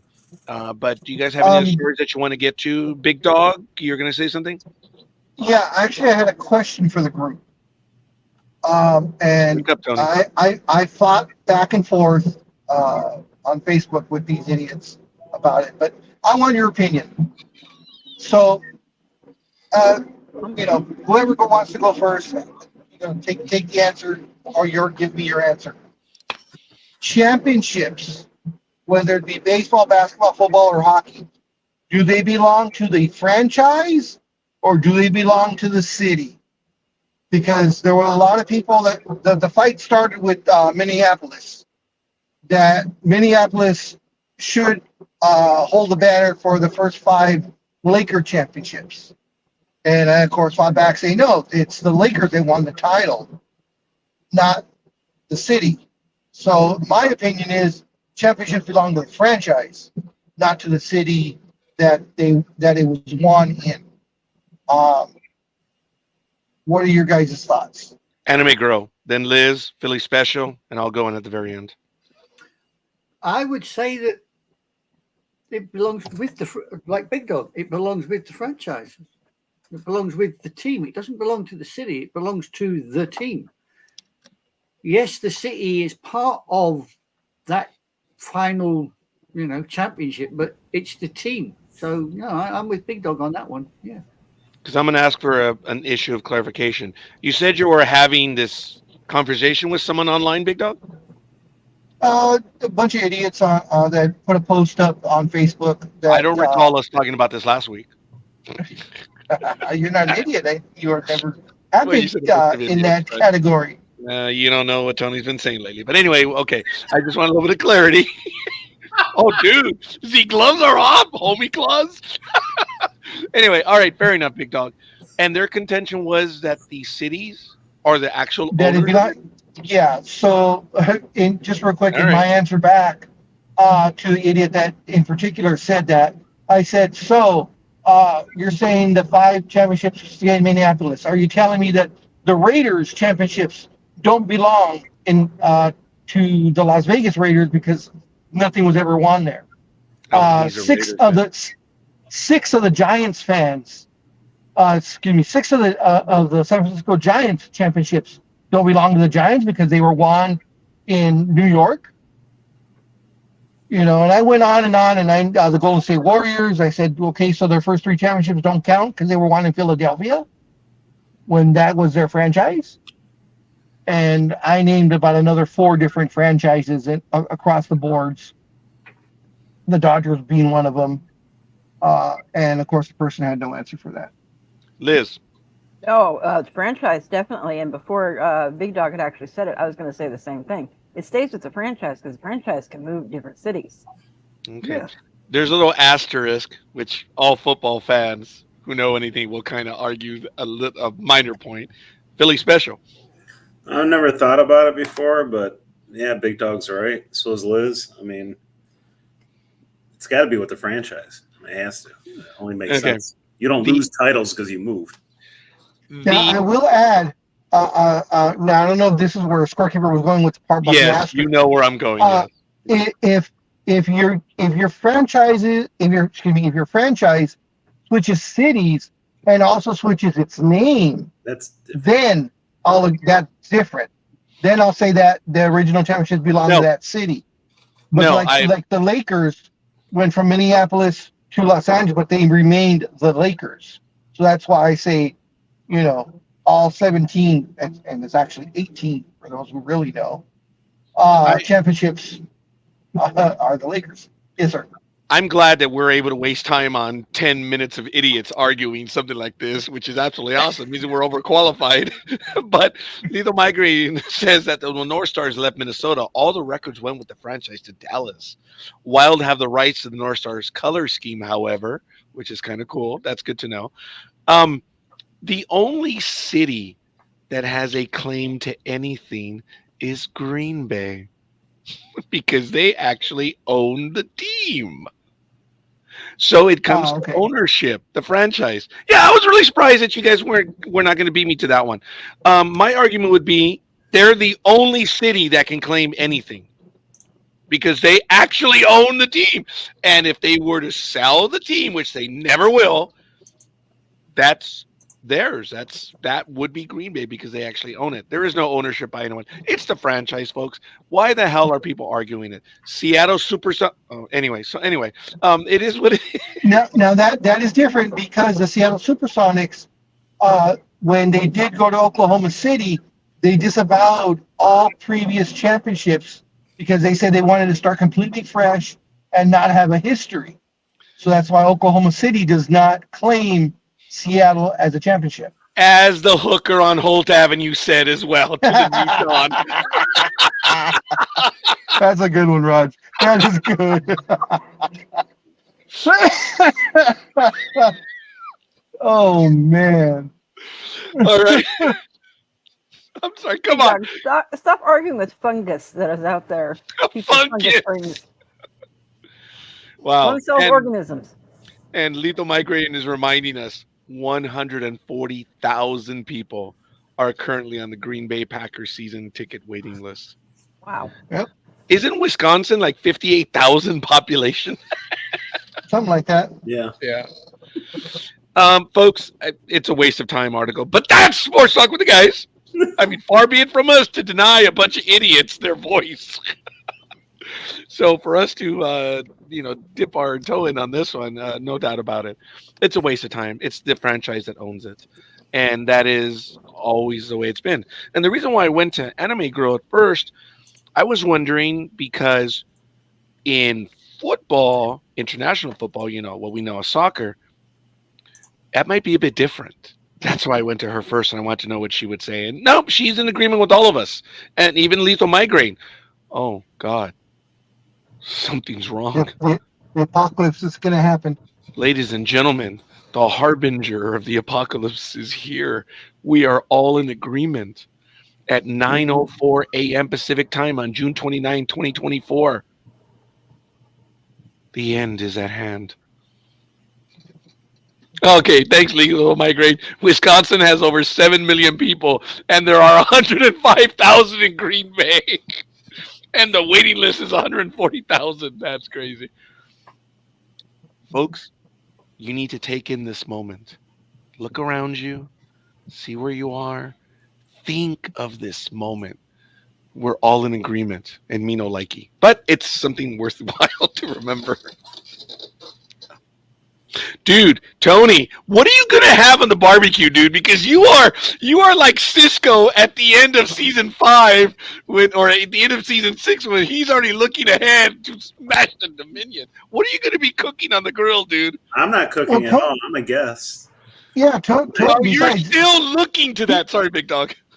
But see, he loves barbecue, so this would be like his cheat day. Yeah. Are you into that? Oh, today's my cheat day. Are you one of those? Yeah, I do 2 a month usually. That's what she said. That was funny. Ding. That was funny. I'm you. We Definitely steaks. We're definitely having steaks. okay. I was putting my head down. I'm like, we don't have anything in common, Tony. But when you said steaks, I'm like, oh yeah, okay. Oh back yeah. to- Oh yeah. yeah.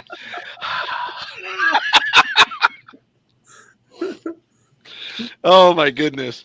Well, I want to say that I had announced that I was going to be doing the Friday barbecues on the first Friday at the house, and sadly, we're not doing them anymore. Oh wait, whoops, my mistake. Wisconsin is 6 million people. I gave that asshole way too much credit. Says Lethal Migraine.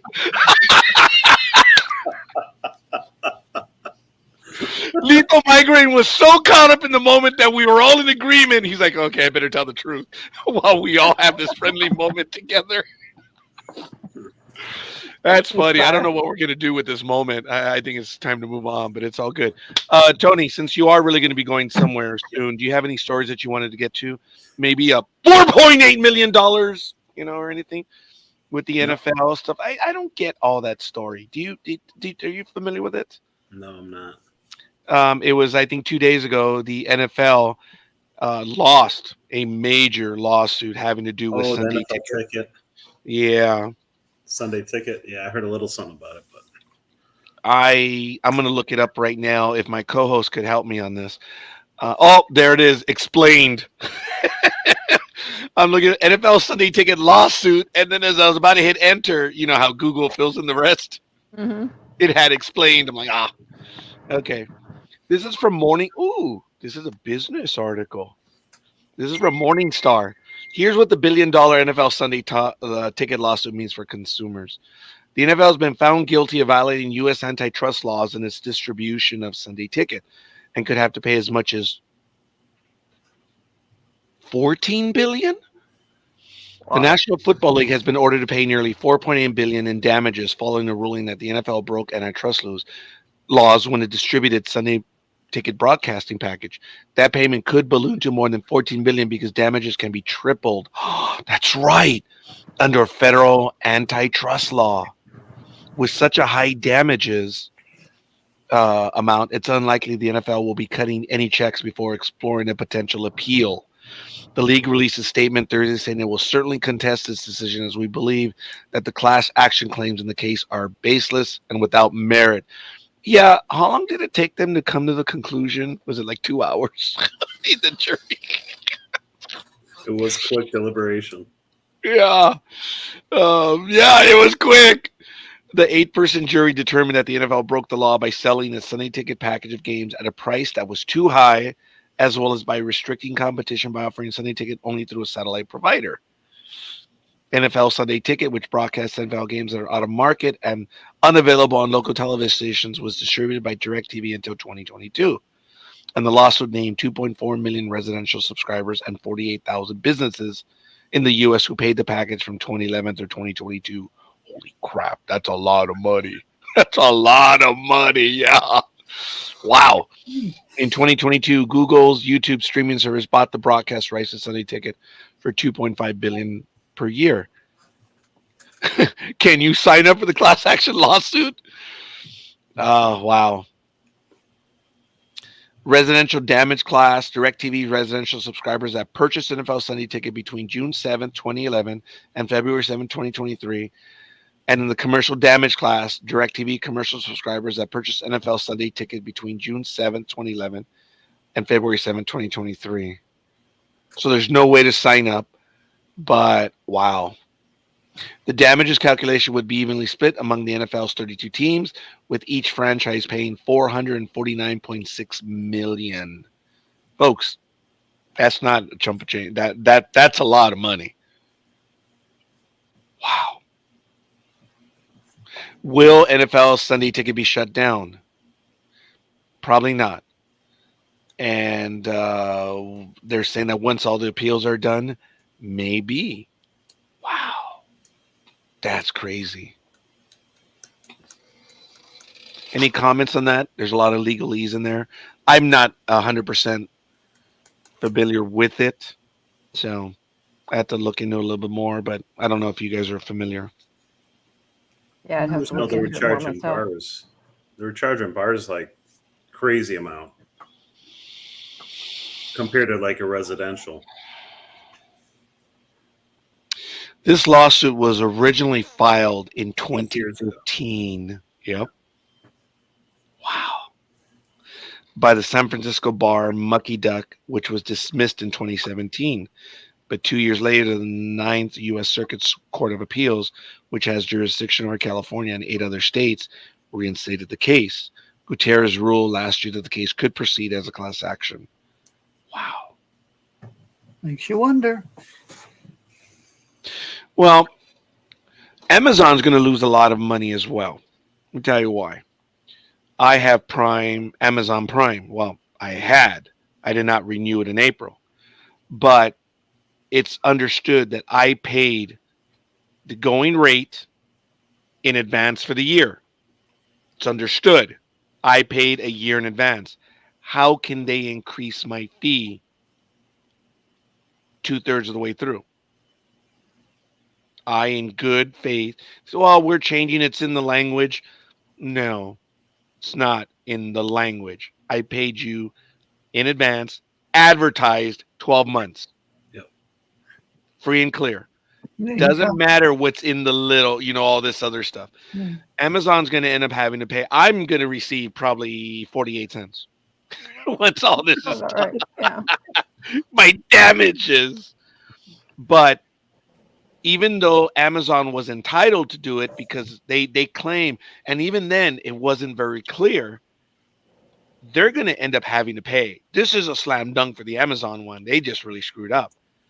But with the NFL, okay. Well, my point, the reason why I mentioned Amazon is they try to increase the fee during annual subscriptions. They're going to lose big time on that. That's done.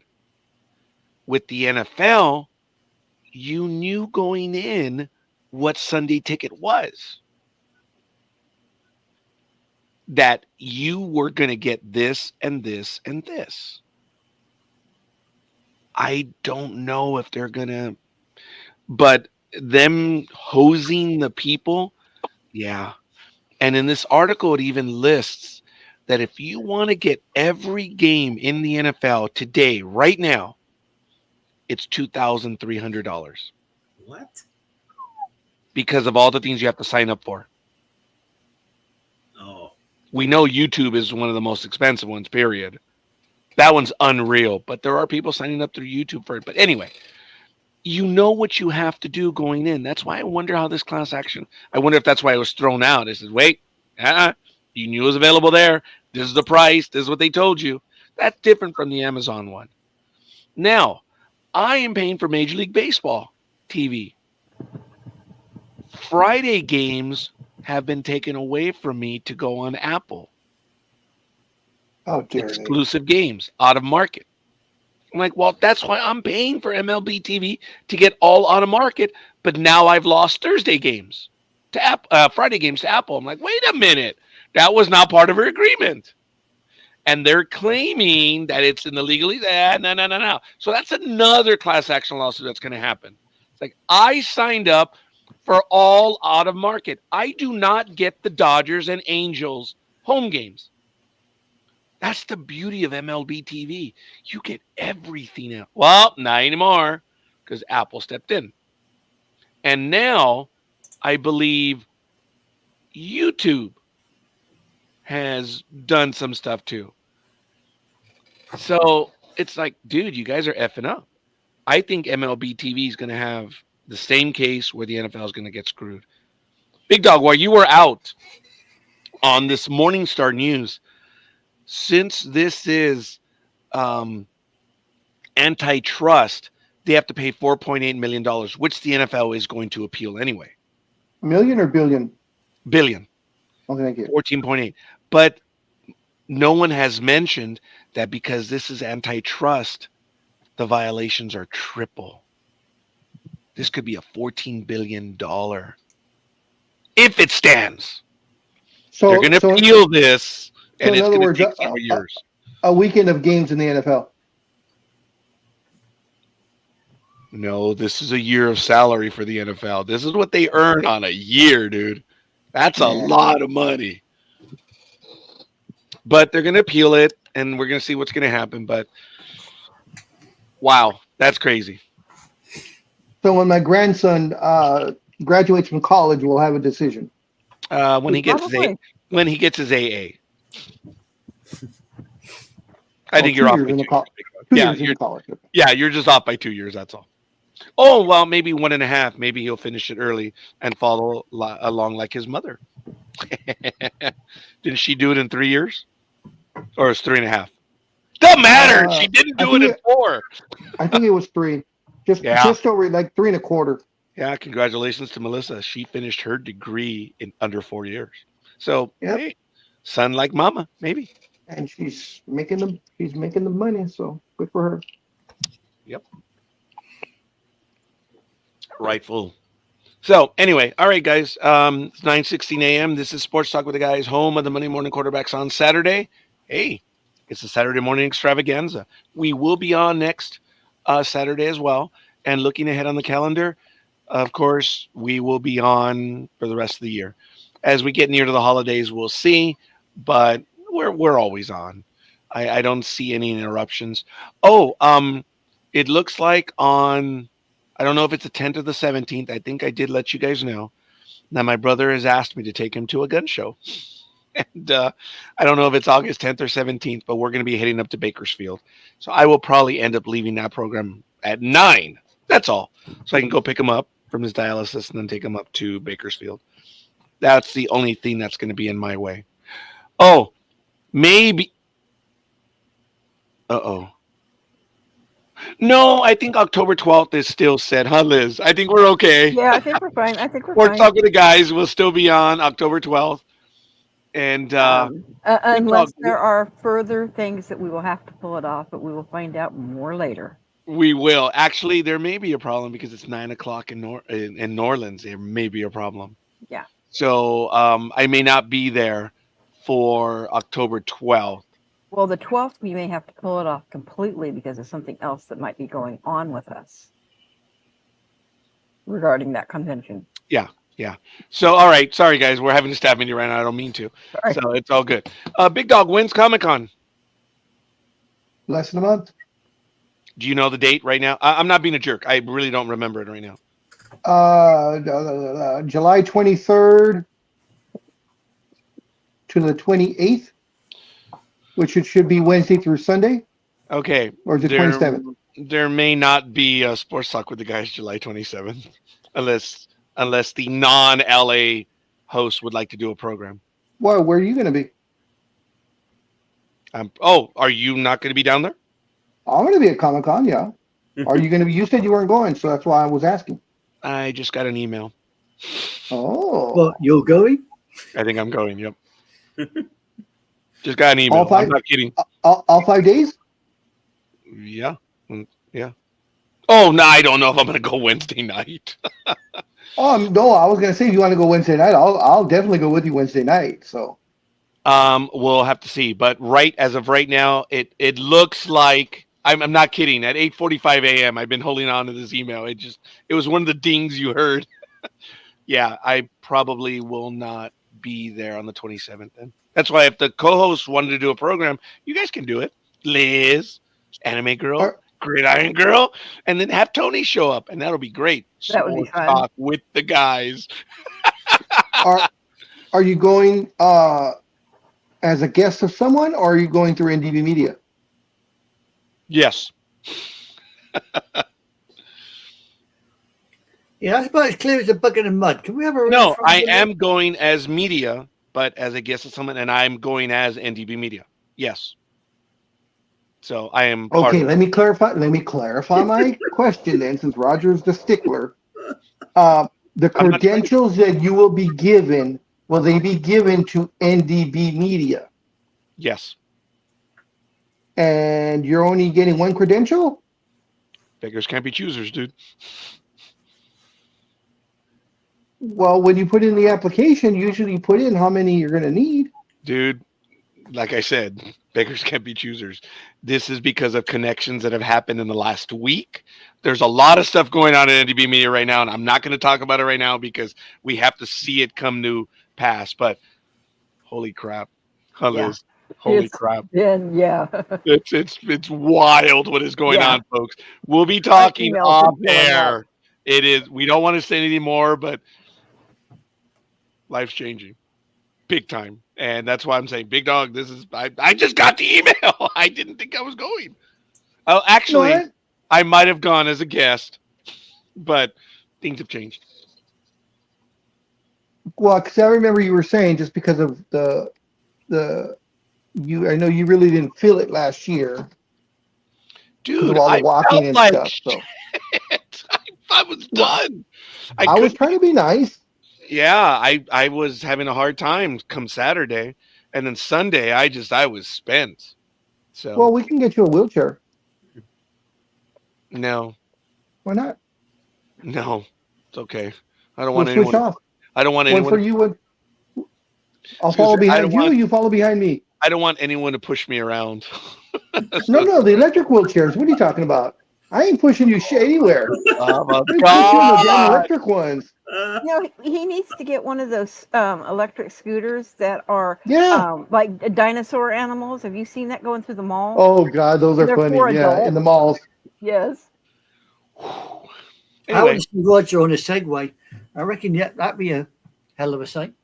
it would be a hell of a sight for about 3 seconds because the gyroscope that works. I was actually going to say I 2 would be seconds. fighting So it. I'm sorry. I was going to say 2 seconds, but okay. Well, same thing. Because the gyro works, I don't work. I'd be fighting with it. Oh, and wow, absolutely awesome. Thank you, Lethal Migraine, because as you know, it is going on. As he mentioned, the LA Kings just got much tougher. They traded for Tanner Janot. Wow, like that. Whew. Wow, this is really cool. So I'm really surprised. I haven't been talking about this because I didn't know it just came in. So I'm looking forward to it. So I have to go online after this and finalize some stuff. So yeah, we're good. I just realized there wouldn't be another opportunity. That's why I'm not going to go again. But looks, I'm going again. So we'll see. We'll talk off air, Big Dog. Okay. So anyway, all right, folks. Hi. Are you done, Philly? Yeah, I gotta go. Yeah, I thought so. Okay, young man. I'll see you guys from Philly next week for a little bit. I hope you're able to join us. I will. Thank I will you for a little bit. Yeah. And unlike the Supreme, Put a tomahawk on the grill. okay, very good. Now, Philly, unlike the Supreme Court ruling of 2000 in the Bush v. Gore thing, where they said our ruling is only unique to this one little circumstance, so you can never use this again. Yeah. What happened between you and I today? Yeah. It is not limited to this episode. Okay. I love you, brother. We'll see you, man. Right, I It's guess. like Thanks for Speedy, stopping in. Take care, Tony. it's like Speedy Bye, Tony. Gonzales threatening bloody Yeah. Sylvester the cat. You know what I mean? Hey, it is what it is. So it's all good. All right, folks. What else do you guys want to get to right now? Because we have a lot of stuff.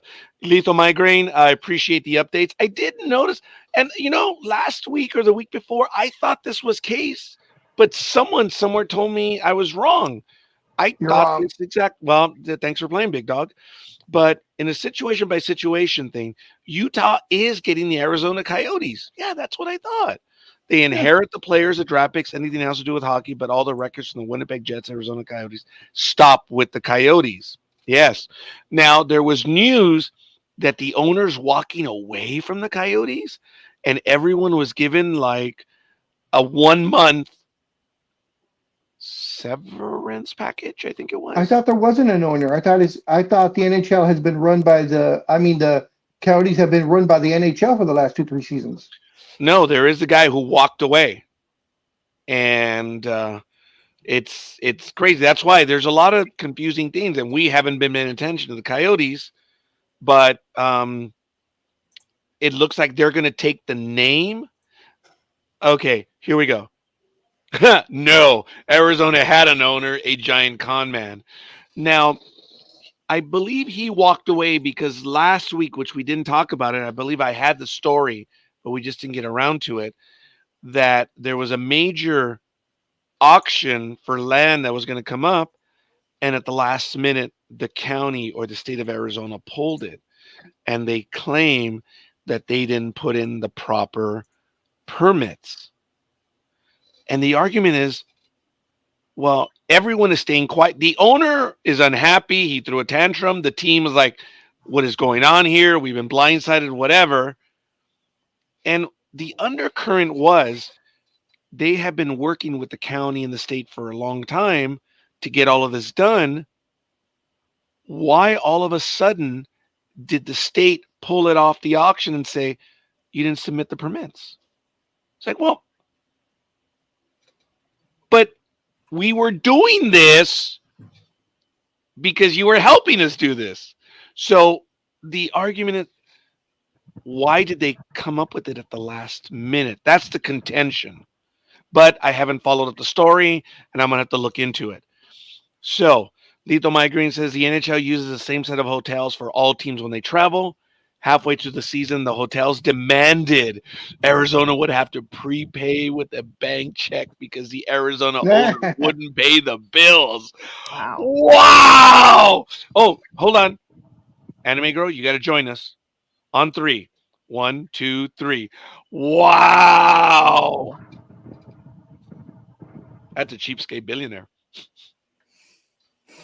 Cheapskate. Bet he squeaks when he walks. There's so much money involved, and they're not paying their bills for the hotels. Wow. That's just That's crazy. sad in so many ways. And you know, Arizona, when it first started out, they were a good competitive team that had talent, and they've just been mismanaged into the ground. I mean, if Big Dog and I would have done it, it would have taken us 10 years to mismanage that shit. They did it in 3. So, Well, So you see, think if about- you and I were running the damn team, we would have been smart enough to take it out of Arizona. and we would have been smart enough to hire the best executive out there, right? Yep. Seriously, you pay for the scouting, you pay for the executives, and you say, this is what I want. This is what you need to match. Have at it. This is your budget. Shut up and go. What's our budget? Whatever McDonald's value meal buys, but damn it, that's your budget. Yeah, dude. This year, Arizona was playing their games in the Arizona State University hockey rink. Only seats 5,000. Why? Yeah, we did talk about this. Because they were kicked out of the arena that Glendale owns because the Coyotes had a $1 million tax bill that the owner refused to pay. That was it. Folks, at that moment, I don't know what the Big Dog would say representing the NBA, but he'll do it for a moment. Major League Baseball, owner's gone. Actually, the owner's fined immediately for not doing that because he's putting his team in jeopardy, which looks bad on the league.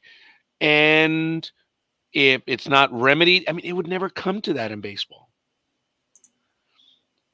But they would pull ownership from the owner instantly.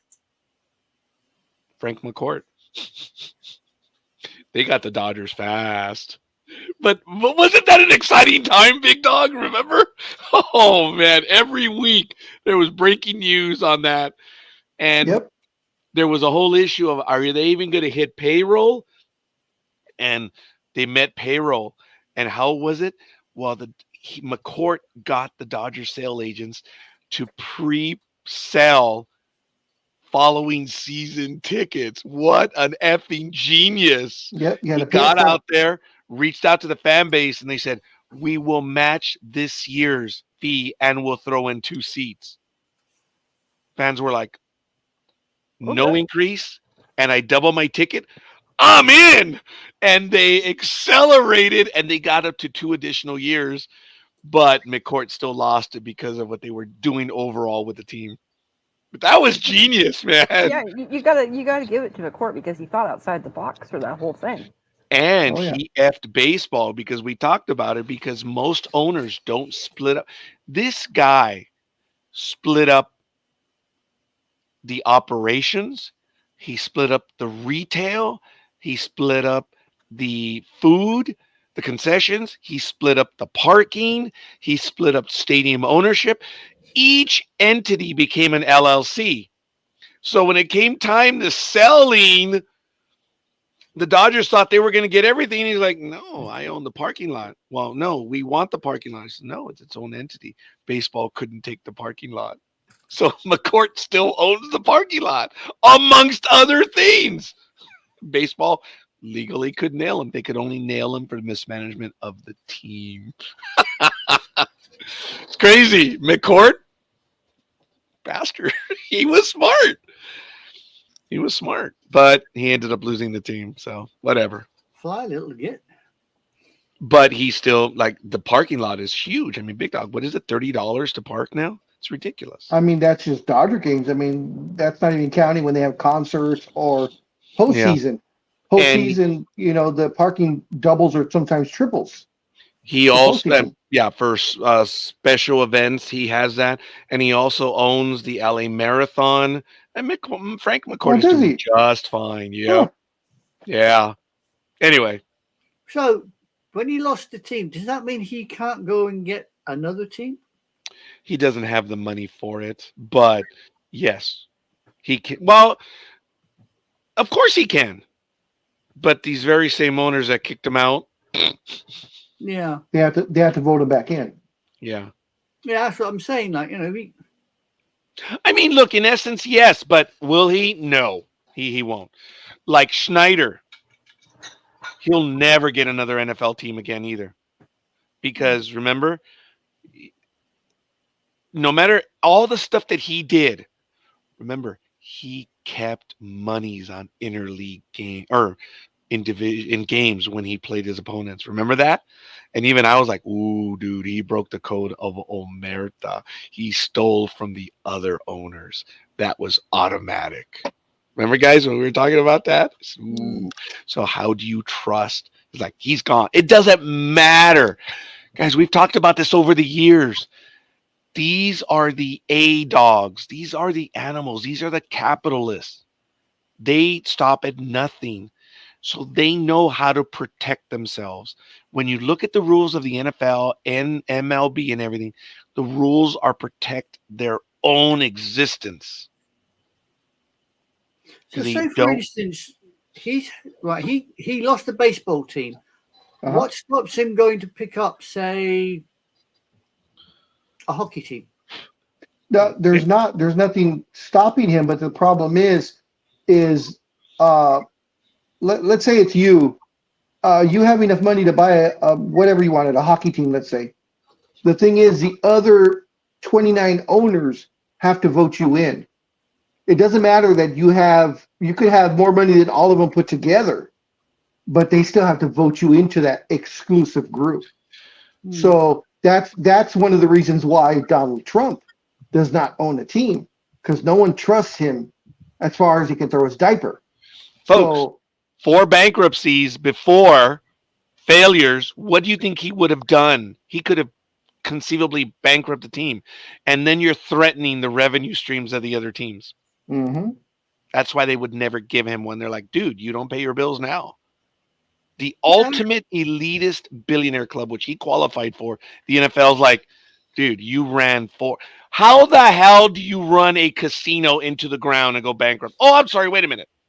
Okay, I'll give him a break. Oh, but 2 casino. Oh, wait. Well, wait a minute. 3 casino. Oh, wait a minute. 4. How the hell do you run a casino into the ground? That's also why Las Vegas refuses to give him a casino license. He can only get the hotel license. That's it. Folks, He cannot have any gambling in his hotel. that's I funny. was gonna say, I mean, casinos good, is I didn't know that. guaranteed money, isn't it? Really? How do Mhm. you run Exactly. a casino into the ground? The Sahara, now we're really getting into the weeds, was very famous when they redid the Sahara. I think it was in the late 90s, early 2000s. And the thing about the Sahara was it broke several Las Vegas rules. And we talked about this. Number one is when you go to a casino in Las Vegas or Atlantic City, which, by the way, Atlantic City says we're the gaming capital. Vegas is Oh yeah, dude, we've interviewed people from New Jersey that say They're Las I've Vegas. been to Remember, Atlantic Liz? City. That is a Yeah. joke. It's a Oh, joke over I there. hear you, big dog, but I'm just repeating. To be honest, Although, I've never heard of Atlantic City being the capital of gambling. I've always, somebody says to me, American gambling, you automatically go Las Vegas. Liz, I have to give you a shout out. What you do on all the other programs, okay, and I'll leave it at that. Okay, I Okay. appreciate what you do in all the other programs. 'Cause Pole of your dancing or comment. what? No, because when I put a call out that we need someone to come over and just freaking say hi, ask a question. Oh, she's there. Yes, it's always done it, and I'm not going to say everything, but you've made it for us all the time. So anyway, she was in on one of the programs when we were talking about New Jersey, and you remember they said that. They Yeah. said, oh, Vegas, they're not a competitor. We are Atlantic City. So anyway, all right, knowing that, Damn son of a bitch. yeah, he just saw it. Is that what the breaking news is? Fuck. Yes, that's what the breaking news is. Okay, big dog. Yes, all right. Thank you. Mute next time. But for right now, LeBron James intends to opt out of the final year of his contract with the Lakers with $51.4 million. A source familiar with the plans told at MCTEN. He will look to sign a new deal to stay in Los Angeles. So, yeah, 3 years, everything the $163 big million. dog said is they rolled over for Damn. LeBron James. They rolled over, and that's going to handcuff the Lakers for the next 3 years. No, they If didn't it- roll over for him. They bent over for him. No moves, no Oh, nothing.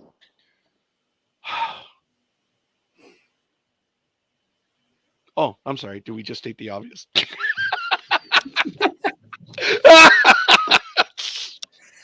Oh, The dude is David McNamara. Look, I'm just as mad. I mean, I think we all are. I'm screwing with the big dog right now, but I agree. I said they rolled over. He said they bent over. I mean, how far apart are we on that? Think about that. How far apart are we? But anyway, this is stupid. I'm angry. It's ridiculous. Appreciate that lethal migraine. Okay, we'll talk about that in a bit. But going back to the casino thing, the reason why the Sahara failed, it wasn't because of the economy, it wasn't anything. It's because one of the major rules they broke is when you visit a casino in Las Vegas, you have to go through the gambling room to get to your hotel. That's number one.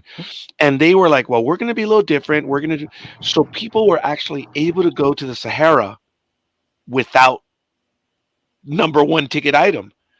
And the Sahara paid for it. It was a $2 billion upgrade. Ungodly. I think it was Sandy Elderson that did it. And people were like, dude, you never walk a pitcher. It's a cardinal rule. A pitcher never walks a pitcher. Is you have to do that. And the Sahara, Big Duck and I went there. It was an immense casino. Remember the bazaar, Big Duck? I mean, it was beautiful. He and I didn't understand the concept of, wow, you got to go through the casino to get to the hotel. We didn't stay there. But we did notice it was a little different, but it was nice, huh? It was nice. How long And did just it like you last? said, you walked in, and the first thing is, the lobby's already right there. And you can hear the all the noises and stuff coming from the casino. But there, But that was way over there, yeah.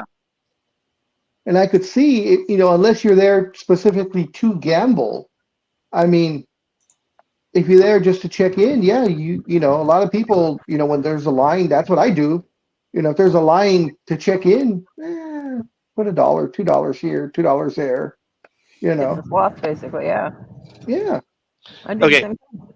So that's how you destroy a casino. Not 4 times. Yeah. So that's the reason why he doesn't get to do that. Okay. Oh my goodness. The Lakers put new wallpapers up, and Gridiron Girl sent this over to me. Did she send it over to the Sports Talk with the guys? I think she did, Oh. yeah.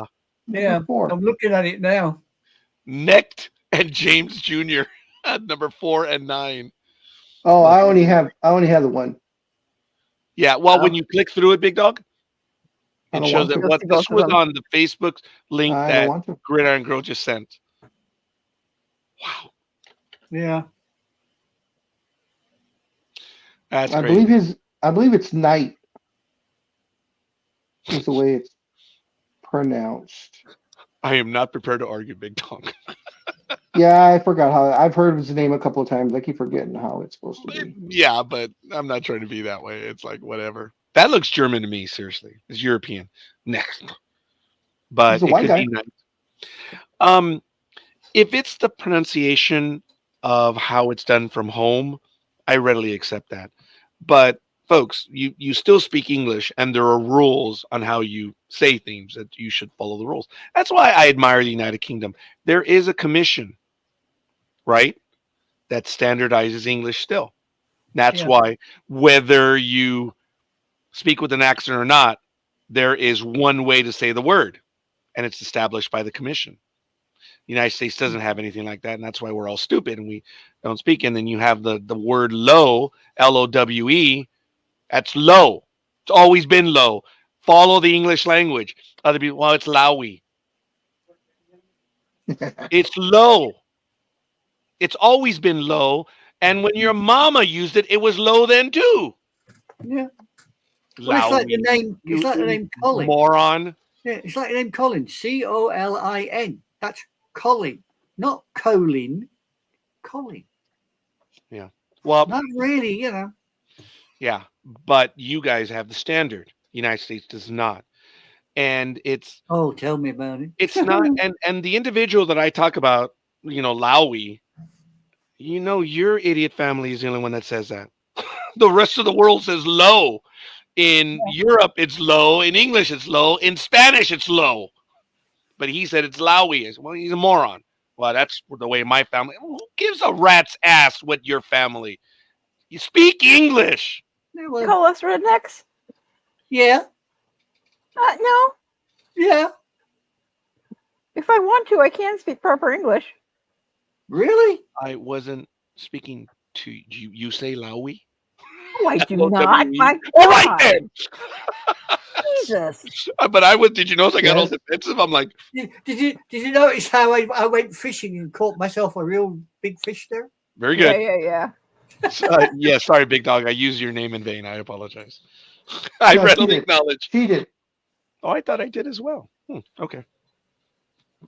Anyway, so folks, it is what it is, and it's good. We're way off topic on that one. Big Dog, seriously, is this going to handcuff the Lakers? Yes. You're asking the wrong Um, person there.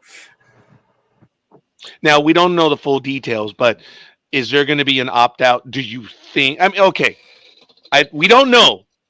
We don't What's know, and Opt-out for on what? what the deal is going to be. But the max is, you said, I think 3 years, 164. Yeah. So What do he's you not getting too think much. will He's be not in getting there? too much more than what he would have made anyways. Right, and we talked Um, about that a few weeks ago. Yes. But yes, I believe it'll probably be a 2-year deal with the third year at the player option, because most likely Dipshit Jr. Will have a 2-year deal. So do you think Daddy helped get this deal Of course, done Of the way it's course been he done? did. of course. That was the whole deal. I mean, he said from the very beginning that he wanted to play with his son.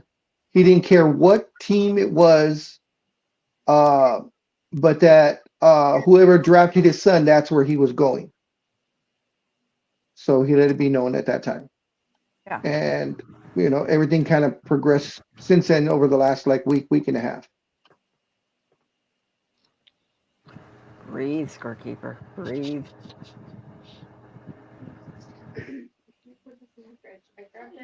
But like I said, I mean, if the team had any backbone, they would have stood up to him. And so we're not going to, I never thought I would say this, Big Dog. I, who have the damaged, spine right now in my neck and my lower back, even in my damaged state, my grandmother has more backbone than the Lakers. I mean, if anything, That wasn't. if I was Lakers man, actually, if I was Jeannie Buss, because it comes from the owner, If I was the owner of the Lakers, I would have said, we're not drafting him at 55. There are only 58 picks in the draft because of the sanctions that the NBA put on the two teams. That's why there were only 28 picks in the second round, not 30. Phoenix and Philadelphia had sanctions. So at 55, 67, there were only 3 more picks left. I would have taken the chance and have him go not drafted. No one was going to draft him. Yeah. Yeah. Dude, there's no way. So I wouldn't have. Tony I would have says- wasted. Yeah. He said, especially since Yep. no other team was going to draft. No one was, folks. No one was. There was a lot of talk at the beginning of the combine because the very first day he did okay. He did better than average. So right away the rumors started that maybe he was going to go in the top 5 of the first round, just to spite the Lakers and to get LeBron. But then all the scouting reports started coming out about him, and that's when his stock fell considerably. I just find it confusing. I really, really do. I mean, I could not see it happening over here or in Europe with a soccer team. No So way if- that would ever happen. If Messi, who's better, Messi or Ronaldo? Who's the better, Messi? It depends on which camp you want to follow, but they're both, Well, they're for both you. very, very good. Dude, For you. you don't lose. You really don't lose on Okay. either one. But go So ahead. For if- you, Animaker, that's the question. What? Which one? If Messi were to go to the ownership of whatever team he's on and say he was old enough and still producing the way he is now and had a son coming up and said, I need you guys to sign my son. If you Yeah. sign my son, you get me. Or he lets the entire league know that. How would that go over? It wouldn't. That's It would not go tampering. over. Blackmail. They just turn around and go, no, he ain't good Um, enough. He don't get in. That's the way. I mean, there are literally thousands of kids who want to play football, soccer, and they don't make it because the teams look and they've got these academies all Yeah. around. Each of the academies, they take a player and they will look at that player and say, look, okay, kid, yes, you can play football, but not at this level. And it don't give a damn if daddy's a football player or daddy was a football player or daddy's a manager. Don't cut no ice. You ain't good enough, you don't get in. It's as simple as. Big Dog, you said there were 3 picks still after the Lakers that Yes. say they okay. Who were the teams? And I'm not trying to be a jerk. I knew you were going to ask that. You know, I'll I'm tell you sorry, right I didn't now. mean that. So okay, all right. You don't have to look. Were they going to waste their pick? Because the teams that are near the bottom, they're the winning teams. They're the ones that generally do better. I know I'm Okay, generalizing. so the bottom 3. So after the Lakers, it was Phoenix, They're not taking them. Memphis, Mm, and Dallas. they're not taking. Yeah. I don't know. Dallas likes it. Neither one of those teams are going to take them, and they're actually good teams. Alex Rodriguez and the Timberwolves are not going to take Bronny. They don't want LeBron. Actually, I think Alex Rodriguez will want LeBron, but I don't think they would take the kid because you want to keep winning. Because in the NBA, folks, and we've talked about this over the years, the NBA's got it right. The NBA draft used to be much more, and now they're like, that's it. It's 2 rounds. That's right, Big Dog? That's it. Yeah, yep. So 2 rounds. That's it. Each team gets 2 picks. In theory. Sometimes it's more, sometimes it's less, sometimes it's none. Knowing that they were down by 3, I would have told I would have told LeBron, dude, we want to win. while you play with your son. Give us that pick, and we'll give him the number 2 pick money in the 2-year deal, even if he signs as a free agent, right?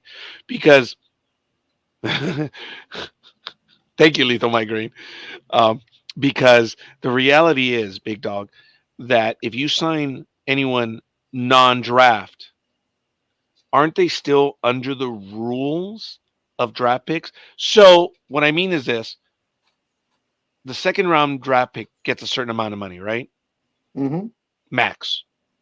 If they're a free agent, first year undrafted, could they earn more than the second round? No, No, they're no, still no. limited. Same amount of monies, Yeah, right? yeah. Okay. Folks, there are 3 teams. Now, if Kevin McHale were with Minnesota, Bronny would be picked to screw with the Lakers. No, actually, I don't think Kevin McHale was that stupid. He wouldn't waste a pick on that kid.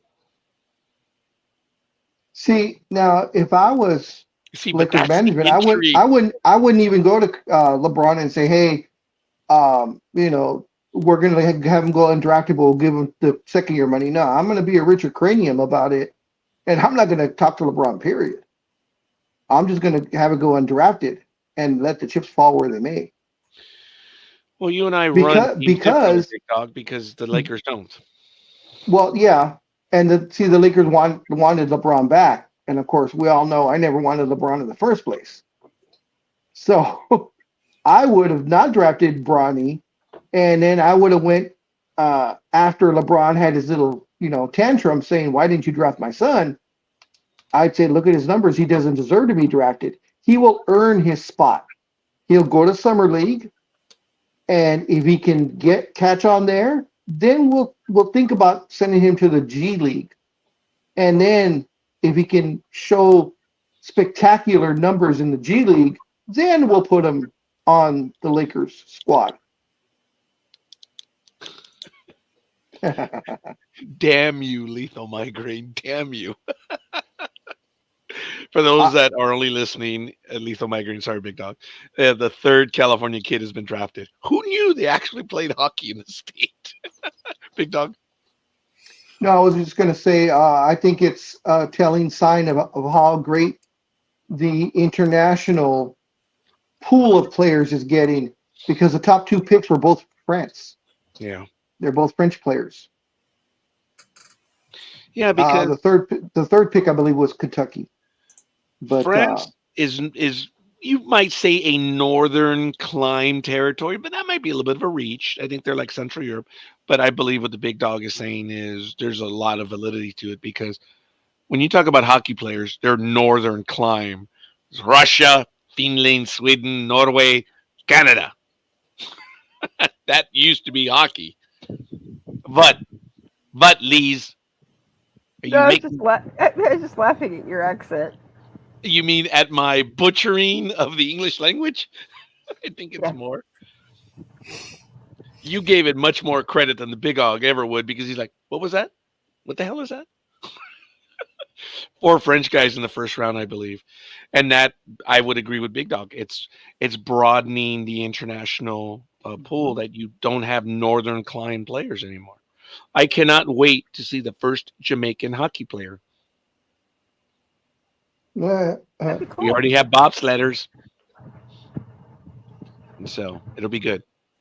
and Lethal Migraine is correct. It is 4 from France. So it was picks numbers 1, 2, 6, and I just saw it, and 25. You Those see, were I all would from never France. have said what the Big Dog said, just because I know that Lethal Migraine can go ahead and get that little snippet of what Big Dog said about Lethal Migraine and just play it back forever. And when he meets him in public, all he's going to do is play, hey, you said that on air. You said that on air. See, I always say, oh, we tend to agree, or there's some agreement there. I never let anyone know. Yeah, you're right. Never say it. Never. There are other ways to say it. I acquiesce. I stipulate. So, but it's all right. It's all good. All right, folks. I don't know. I'm actually Not that I have to go, but I'm looking at probably finishing up real soon. Did you guys have anything else you want to talk about? Oh, I just wanted to let Enemy Girl know one thing for her favorite team. A judge went ahead and dismissed Prescott's lawsuit for the Cowboys. Remember the sexual assault claim? Yeah. They're saying that there was not enough evidence to even support a criminal case against it, so they dismissed it. Okay. Would you clarify it? I forgot exactly what it was. Was it directed at Prescott or the team? What was the deal? No, it was directed at Prescott because a lady had written a letter saying that there was a sexual assault that was done by Prescott to her in February of 17. So then she brought it through the courts, did a legal filing of it. And the judge looked at it and said, no, there's not enough evidence to support anything, so I'm dismissing it. Did they mention anything about the countersuit where he's suing her for $1 million for No, defamation actually. of character? Yeah, no. Okay. Oh, yeah. Oh, sorry, I did scroll down here. I did miss that. I probably kind of said, but yeah, they don't say anything as far as any new things with it. Just noted that what you said. Okay. So yeah, nothing on that. Well, she's still got that other. Was it the other one that's on the island? What's she's bloody name? Remember you brought it up, Big Dog? Talking about the one from baseball. What's his name? Scorekeeper. The one who was dating a 15-year-old for the longest time. They keep extending it. I think it was the Dominican Republic. It was this Yeah. plan. Yeah. I don't think it was Azorena. Forgive me. I'm forgetting. Yeah. But yeah. I can't remember. Let Yeah. me look back in my notes. This has been for a little while. I take it that must be still ongoing then. Yeah. Yeah. About a month But- ago, I think I reported they extended it once again. So now the court is until the end of July, I believe. Okay. It just keeps getting extended, and of course, Major League Baseball keeps extending his suspension or his leave. Excuse me. Yeah, we get it.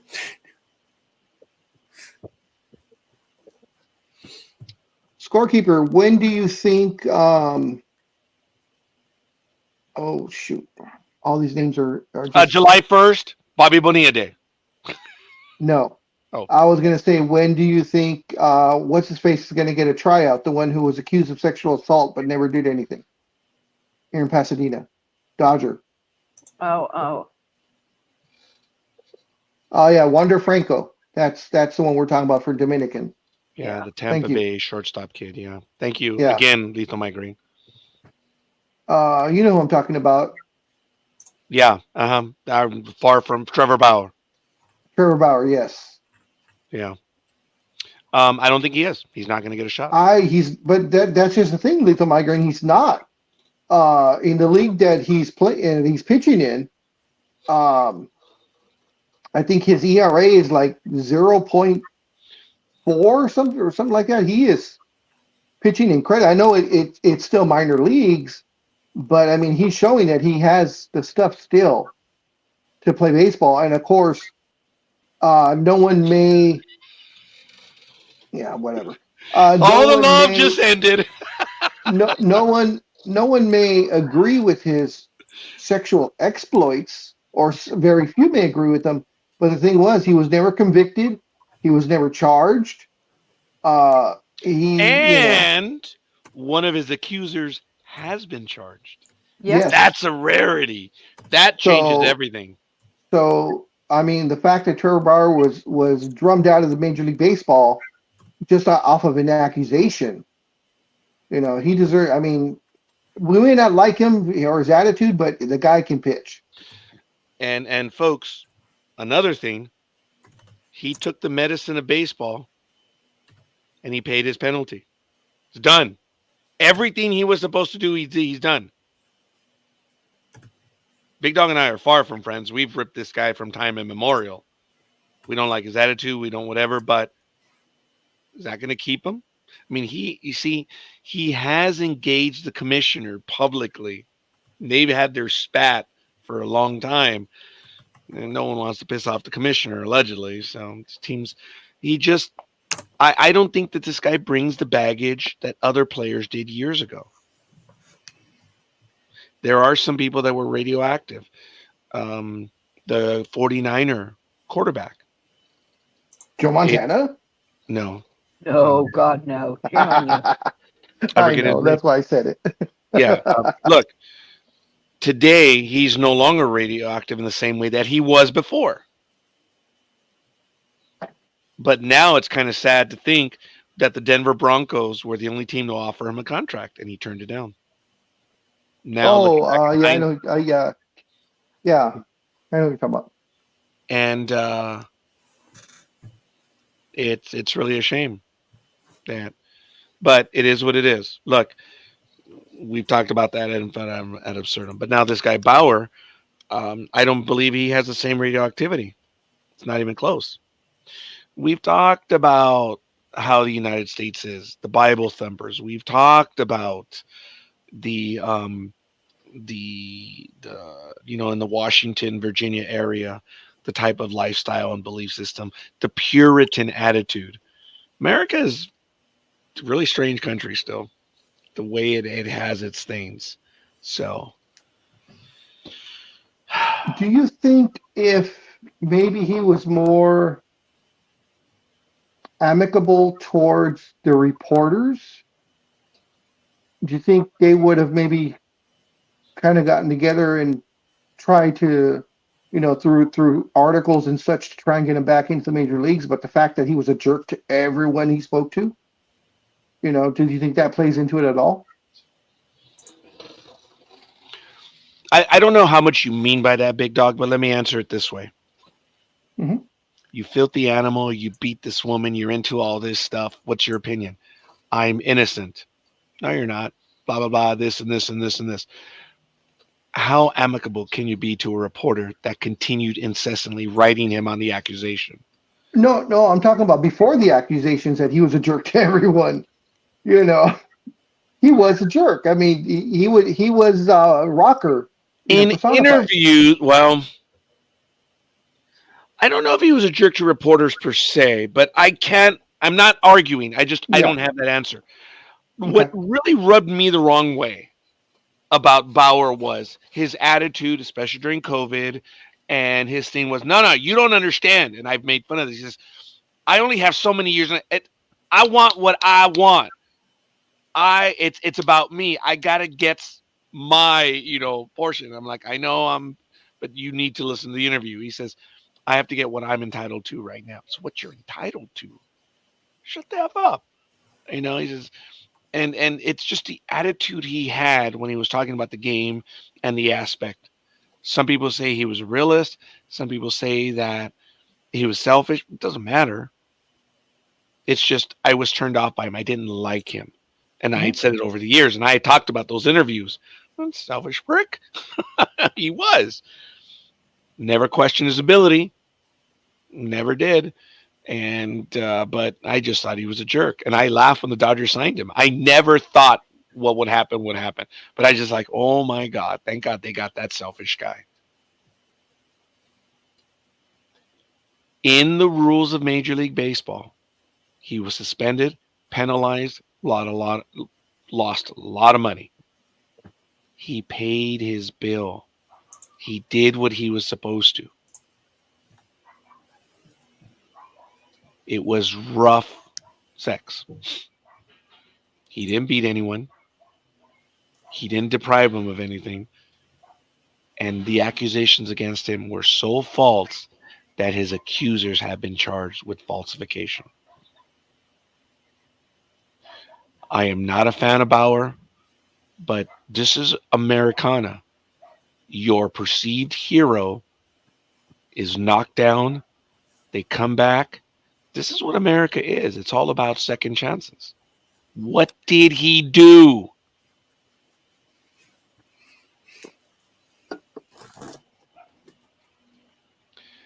He has earned the second chance because he is paid under the baseball rules.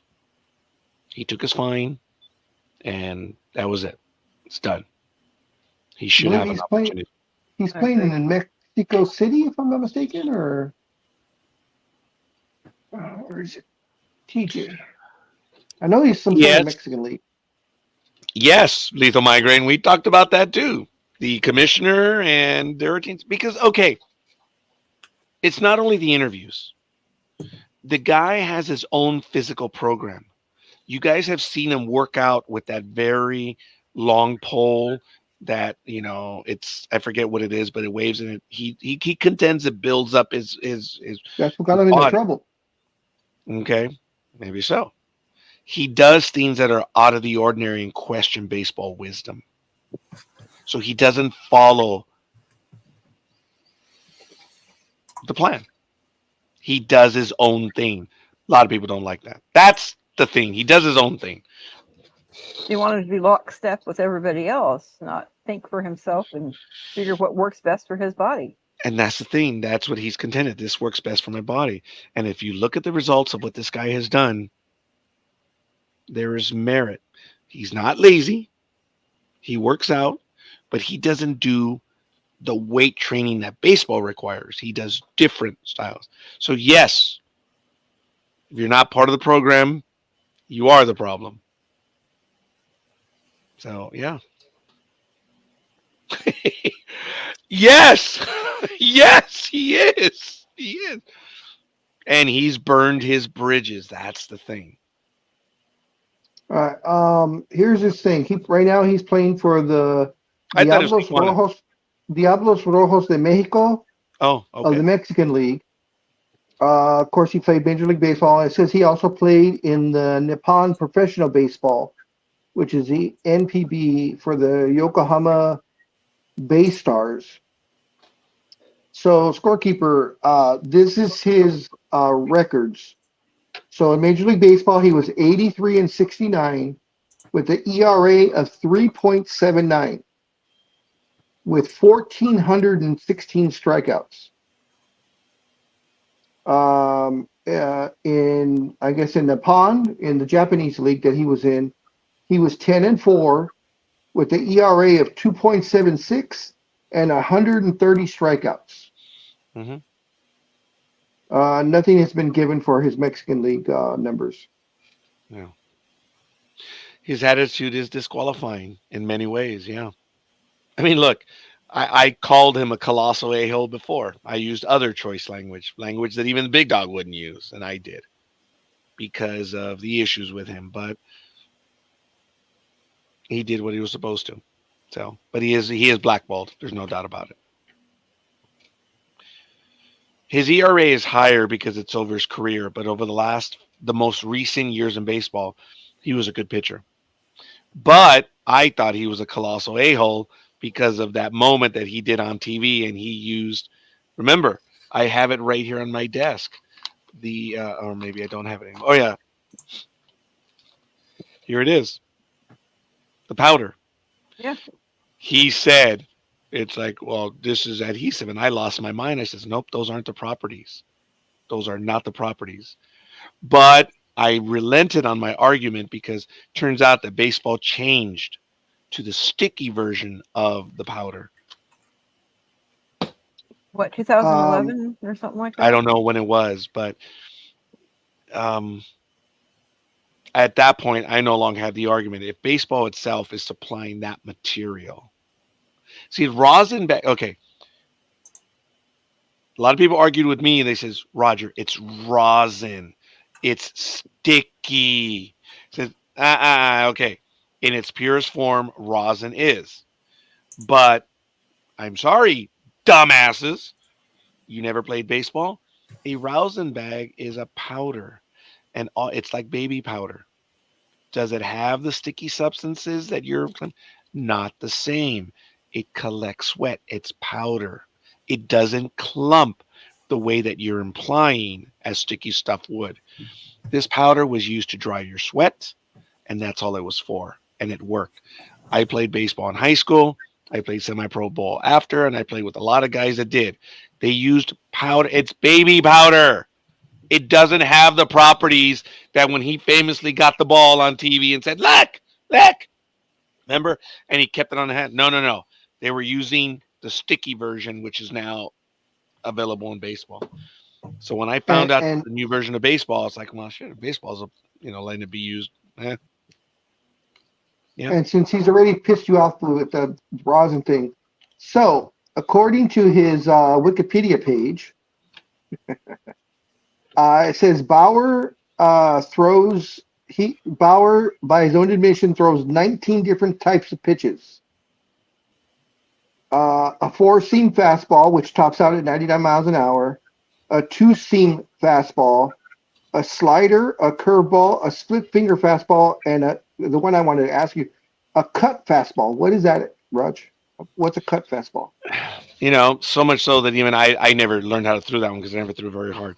But a cut fastball happens to with how you hold it, and the implication is that you're cutting the movement. It's still fastball, but it's just I never learned how to throw that one. That's why I'm. But a cut fastball means it's not a full fastball. It looks like it. Okay. Yeah. So I'll and it go also the full definition of that, but folks, where you put your fingers can adjust every inning pitch. So for him to say he has 19 pitches, well, I had 30 and it didn't get me in. It's how many are effective. But he's implying he has 19 effective pitches. I'm like, well, if that's true. you're gonna love this. Two of those he said he invented himself. One of them he calls a reverse slider, which he says is a variation on the screwball. And the other one he calls the bird, which is a form of a split finger fastball in which the middle finger is raised up, approximating the bird hand gesture. Okay, this is a split fingered fastball. The way you see, Big Dog and I have talked about. Oh, all right, we're almost wasting time, okay? Because people don't pay attention. A split finger fastball, the way it was invented by Bruce Sutter, the originator of the split finger fastball, is this. He's actually pushing it through his fingers with his thumb. I'm like, how the hell do you throw that? But that is a split fingered fastball. Other people say, he must have a this happy is wife. a split finger fastball. I said, no, that's a forkball. But pitch names change. So for him to say he invented his own, it's a reverse slider. So show me the one you were the finger one. So he said it's a split finger fastball with the middle finger is up, like he's flipping you off. Okay. Oh, the middle finger is up. Yes. Okay, I cannot throw this one right now, but I would be able to because look, it took me a year of doing this every day in class. Or wherever I was, I had a baseball with me and I would do the reverse for the screwball. I told you the screwball for me is my ring finger is under the thread right here. So I'm actually so when I'm throwing the screwball, and I have to be very careful because is where it hurts. So forgive me. I'm doing this with the screwball. So I'm effectively doing this. So when you look at Fernando Valenzuela, he was doing this on the screwball, and you can look at it because that's what you're doing. So you're getting for me, you're getting the ball to spin this way. A curveball for me depends on you go sidearm, whatever, you do 12-6. What you're doing is screwballs like this, curveballs like this. So you're snapping it. So if you're really snapping a good curveball, it's going to do this. And if it's a real good, like a Milt Wilcox, that's what they call 12-6. Starts up here, ends down there. That's the idea. Wouldn't that be a sinker then? No, a sinker would either be an index or a middle finger, but you're throwing it and you're snapping off the sinker like there. Oh, I actually almost did it, but it hurts to do it right now. But you're getting the ball to tumble down.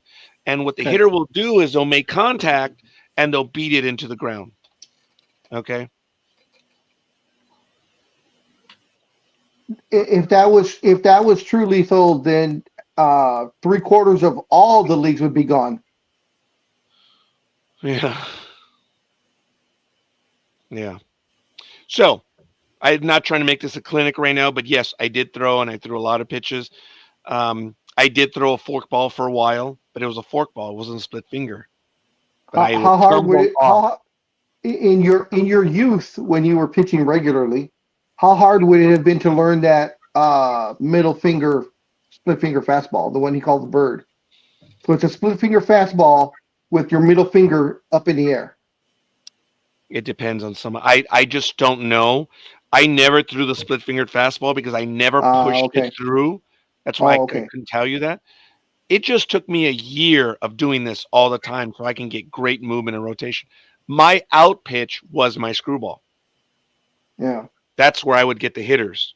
But more often than not, I didn't strike them out. I mean, I did, but I would get them to ground it into the floor. Yeah. So my screwball was almost like a sinker ball, but it had a curve element to it. So my whole thing of the screwball was you don't have high school kids doing it because it can damage their arm. I'm smarter than all of them. I was rebellious. I was. Who threw a better curve, Sandy or Fernando? I mean, Oh my screwball. God, Sandy Koufax. Screwball. Facts, easily. Screwball. Yeah, I know. I just want to hear what he had to say. Oh, now he's thinking about it. Fernando might have had the better, because even at the very end, when he was in his late 30s and even his 40s, that screwball was still making hitters look bad. For longevity, I think he had a better screwball. But in repertoire, Yeah, Sandy. Thank you.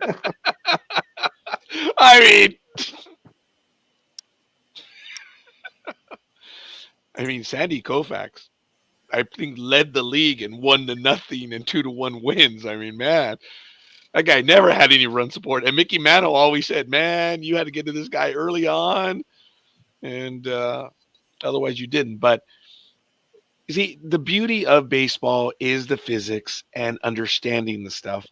And yeah, I love to have those conversations. I love to listen to people, how they pitch, but I just don't do it anymore. I physically cannot pitch anymore. But I always stay quiet when I hear people talking about pitching, and I'm just like, they don't know shit. And I'm not even an expert at it, but I just love listening to other people. And Big Dog knows that when I hear other people talking about how you throw this and this and this, I'm just like, don't waste your time. Don't waste your time. It's not what. Oh, Big Dog. It's just like, especially going to games. Oh yeah, well, the pitcher's throwing this and this. And I'm just like, let's go get some more nachos, huh? Oh yeah. Yeah. We've got some more food, Big Dog. We've gone to a couple of games, and Anaheim Stadium. And remember, we're sitting there. They're friendly. And the second the pitch is thrown, it's already up on the board, and it'll say like a breaking ball. 96 mile an hour, four fingers themed fastball. And then the next pitch is like, oh, this is the fork ball, X amount of, and Rogers just losing his mind. It's bullshit. They don't know. Now they know what the pitcher throws, but like I've always said, in addition to that, I love it when the announcer doesn't know what the pitcher threw, and you say, "Oh, breaking ball called for a strike." Breaking ball. What the hell is a breaking ball? It's implied it's a curveball, but when it comes across at 96 and they say it's a breaking ball, it's like, homie's on crack. Oh, Liz, wasn't that great in the interview yesterday when the CEO said, I have crack fingers? That was He was typing so fast. Yes, crack fingers. I have crack fingers. That was hilarious. Oh, there was another thing too. I know the other guy laughed. I don't know. Yeah, I don't know if the CEO laughed because he said, well, the video is coming out a bit choppy. I said, oh, you're right. I'm sorry. I have 18 tabs open. I got to close some. And the CEO says, yeah, I know. I got 73. 73, yeah. And I was like, it's always all about size. And he lost it. So he did laugh. Alexander lost it. He did laugh. All right. I didn't see his reaction.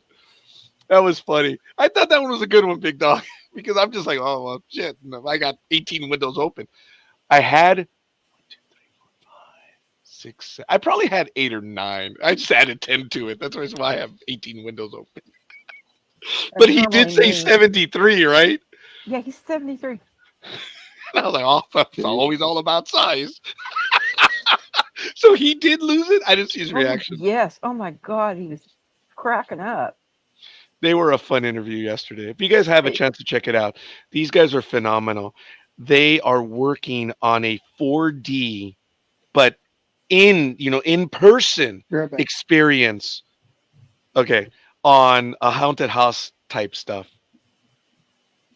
Yeah, it's all immersive. It's really Immersive, cool. yes. It really looks good, and all the stuff they have set up. It was funny. It's It was not good. your mama's old neighborhood haunted house. Let's put it that way. Yeah. When you had a circus come to town, Anime Girl, and you had a haunted house, wasn't it in the back of a trailer? Right? Yeah, that was a haunted house. That was it. I Yeah, it was literally either the lost- haunted house or the House of Mirrors. Oh, that's right. Yes. I And you'd always lost have it something when like that. I lost it when they were talking about, if there was a problem with somebody, how they would get them out, and they're just like, oh, well, if it's having a problem with one of the disabled or whatever, we'll just pop the trap door and they'll go falling down the trap door. I think that's when I spit out my soda. Oh, they loved it when I put your comment. That was a fun interview yesterday. It was. Yeah. I did see a bit of it, but not a lot. They were cool. They were fun. I didn't realize how I reacted because when I said it, I'm like, "Oh, stupid Roger! You may have ruined the interview, by implying that." I didn't realize that he had lost it. I'm glad. I really didn't know how he reacted. That's cool. I'm glad they were fun. Michael was trying to do his 30-minute interview. I'm like, "No, homie, I'm here. Not gonna happen." Just as long as you keep it within an hour, you're okay. Sorry.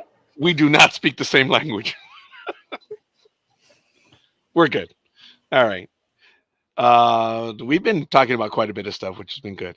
I want to give a shout out to my compatriot Pete Marin. Hope he's doing well out there, Peter. And we'll see. But folks, I know we've been a bit jerkish. You can tell that we're a bit giddy, but we've been finding out a lot of stuff of potentially things happening, and we're jazzed. We're excited. Oh yeah. A lot of it has to do what Michael has done for this network and what we as hosts have done. It's all of us together. And we're shocked. We're jazzed. We are thankful. Our numbers are going up. We're being seen on Twitter, on Twitch, on Facebook and YouTube. For the longest time, we always felt this is something that we want to do. We never, ever thought that we would have so many people watching what we do. And then that you guys spend time with us and you comment as you do. Who are we? We're you. And the only difference is that we actually come online. And that still blows us away. That's why we return every week or for every episode. And I know I've been told I get a little mushy when I say this, but it's real, guys. This is who I am. And I will rag on the big dog for being as he says, well, I'm just a jerk. I'm an a-hole. I wouldn't be 16 years with the big dog if that, in fact, were true. Okay. Does he have his moments? Oh, God, does he? As do I. But it's part of what we do. Believe me, guys, if you guys need to be here with us, it works the other way around. We need you guys to. That's why when you guys take the time to comment, it floors us. It's like, wow, someone's listening. And that's why we try to have good conversations. That's why we're open to everyone. I mean, you've got to be really jackassic or assoistic to get kicked out of this program. Yeah. Can and have they? Yes. People aren't capable. But for us to actually say, get out of here, doesn't happen.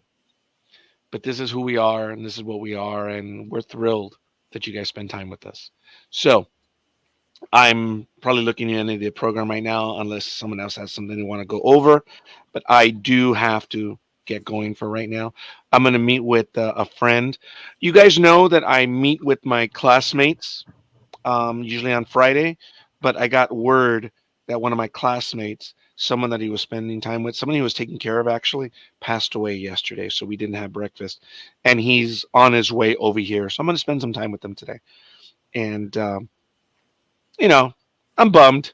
I didn't know the person that he knew, but it's still a loss in his family. And I'm going to spend some time. That's why I'm a little like, I got to get going. So I'm going to be bailing. But if you guys wanted to continue the program, by all means, I think we're otherwise. done. At least on my part. Okay. I need to get breakfast. I'm the one lucky thing I'm able to go out and get something. We're going to have lunch myself because I haven't had anything. Big Dog, go ahead. Sorry. No, if I can find the video, I'll share with you guys on either the PM or on Instagram. But this has to be probably the worst announcer of all Oh. time. Yes. No, Yeah, I don't know. I'm I not don't know. working. I'm not working. Was this the athletics game? Yes. Okay, so I'm not sure if you sent it then, or I can't remember One where of I us saw it. did. I think Oh, either one of maybe us I did send it out. So anyways, it ended up being a walk-off home run win for the A's. But the announcer, she was female and pretty much sounded like she'd never called or knew what a baseball game was about. So she's, they're calling, strike one, strike two, and then he hits it to right field. So she's all, and here's the pitch. And it's a hit. And it looks like it's going to the left, right field. And the ball goes over the fence. So I believe that's a home run. No, it's a four base hit. And they're showing the guy as he's rounding third to going home, and of course the whole team is there, and she's like, oh, and it looks like that is the game winner. So the Athletics win the game. I don't know how she got on TV. I don't know if the regular announcer left. It was probably a favor from her money daddy to get her on there so she could look at all the guys' butts and tights. I don't know. It was horrible. So her grandmother had a better average than such and such and made billions. I joked earlier when I said, man, if that were the case, I would have lived a different life. Man, when she said it was a four base hit, I was just like, oh my God. Wow. Hey, Well, you know what? there you go. Good for her.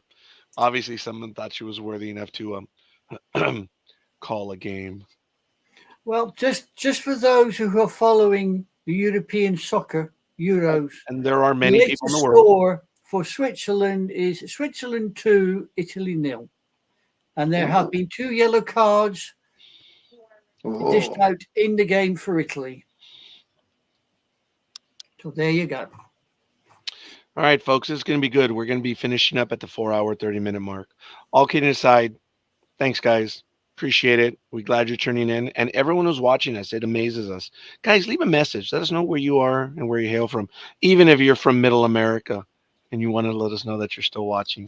I still see the statistics, so I know. Say hi. Don't worry. I'm not the angry one. So Even if anyway, they're from across the pond, they should let us know. sure. Actually, Mauritius is our third largest audience in the month of May.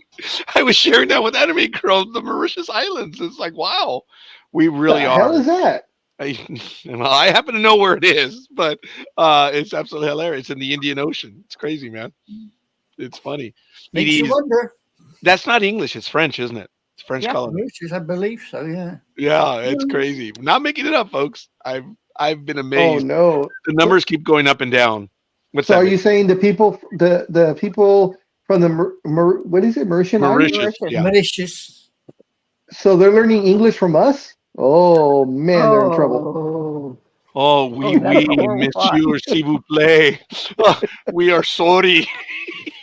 I don't know what the hell I just said. Guys, Yeah. we love you. We appreciate you. And we're going to be out of here. So, Big Dog, we got 30 seconds. Please take us away, young man. All right, guys. You know the usual. Have a fun rest of your weekend. Be safe. Don't drink and drive. If you decide to drink, call a Uber, call a Lyft, call a friend, call somebody. Just don't get behind the wheel. And be safe, everyone, and enjoy your sports. Adios.